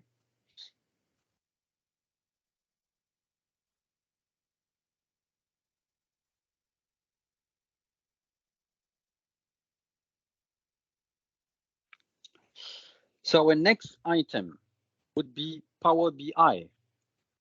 I think this is pretty much familiar, right, to you guys. So let's talk a bit on Power BI. So Power BI is your data analytics tool, right? So what can you do with Power BI? Right, so first of all, Power BI is in line with Microsoft's strategy to do self-service BI, right? This is the idea of Power BI. Because previously Microsoft had a BI offering which was around SQL Server and SharePoint, right? So with Performance Point, etc., you could have heard Performance Point at some point in SharePoint 2010. So Microsoft has walked away from Performance Point, so it doesn't exist anymore in SharePoint. So now you have only Power BI, right? Of course, you have other reporting tool, which is reporting services, but which is pretty much a reporting tool or paginated reporting tool. But Power BI is a real dashboard, right? It gives you analytics. So Power BI has got the ability to connect to a lot of data sources, right? So not only SQL Server, but Oracle, Microsoft and non-Microsoft sources, right? Power BI can connect to structured and unstructured data. It can connect to CSV, it can connect to even a website, right? It's very, very powerful in terms of what it can connect to. Obviously, it can connect to the Microsoft Dataverse, right? So Power BI has got three different aspects, right? So I just want to show you some concepts behind Power BI. First of all is about capacity. So Power BI uses and has access to a number of resources. So Power BI are stored in the cloud, in the Power BI cloud, and Power BI has a notion of storage capacity, right? So each Power BI report has got a maximum storage capacity. This is the first thing. We'll talk about that later on. Workspaces. Everybody that has got a Power BI account has got a workspace. What is the use of a workspace? Is for you to create and publish your report. This is the use of a workspace, or even share it with other users, right? Another concept is data sets. Data set is the actual data that is that resides behind your Power BI report, right? So when you connect to a data source, Power BI import that data and then render that data for you. So there's a concept of data set and shared data set. Shared data set is used across multiple reports. And then we have a concept of reports. Reports is the actual pages that you're seeing with the charts, etc. And then dashboards is like a multi report container, right? Dashboard allows you to view multiple parts of multiple reports on the same screen, right? So this is basically what is the difference between reports and dashboard. We'll talk about that in a while. So first of all, Power BI, let me just switch this one. I don't want to. The first ability of Power BI is to be able to connect and retrieve and get data. This is the first portion of Power BI, getting data. Getting data means you can connect to any data source and bring the data back to Power BI, right? So it can connect to Excel files, to databases, to any SaaS providers like Salesforce, Facebook, Google Analytics, unstructured web pages. Okay, it can easily connect to those pages and do some stuff, right? This is the first ability of Power BI, is to connect and retrieve data. Second is you have a rendering tool, right? So that allows you to present data, right? So another faculty of Power BI is data presentation, right? So it gives you nice and look and feel and layout, as you can see. So what are the different options that you have to create Power BI reports? There are three options. You either use Power BI desktop tool, or you use Power BI mobile, but mobile is only to access, you can't even create. Or you can use Power BI service. Power BI service is Power BI cloud, right? There are three ways that you can access a report and two ways where you can create report. Create report is using desktop and service, and to view is desktop, mobile, and service. Okay, the three of them. Right. So Power BI has got another aspect, which is data modeling. Data modeling means to transform the data, right? To modify the data, but not at source, but in a staging area, in an intermediate layer. Power BI will modify the data for you for that data to be presentable, but Power BI doesn't have the ability to go and modify the source data, right? So I will give you an example of Power BI, what you can do and to what you can connect. I'll open Power BI desktop on my machine. So again, I am using Power BI desktop here, right? Power BI desktop allows me to create reports, right? So I could have created that with the cloud, but I will show you the difference. Okay, just give me 2 minutes. I'm opening up my Power BI desktop.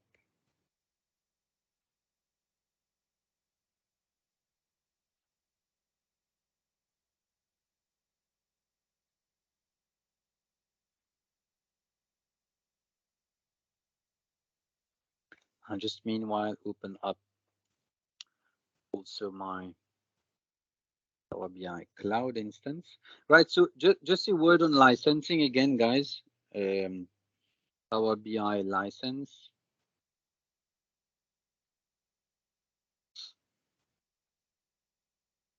Right, important to understand as well.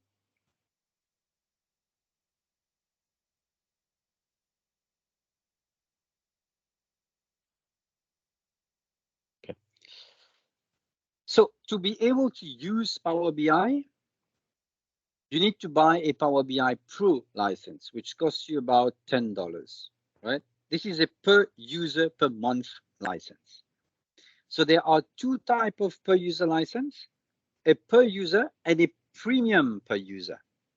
Premium per user gives you the ability to use AI in your reports and another feature which is paginated report, right? So if you look at those functionality metrics here, so with Power BI Pro, you can have mobile app access, publish report, but the difference is you don't have paginated report, which is previously reporting services. And look at the capacity. If you buy a Pro account, per model means per report, you can go up to 1 gigabyte per report. But if you are on a premium, you go 100 gigabyte per report. Okay. And then look at this. The maximum storage. If you have a Pro account, you can go up to 10 gigabytes for all your reports. It means that if you have one report worth 1 gigabyte, you can create only 10 reports. But with premium, you can have 100 terabytes. But again, 1 gigabyte is a lot for a report. Okay, I'll explain to you why. So let me show you what is Power BI Desktop. So let's get it clear. Power BI Desktop is a free tool. This tool is a free tool. You can download it. You can start building your report for free. Why do you need a Power BI Pro account then? You need a Power BI Pro to publish that to the cloud. If you do not have a Power BI Pro account, you cannot publish that to the Power BI cloud. So why do you need to publish it to the cloud? To be able to share it with somebody else. Because if you create a report and you want to consume it yourself, then there is no need to publish it, right? So you create a report, you use it as Excel, okay? I'll give you an example. I'll create a report, and this is one of the aspects of Power BI. You see, you can connect to Dataverse. Let me connect to Dataverse. I want to show you that I can connect to the data that I've created so let me connect to my Dataverse environment. Wait a minute.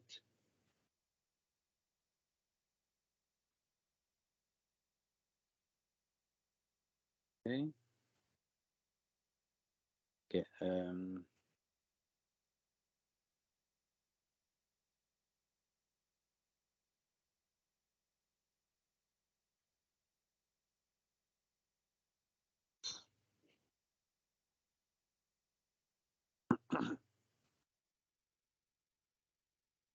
I'm just connecting to my environment. Huh?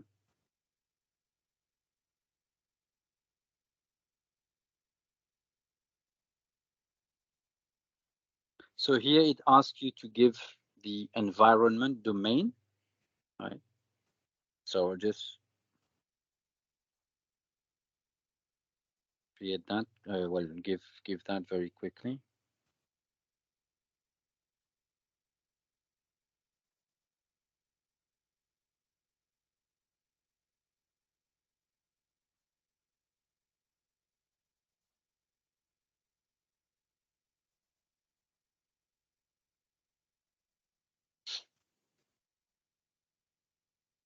Okay, let me sign in. Okay.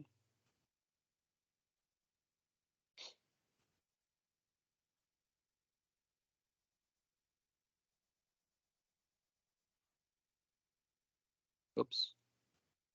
Give it a minute. Why is it not connecting?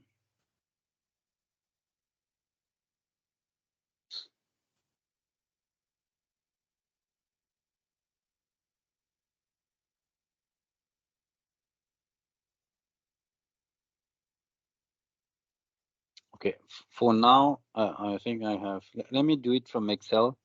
I'll connect it later on. I need to have the connection details.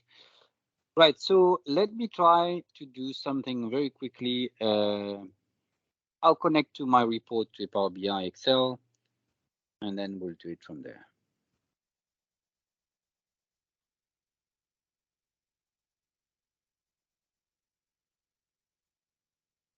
Okay, so here my Excel report, I have a list of customers. Very quickly, I can just say load.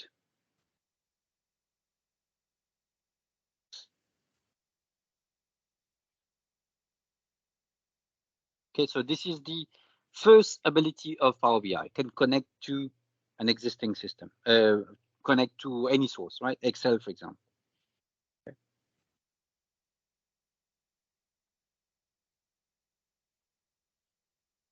So this is what happened. Gives you an Excel file, and you have three views: report, table, and relationship or model. So if I look at my table view, I look at my customers, I can see it here, right? But you can see that it has not imported properly my table, because the column, my column like customer ID, customer name, and city is not really interpreted as a column.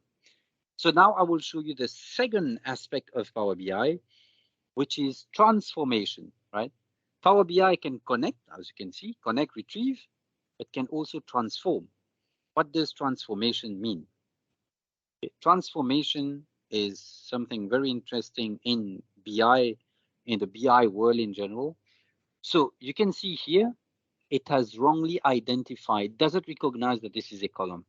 I have a small feature here which says use first row header. That's it. I just do that. I hit save and close. It will just now transform the data and make it a header. And we can see it's now building the model. Okay.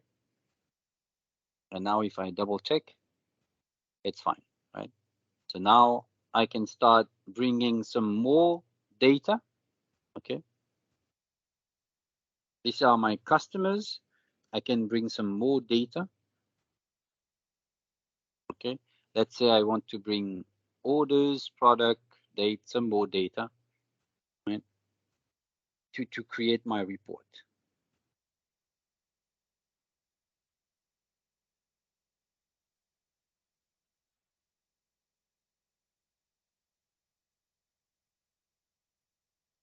Okay, all right, so the data are there. So you can see here, I have date, I have orders, and I have product. So I can easily build a report. I could just have to choose a visual here. Let's say I want a pie chart. Choose the pie chart, and then you can drop, like Excel, how do you want to present that pie chart? The values, I want to present here my orders, and I have here order amount. Okay, and it now asks me what are the details. How do you want to view that order amount? I want to view that by city. I just click and drag city. It starts building up my chart. Do you want a legion? I can say I want a legion. The legion would be, for example, no, I would just stay like that, city and amount. I want to create a line chart here. Again, I want to measure the amount, but now I want to measure, for example, by date. Okay, so I want to go here and I want to say by order date, right? So now look at that. I've put date. See what happened. It gives me automatically a concept of year, and I have a feature which says drill down. When I click on 2021, okay, all right. So it gives me quarter. When I click on quarter, it gives me month. You see, and when I click on month, it gives me day, and I go up. I can go up like this. I can go 2022 if I have some value. In 2022, I have June, July. I can click, I have December, and I can click on December and have the different dates, 2, 3, 4, 5, 6. So you have drill down capabilities. Automatically, you have drill down capabilities, right?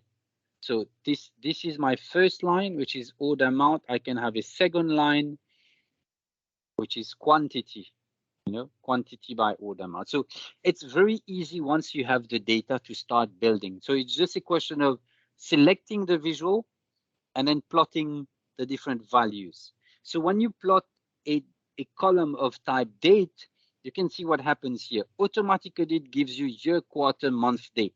It will automatically break down this. This is what we call time-based intelligence. The Power BI has got time-based intelligence. Now, if you want to put filter, as you would normally do, so you can click here. There's something called a slicer. Oh, sorry. Click here, slicer, and then you can say here, you want to filter by, up to you. You want to add date, fair enough. You can add date, and you can say, look at that. So you have a very nice looking filter, which is filtering like this. And everything gets filtered, right? It's a kind of a modern kind of filter. So you can easily filter. Instead of those classic kind of filter, this is different, right? And you can change it. You can say, I want to have before, or I want to have after, or I want to have a list, which is more like a classic kind of view, or I want to have a relative date. Okay, and this is cool because it's the last one day, last 1 week, last 1 month, last 2 months, or 3 months. Yeah? Gives you value for the last 3 months or last year, last 2 years only. You see, that's very cool. Only give you last 2 years, next 2 years if you have prediction values, or you can say this year, okay, this month, okay, this year. It's cool. It gives you ability to filter, but it's a different kind of filter. Yeah. So I can say the next 2 years or the previous last 2 years, right? So it's cool. Give you a number of ways that you can filter the data, right? So once you've done with creating your data like that, then you can say, I would like to save my data.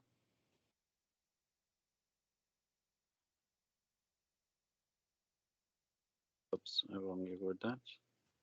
And then you can, now if you want to share that, fair enough, then you say publish. Publish to Power BI. Now you need an account, okay? And you can publish it on, like I've told you previously, everybody that has got an account has got a workspace in the cloud. You can put it in a workspace or you can put it on Teams. All those are Teams, okay? Teams group that I'm part of, but I will put it in my workspace, and I will hit publish, and it is going to be published in my workspace, and my workspace looks like this.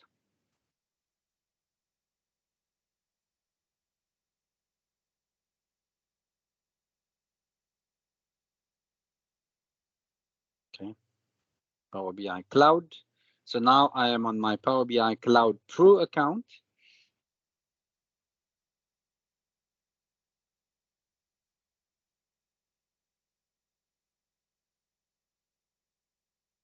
So this is Power BI Pro account.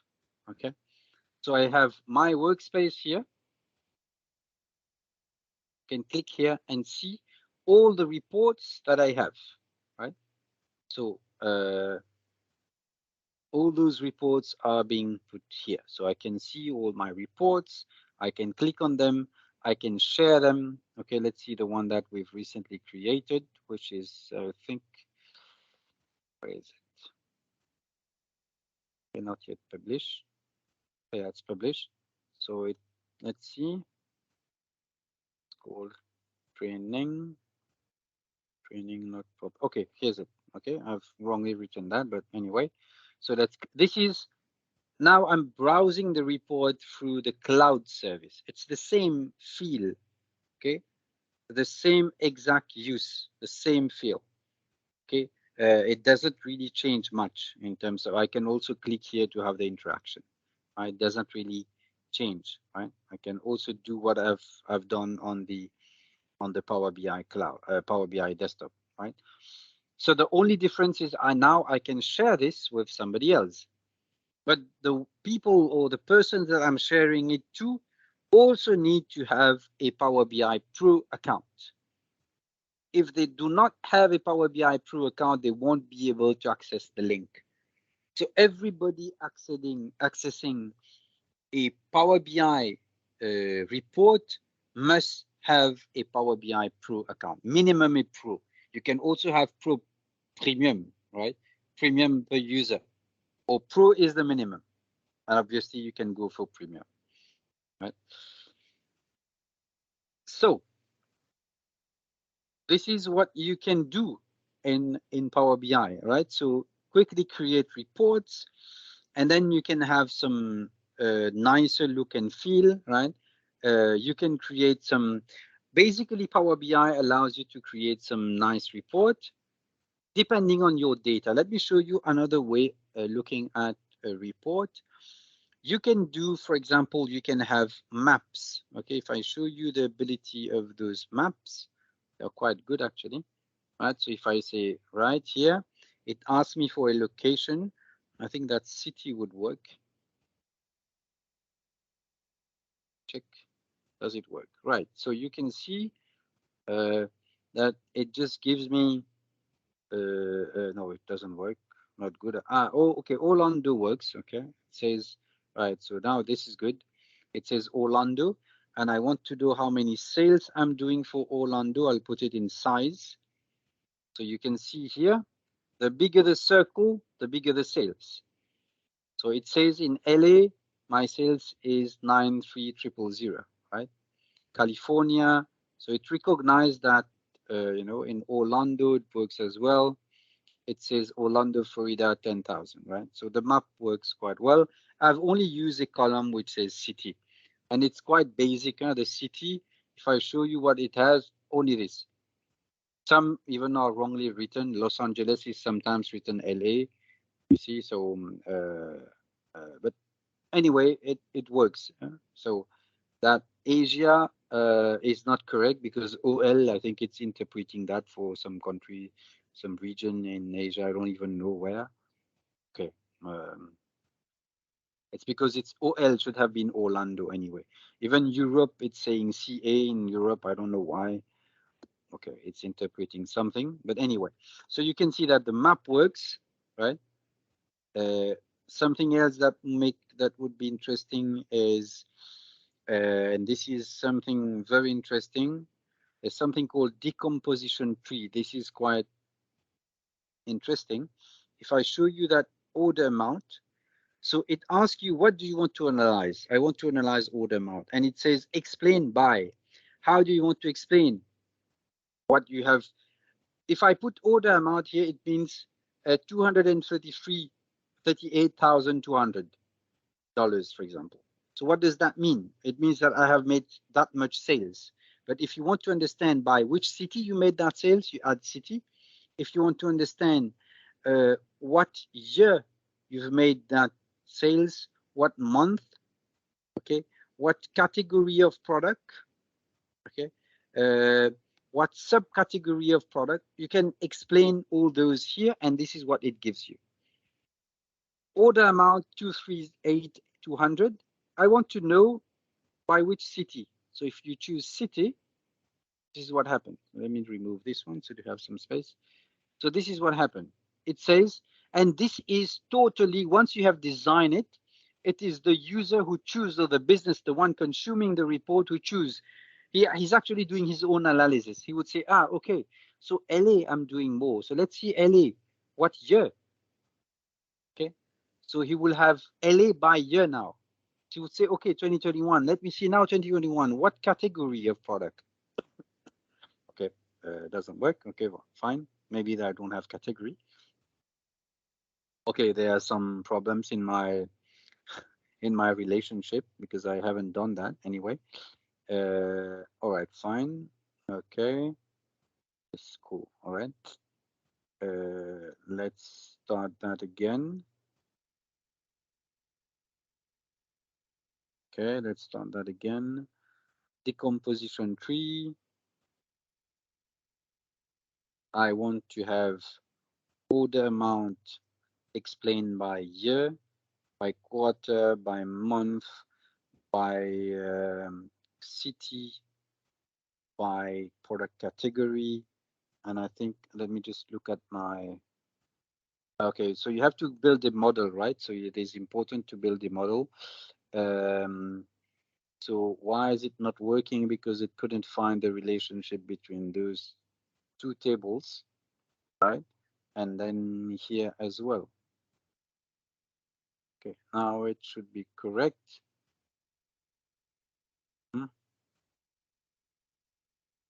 Right, so now if I say order date, I want to view by city.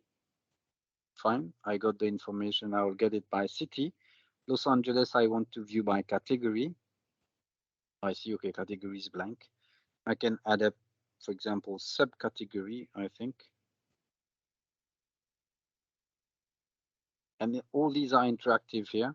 I can add subcategory. Okay, I don't have much information, but I think if I click on CA, now you see electronics. California is household, and I don't have any oven. Okay, fine. And if I want to see which year, I can see which year. So you're building, you're doing your own analysis, self-service BI. Nothing is preset. The only thing you preset in this view is you've given the amount that you want to analyze and explain by what. And once you do that, the user can click and choose whatever they want. And they can start all over again. They can say, no, don't want this, I don't want this, I don't want this. Let me start all over again. Now I want to view by year first. I want to understand what I'm doing by year. 2021, okay, perfect. 2021, I want to see by quarter. Okay, quarter 4, okay, interesting. Let me see by month, right? So once they add it, the others will come automatically, right? So you build and you do your own analysis, right? This is all in the visual, right? It's the visual that allows you to do that. So basically, Power BI, if you have the data, the visual will come automatically, and you just have to have the data, choose the visual, and put the proper fields in the different visual, a bit like Excel. Now there's one difference, right? Let me take you to the cloud, right? This is my cloud, my workspace. I'll give you an example of some. This is an example of a report that you can create. Looks like a complete report. So when you click on Carlos, you can see all sales by Carlos. And when you click on this one, it will just filter up, etc. Right?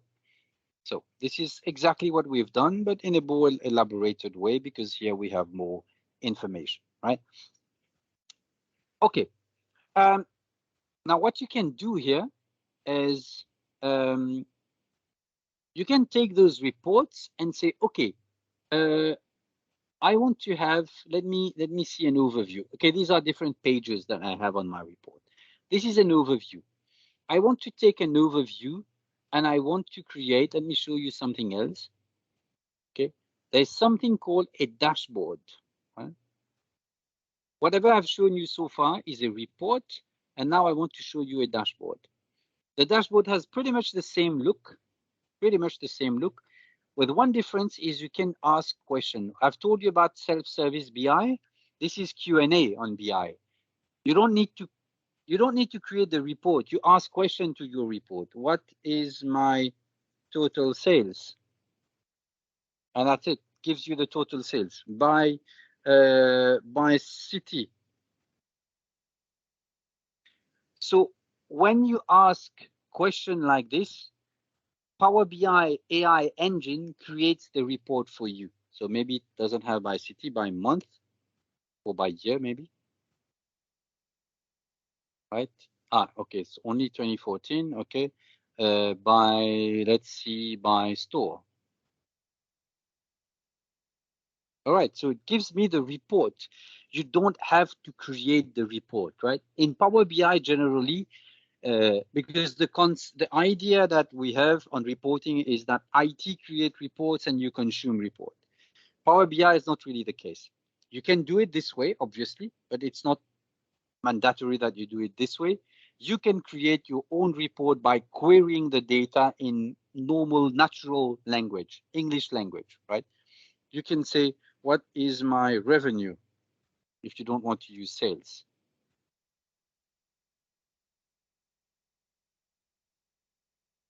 Oh, sorry.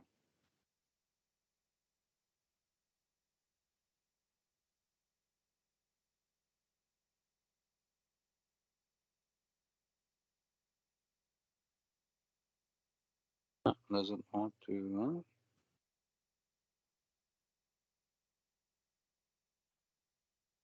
Okay. Sometimes it doesn't pick up. So yeah, okay. Anyway, so this is pre-built report, but you can use report by creating and asking questions to your data. You say, what is the total? This is suggestion. Okay, it gives you suggestion based on your data. As soon as you click here, it gives you suggestion. Okay, what you can choose. What is the total sales variant by category? Right. So this is also, and these all suggestions are automatically provided based on the AI engine. So it reads the data, understand your data, and suggests you some questions that you can ask to query your. It's another way of doing data mining. You know, it's not creating charts anymore, but it's typing plain English questions or French or whatever you want, and then it will give you the data, and you can use the data from there, right? So this is another way of getting data from Power BI, right? Okay, right. So so I've told you about licensing on Power BI, right? So Power BI has got also premium by capacity, which costs about $85 per virtual core per 24 hours. But this is a more complex scenario. If you have many users and you don't want to go per user, you can also go for premium by per capacity, right? Instead of per user. So you can go for this as well, right? Premium per capacity costs you about $5,000 a month. Okay, and it doesn't have any limitation, or it does have a limitation, but not by user, but you have a lot of space and you have unlimited number of users, right? Right. Okay. So this is what you have in terms of what you can do in Power BI, right? So it's not only creating reports, creating, sharing, and obviously, querying data using natural query language, right? Any questions, please? Anyone? Comments, question? Yes, sir. I think I have a question from Prithviraj. Do you have a question? Yes, sir. Can we build a dashboard from an MS list? From a? From an MS list. Yes, Microsoft yes, list. can. Yes, obviously. Yeah, definitely. You can create a Power BI report. Let me connect that.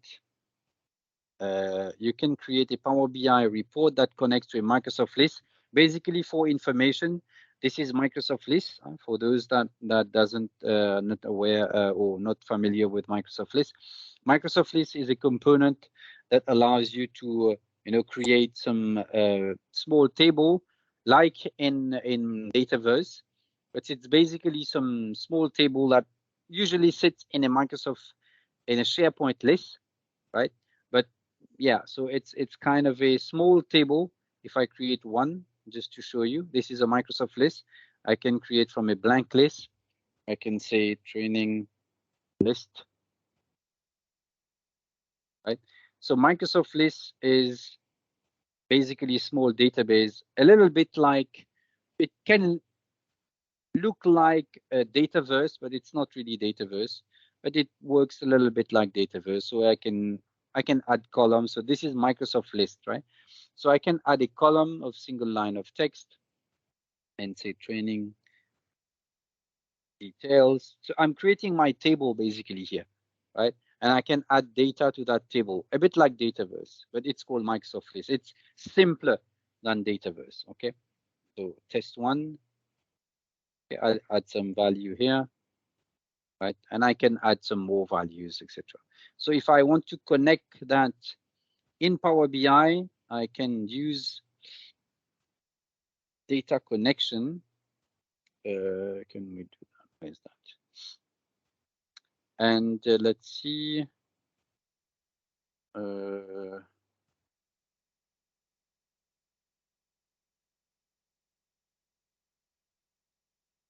Okay, connect.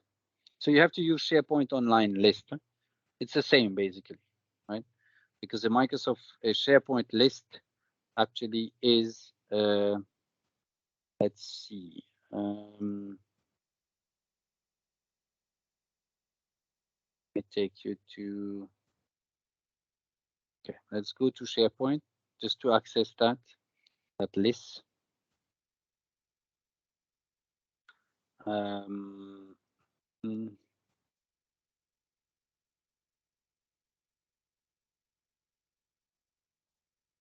Is that okay? SharePoint.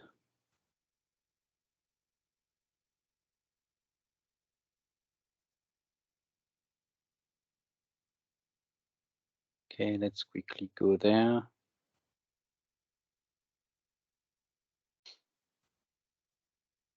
Oops. Okay, I don't have access. Strange. Okay. This. Why do I not have access?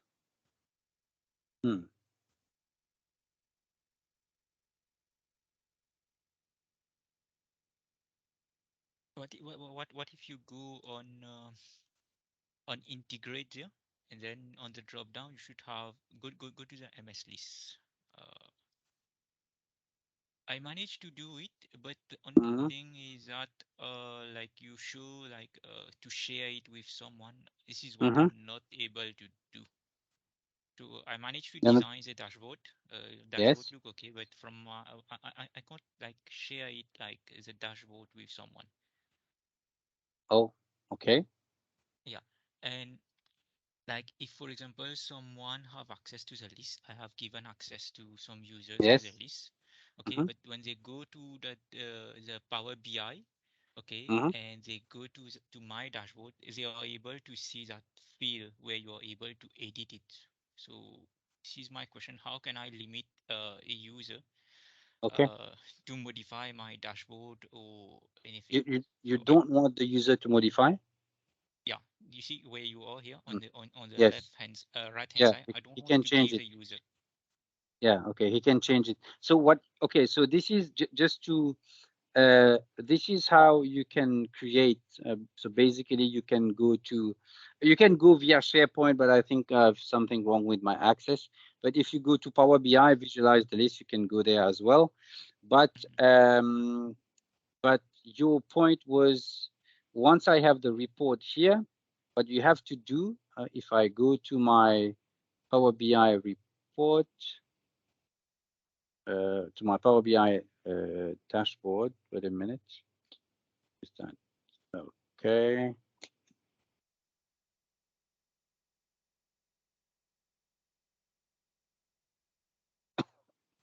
So in your Power BI, when you do sharing, you have the ability to say read only or not. Check that. Let me check. Okay, I managed to save the dashboard. Yes, if you say, okay, dashboard. Right, so everybody can create their own dashboard, right? So if you want to create, are you talking about dashboard or you're talking about report? Because report is the page that you create, and then you can create as many dashboard as you want on a report. So if I click report, so if you go dashboard, for example, when you share a dashboard like this here, you have the ability to say allow recipient to share or allow recipient to build content with the data associated with this dashboard. So this is from a dashboard perspective.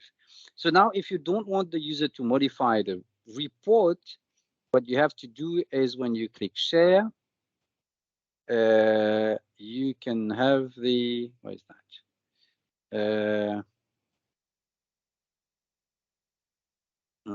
Where is that? Give him a minute. You have an option here to say that they can read only. Where is that?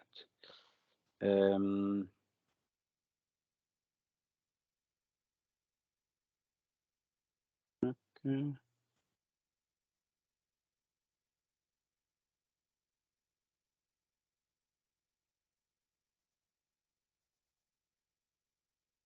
No.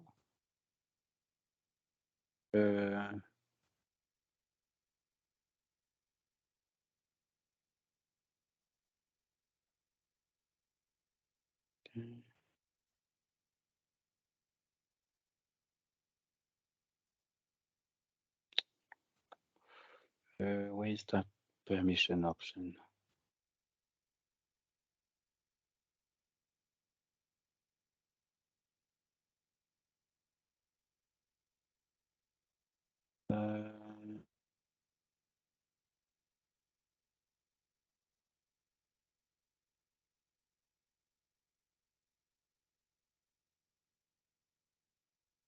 Am I missing something? It should be an option. Okay, here you go.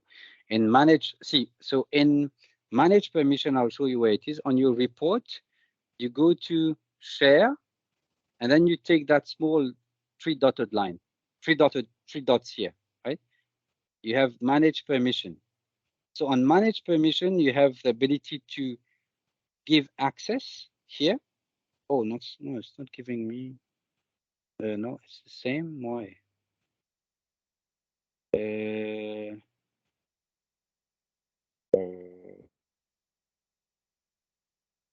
I do.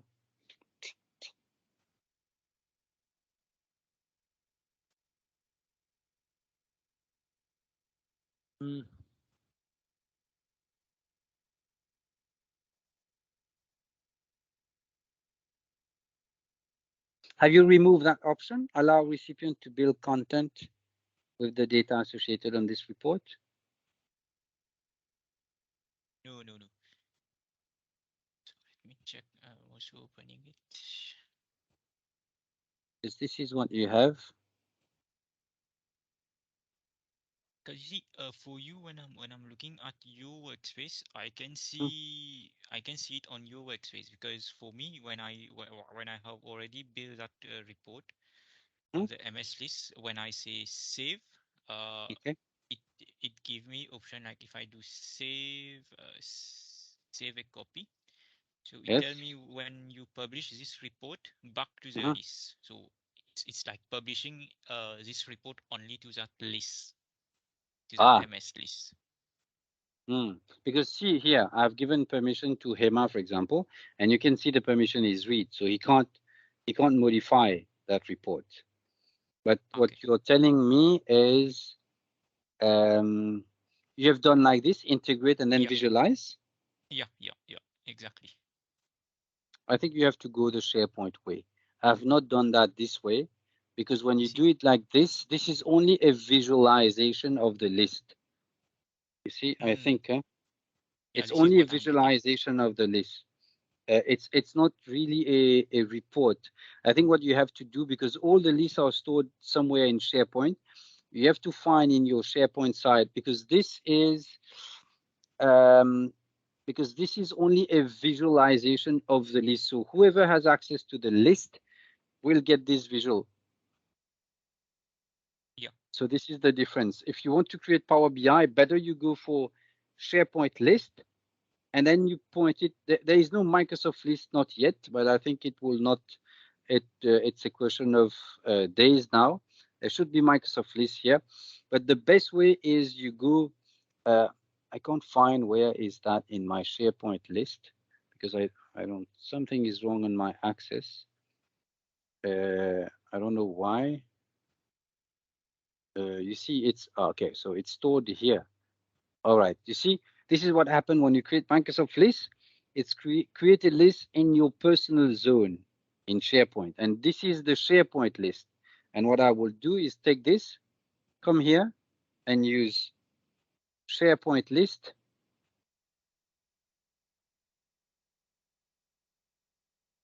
And put that URL here. Okay, vas-y. Training list, does it work? Okay, cool. So instead of going the Microsoft list way, I will go the SharePoint way, because the Microsoft list actually is a SharePoint list. And then you have all the flexibility. What is that?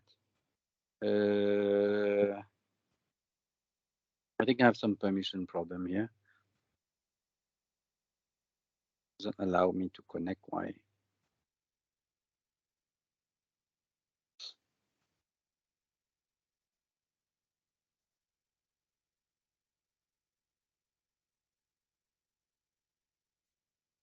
There's something wrong somewhere.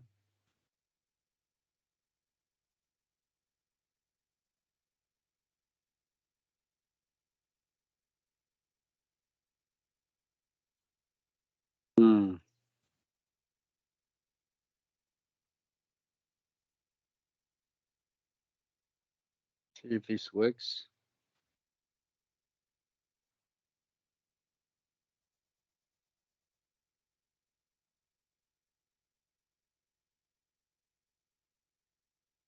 No, it does work. All right, so I think there's something that's strange. You see, it only gives you like a visual representation of your list. So what you're trying to do is when you share this report, it gives the user ability to do whatever he wants with that report, right? Yeah. Yes, I think because I've not done this, to be very honest, in this manner. I've only used the SharePoint way to do it,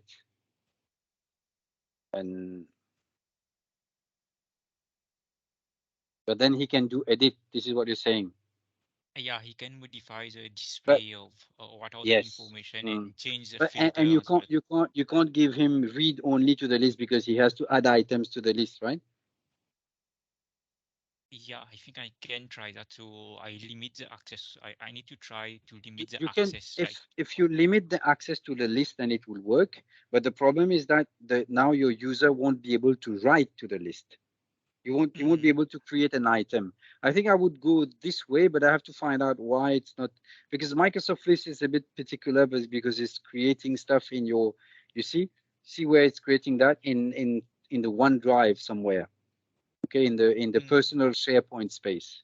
I think this is why it's not allowing me to connect. But anyway, I think I don't know whether there will be a better way to connect. But you're using Microsoft List to store your information, right? Yeah. I think probably maybe use SharePoint List instead, because then it won't store that in a personal zone.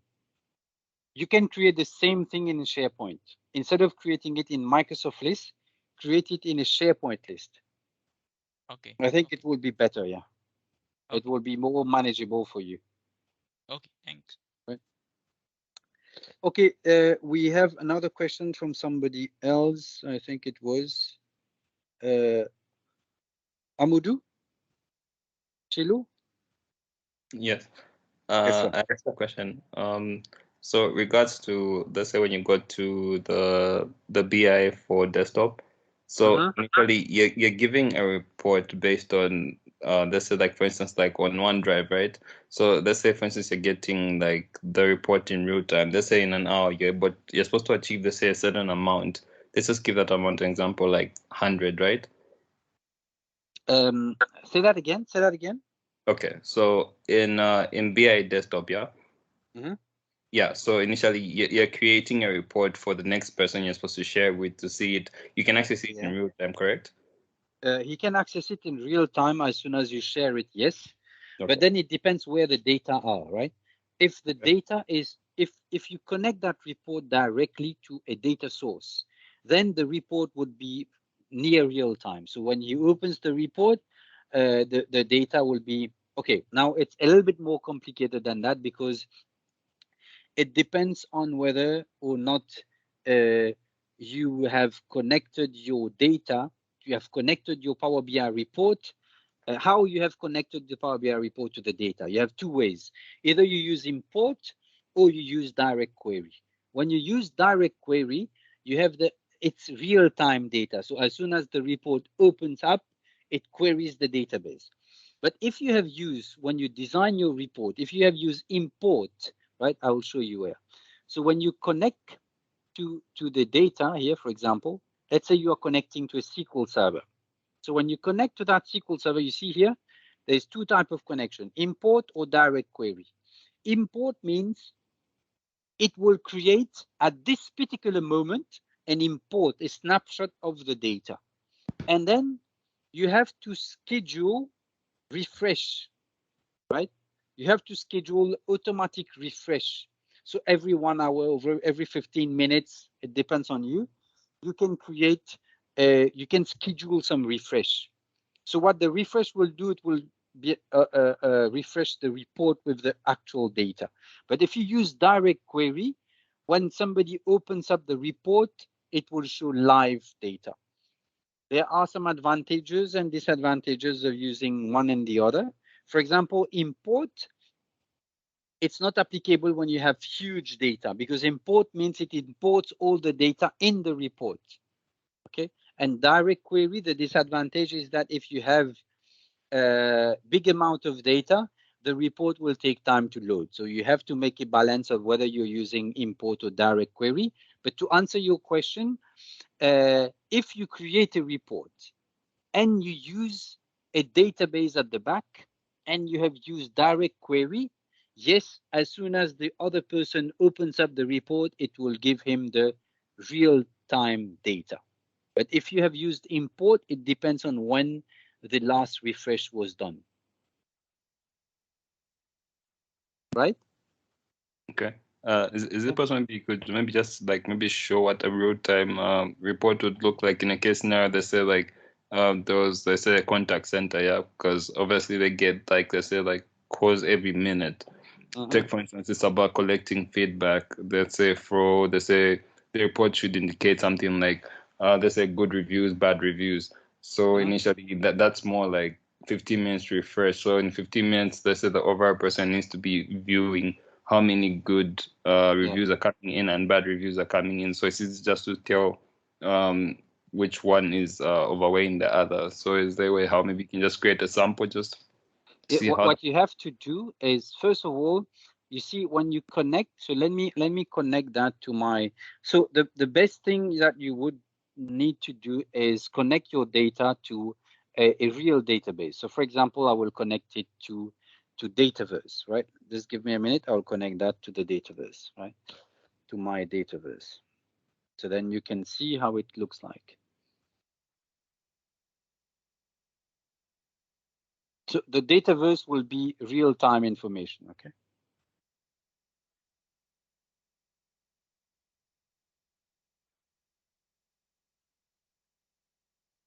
Okay.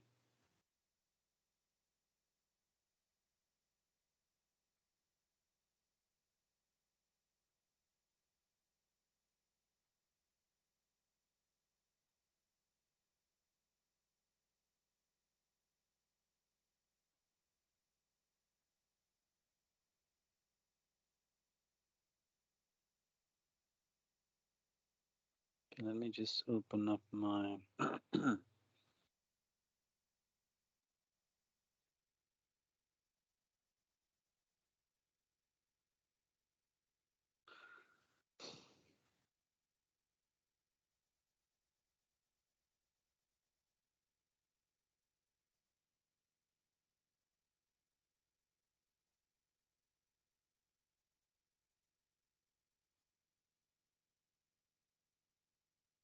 sorry, not here. With my admin account. And I just need to get my Dataverse admin so that I can connect to the environment.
I'm just coming, right? So just getting that environment information.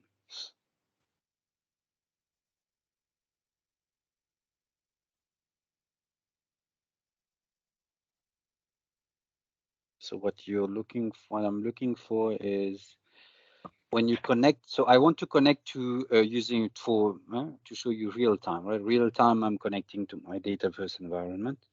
It can be any database, right?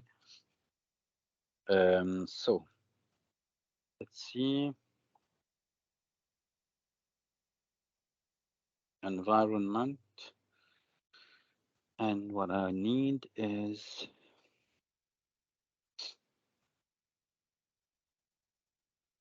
this one.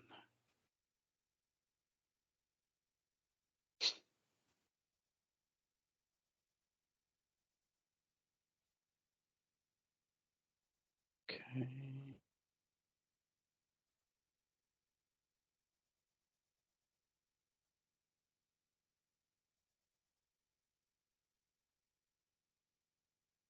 No. No, where's that? Not here.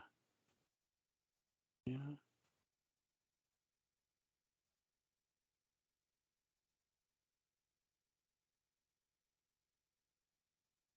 Wait a minute.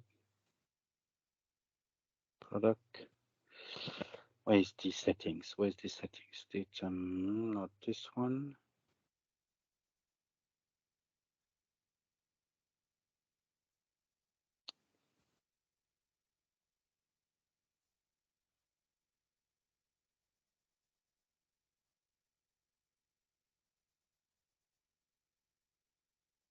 Okay, this is what I need. Okay. I need that here actually. There you go. So I would say direct query. Okay. Now I'm connecting to my Dataverse environment. Okay. Sign in.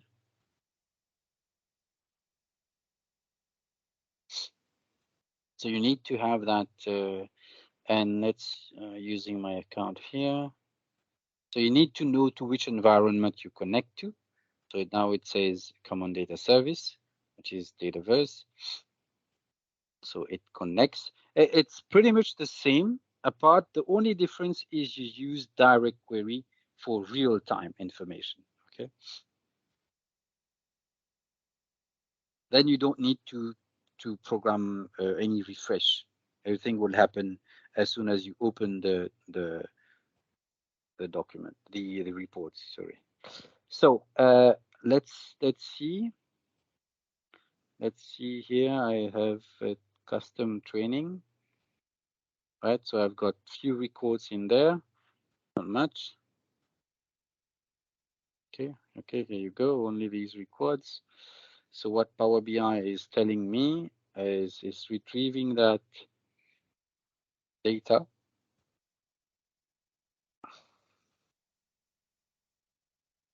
Right, so I have all my tables here.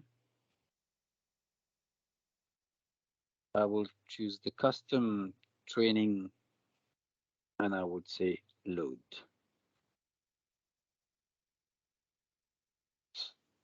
Now I can build reports on top of that. I can do a number of stuff on top of that. Okay, let me show you how. Okay, I don't have much information. It's going to be a basic table kind of report.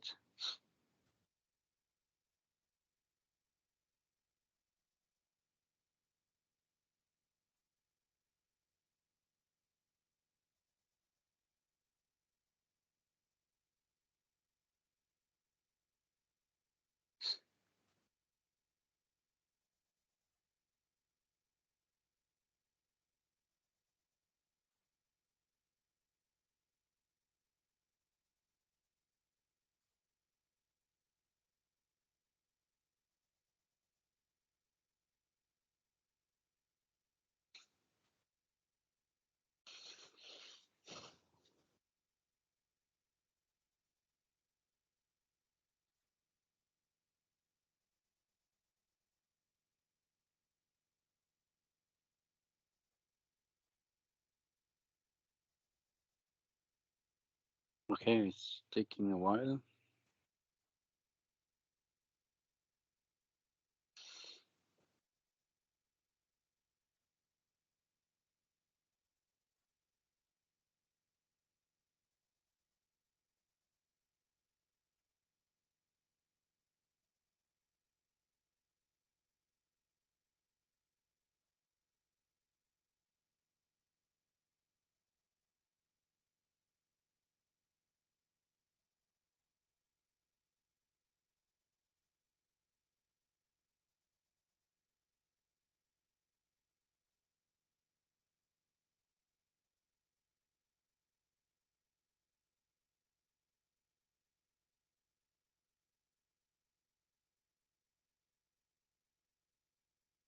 Okay.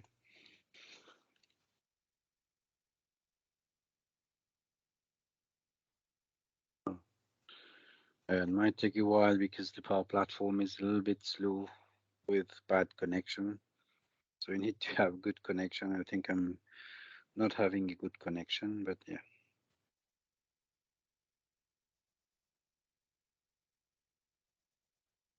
Okay, let's see. Right, so I have my table here.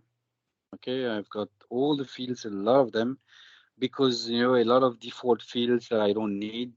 I just need the training name, and I just need I can create the created on. I can get the training date, for example. Okay, attendee details, etc., etc. Right. So you see that it's loading that information here.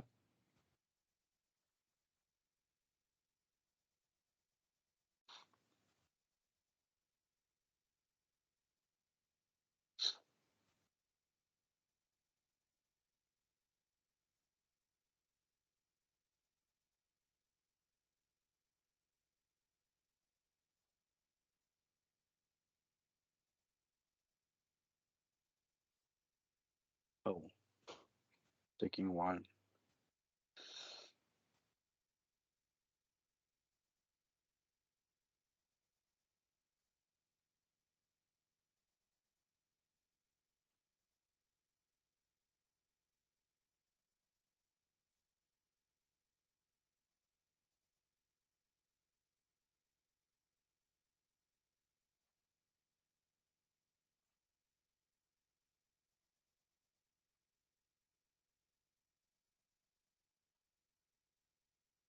That's really slow.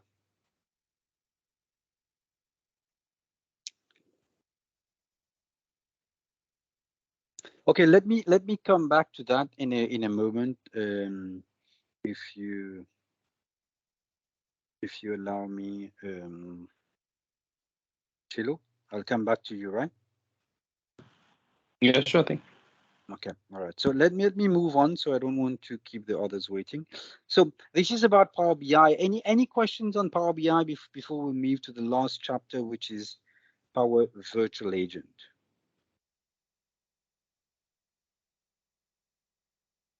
Okay, right. So so the last module is about Power Virtual Agent. What is Power Virtual Agent? Is the bot, right? The bot that the Microsoft bot. It's called Power Virtual Agent. Right. So what can you do with Power Virtual Agent? So basically, Power Virtual Agent allows you to create chatbots, right? Chatbots that you can put on your website, chatbot that you can put internally, chatbot that can be used to guide your users, etc., etc., right? So this is the idea of Power Virtual Agent, right? So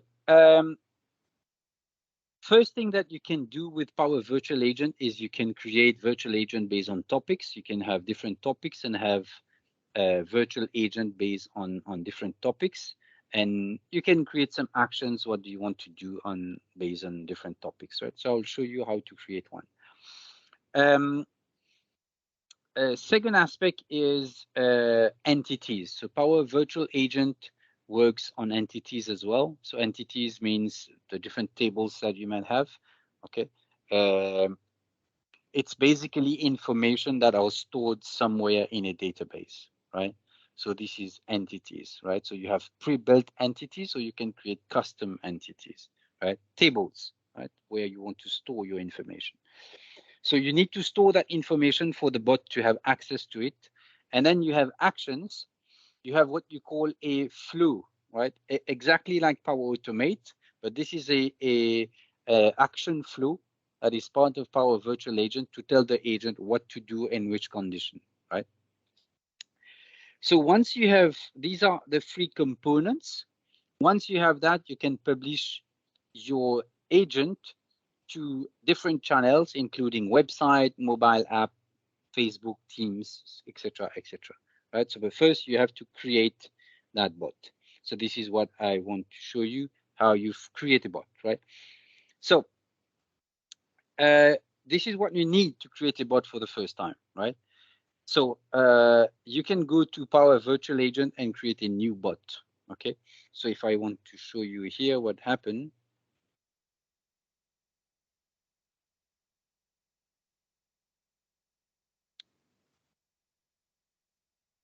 Okay, so if I go to my apps, this is still running. Okay, let me come back to that afterwards.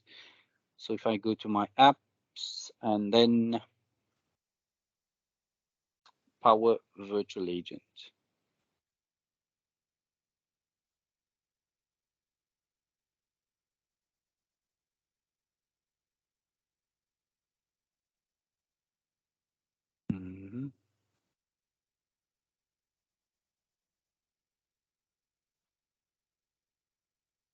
Or maybe I can have to go through Teams or just use this here.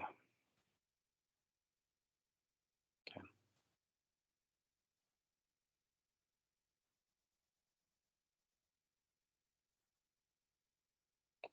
All right, so go to Power Virtual Agent and then sign in.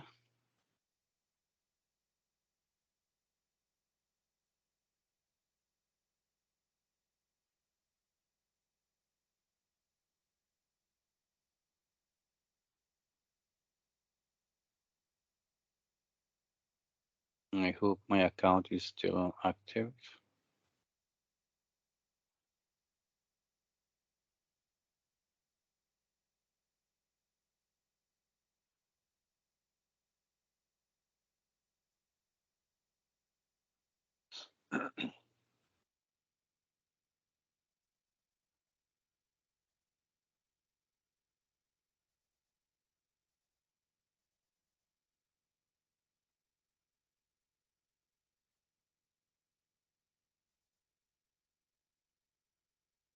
Okay, connectivity is a bit poor. Strange.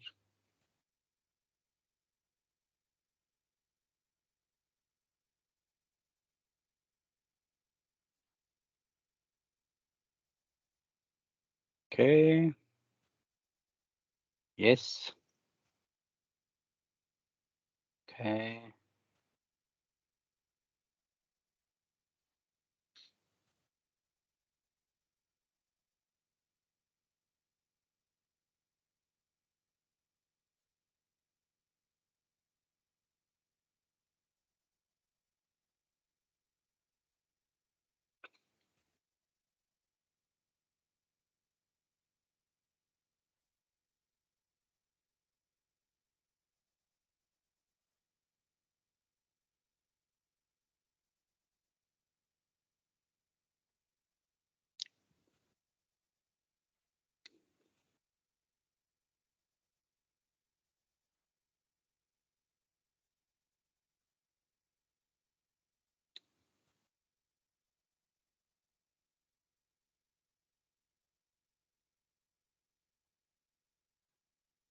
Okay, so I created a bot training, our platform, language, English, environment is good.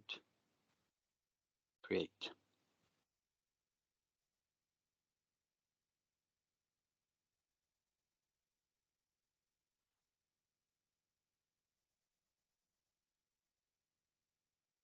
Right, so it's getting ready create the bot, and then I can choose what I want the bot to do.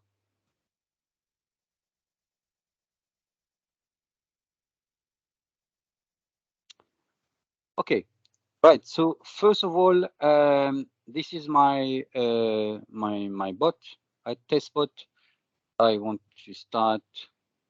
Let's see. I don't have much information here. See, okay, yeah, I got some stuff.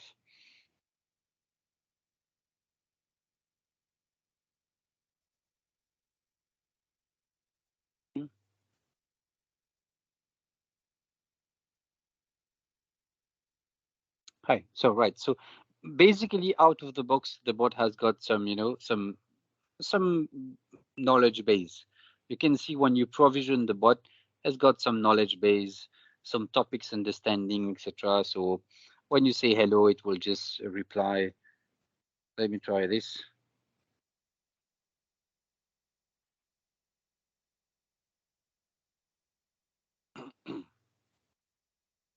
Okay, doesn't have any topic, right? So now you start creating topic. You can say, for example, a name, right? So trigger phrase. Oops. Okay, and then what to do? Show a message, call in action, redirect to another topic, right? So this is what you start building, right? So for example, name, I don't know, you can add just phrases here. What is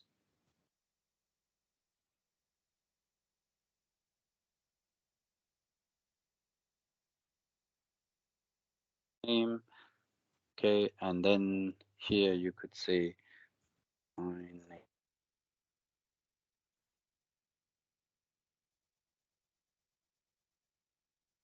Okay, something like that, right? So you can use, and then you say, okay, add a condition, ask a question. Okay, how may I help? Okay, and then you have multiple choice, okay, for the how may I help, and it continues like that, right? So this is one of the it like this, okay, name, right? This is one of the okay, there's an error. Okay, yeah, so option for the user, none, right? Okay, save that. So if I say what, oops, sorry. What is your name? Let's see. But what is wrong with this? Test bot. Okay.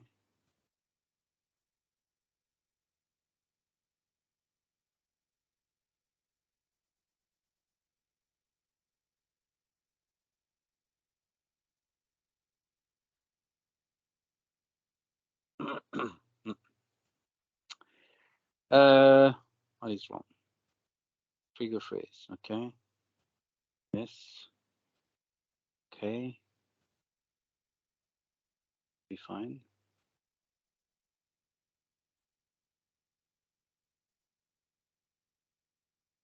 Ah. Okay. Did I create it? Where's the one I created? Okay, this one.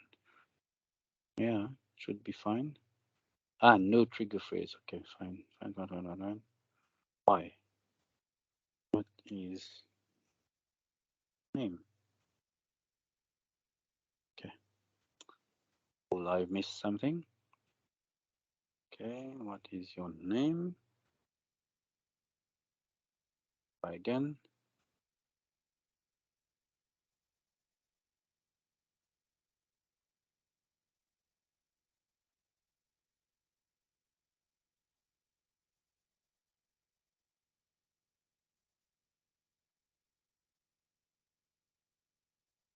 Ah, cool. See? So it says, my name is Bud, how may I help? And I have none. I respond. So now I can continue. See, and it shows you what are the track. So now you can make it more intelligent. So the idea here is to create topics is, okay, some trigger phrase that you want to do. So you can there are some that are given to you. For example, you see, bye, start over, thanks, good afternoon, etc., etc. These are all provided, but you can create custom topics. Topics is how you want to interact, the first trigger point, right? So it's a question of, now you can store your information in entities. For example, I don't know, you want to store a lot of information, you store that in entities, right? Once you're done, you take your bot, you publish your bot, right? So now when you have to publish your bot, it will automatically have the ability to, let's see, is it published? Yes, okay. Okay, let's go. Let's see. Okay, I have different child. So this is an example of a bot. Okay, so let's see if the bot works. You see, it's called Training Power Platform. This is the name of the bot. Hi. Let's see. Okay, what is your name? Let's see if now it's a real world scenario. Okay, so cool, it works. Okay, because this is on a website. So this is how you would see that on a website, right?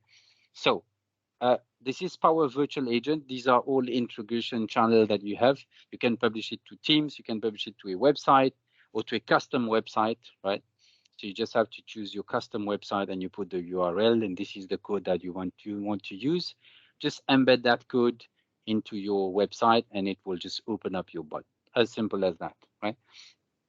So it's very simple to create a bot. It's about creating topics.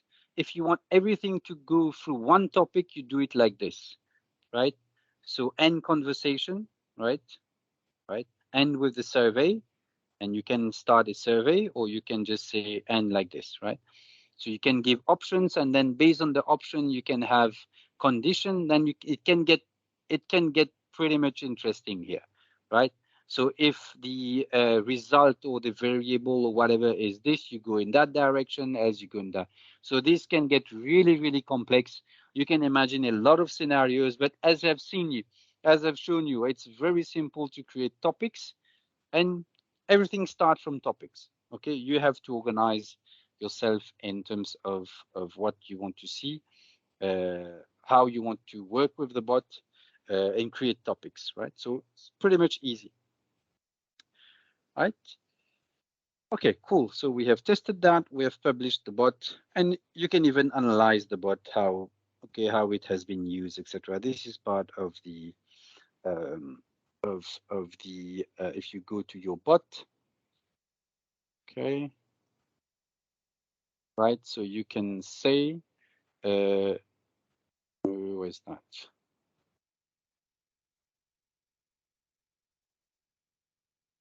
This one, training, yeah, okay.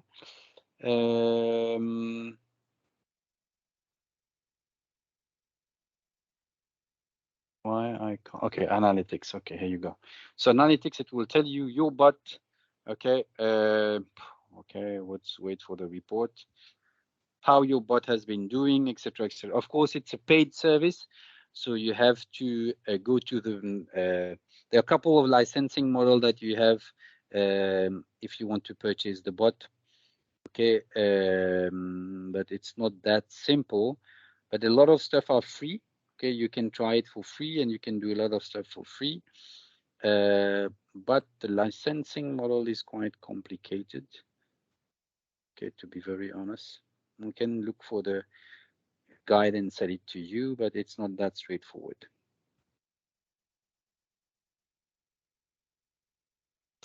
Okay, so this is your analytics of the bots, right?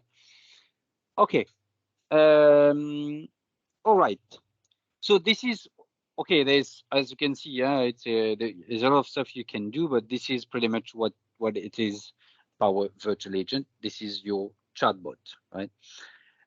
This is what I have to show you for Virtual Agent. If you have any question, please, I'd be glad to attend.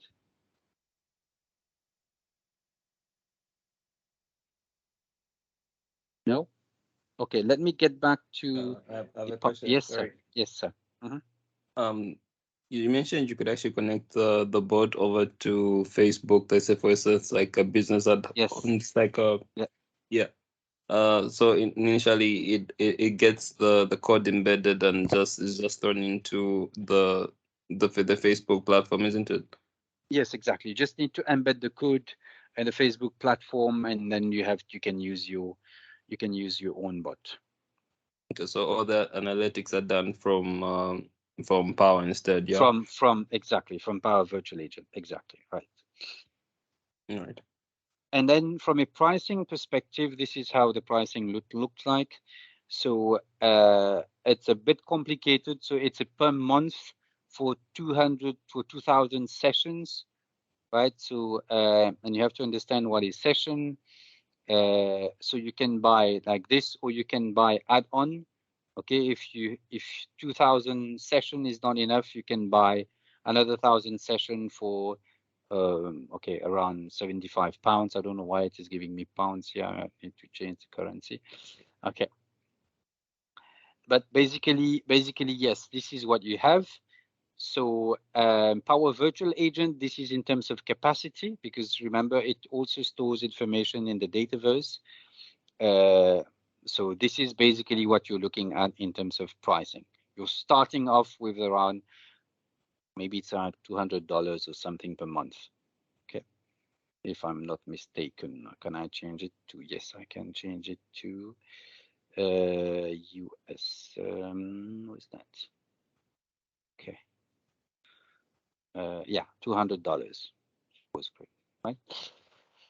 Okay, let me get back to, okay, this is your report that is real-time reports. So the difference with that is when you publish that report, actually it's pretty much the same. Doesn't make a big difference. I will just show you one thing. Power BI real-time.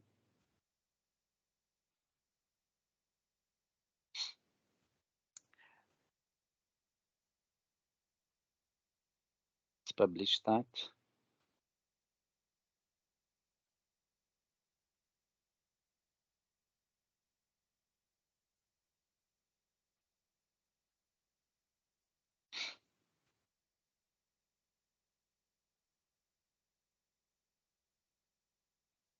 Okay, so if you go to that Power BI dashboard and refresh that. So this report has been created using direct query mode, which means that when you click on that report, if I can see it,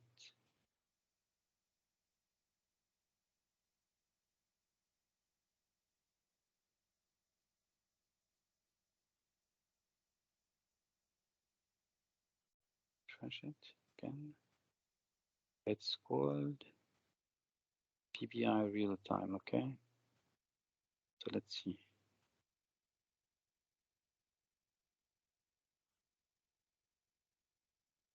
Okay, real time. Let's see that. Okay, so this report here, when you click on that, it generally, okay, this is a typical example of, when you connect directly, it can't connect because of some credential issue. But anyway, let me show you something.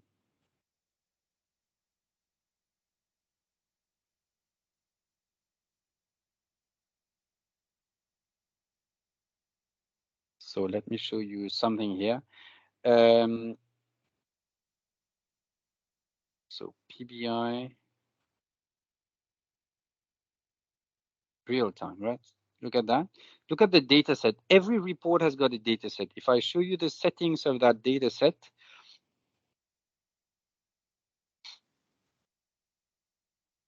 right? It gives you, okay, let me do that. So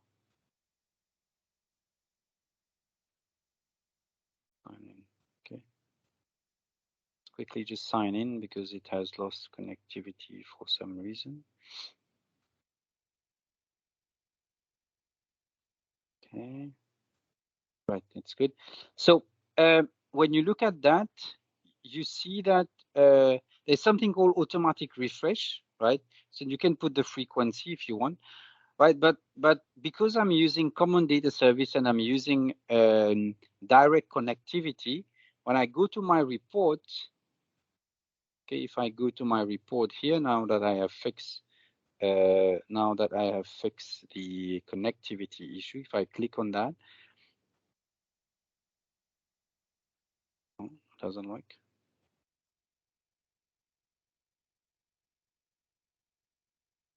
Okay, it's coming, right? Okay, so this report will display direct information from that data source. So if I change something here,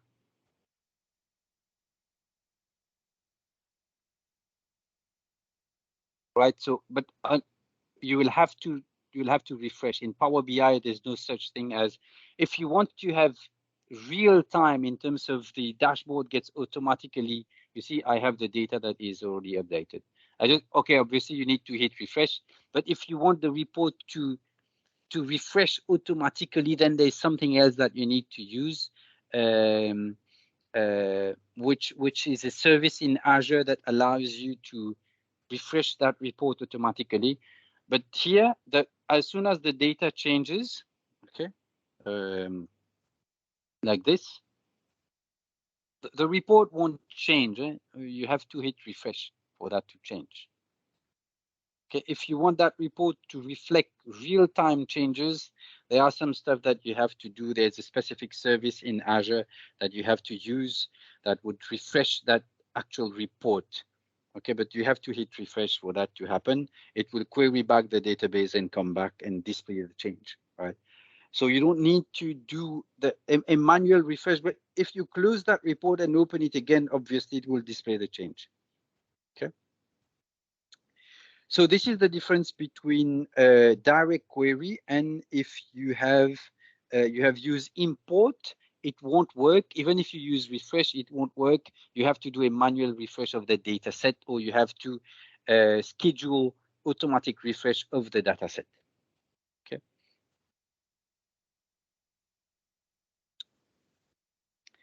So right, so this is about querying data directly. Okay, so I'm querying the Dataverse directly and displaying information right there. So I don't know if this answers your question. Yes, it does. I was just wondering what app is it? You said there's something on Azure that you could use for real time. Yes, for real time, I'll give you the name. So for real time refresh, actually, you have to use. Let me just tell you. Forget the name. Okay, give me a minute.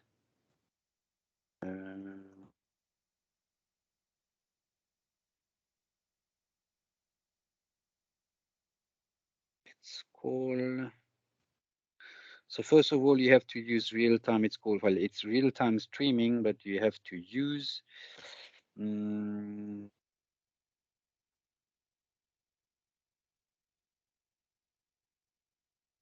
Okay, Azure Stream Analytics. So what Azure Stream Analytics does, okay, I'm trying to give you the website of Azure Stream Analytics, because you have seen what, okay, I got it. So you've seen what happened here. We have done some direct connection, but even that, the report doesn't refresh. So for that report to refresh, you need something called push refresh. So it's the data should push to the report, something like that, right?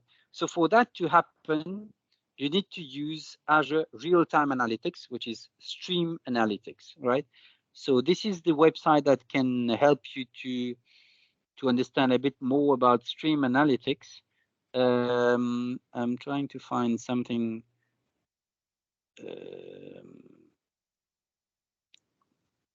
easier to understand. Okay.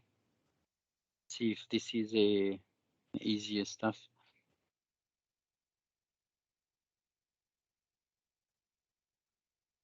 Can you hear? No, I can't hear anything. Could you hear the video? When I was playing that, can you hear that video or not? No, I couldn't. What? Sorry? No, I couldn't. No, you couldn't. Ah, okay. All right. So what? I don't know how to do that. Anyway, I'll share that with you in the chat. So, but stream analytics basically is what you want to do if you want to have push. This is what we call push notification, push update, right? So it basically takes that information from the data and push it to the report, right? So Stream Analytics has got some pricing as well, but basically this is what you need if you want your data to automatically refresh as soon as the data changes, right? Because the Power BI will not refresh itself apart from if you program like an hourly refresh or a every minute refresh, but this is not what you want to do. If you want to do real time, this is what you need. Okay? Stream Analytics.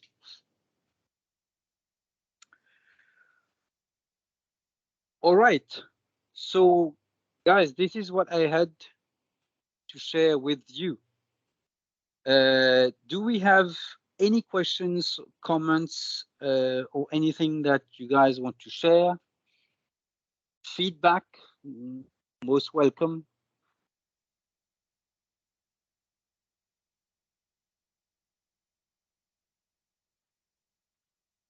I hope it was fruitful for you guys. Maybe you know a little bit about the platform. I hope I managed to bring some additional values to what you already knew. I wanted to ask, you know what?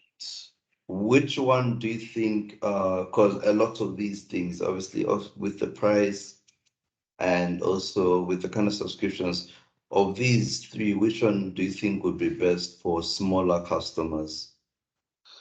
The ones with not like the enterprise guys with 300s or hundreds of customers. Yeah, but like the smaller businesses.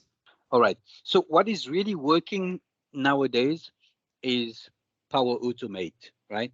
Power Automate is making a lot of sense. I've seen a lot of small customers doing their stuff on their own, creating some bots, not chat bots, but creating some bots that are automating their task. I've seen that.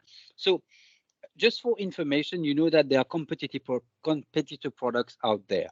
For example, you have Automation Anywhere, UiPath, etc., etc. So instead of buying those products, which has got additional license, as part of your existing Office 365 licenses, your customers can leverage on Power Automate and do a lot of those repetitive tasks. It can be simple stuff that I've seen people doing with Excel macros at some point. Instead of doing that, they can use Power Automate. Power Automate can get into that Excel, retrieve some lines, do some stuff, and then automate a lot of manual tasks like that. So you don't need like super intelligent bots. It's simple bots that does repetitive tasks. This is one thing. Another thing that is working great is Power BI. Obviously, for everybody, they're using Power BI. Even if you use Power BI Desktop, which is free, doesn't require that $10 license, you can get your customers to start Power BI for free. Okay. So Power BI is a great tool. Start with Power BI Desktop. Start with Power BI Desktop. Even if you have small customers, they can download it, they can connect it to their Excel, they can do their reports and use it for them. If they want to share it, then they start purchasing licenses. But even that, they can share it, but it's going to be in a messy way. They will put it in a file because Power BI generates a PBIX file. So they will create a PBIX file, store that somewhere, and then get going. But yeah, I think these are the two main products. If they have, sorry, just on the Power BI part, if they have a Microsoft, they already have Microsoft licenses, won't they be able to still access the reports from Power BI? No, they need Power BI Pro. They need Power BI Pro. If they have only Office 365 account, they can't access. they will need a Power BI Pro account. But Okay. they can create their own account. In Power BI you have Power BI free account. You can create your own workspace for free, but you can't share whatever you have done with other people. If you want to share, then you need Pro. If you want to stay on your own, then it's free of charge, no cost. Okay. All right. Yeah. So basically, yes, you these two products. Okay, perfect. Anyone else, please? Any comments? I hope it was fruitful to you guys where we've spent a day together. So I hope that it was worth it.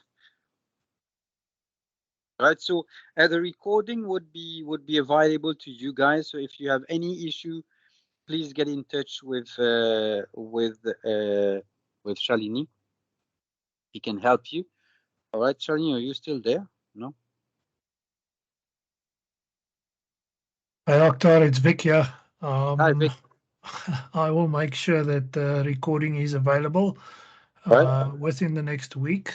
We will most probably just put it on our website under webinars, but I will share the link on here as soon as it's available. Thank you, Vic. Perfect. All right, guys. So if there are no further questions or comments, I would like to thank you for your availability. Thank you for your questions. Thank you for your comments. And I'll hope to see you soon, right? Thank you, everyone. Thank you. Have a great evening. Thank you. Thank you very much. I'll see you. Bye. Bye. Bye. Bye. Thank you.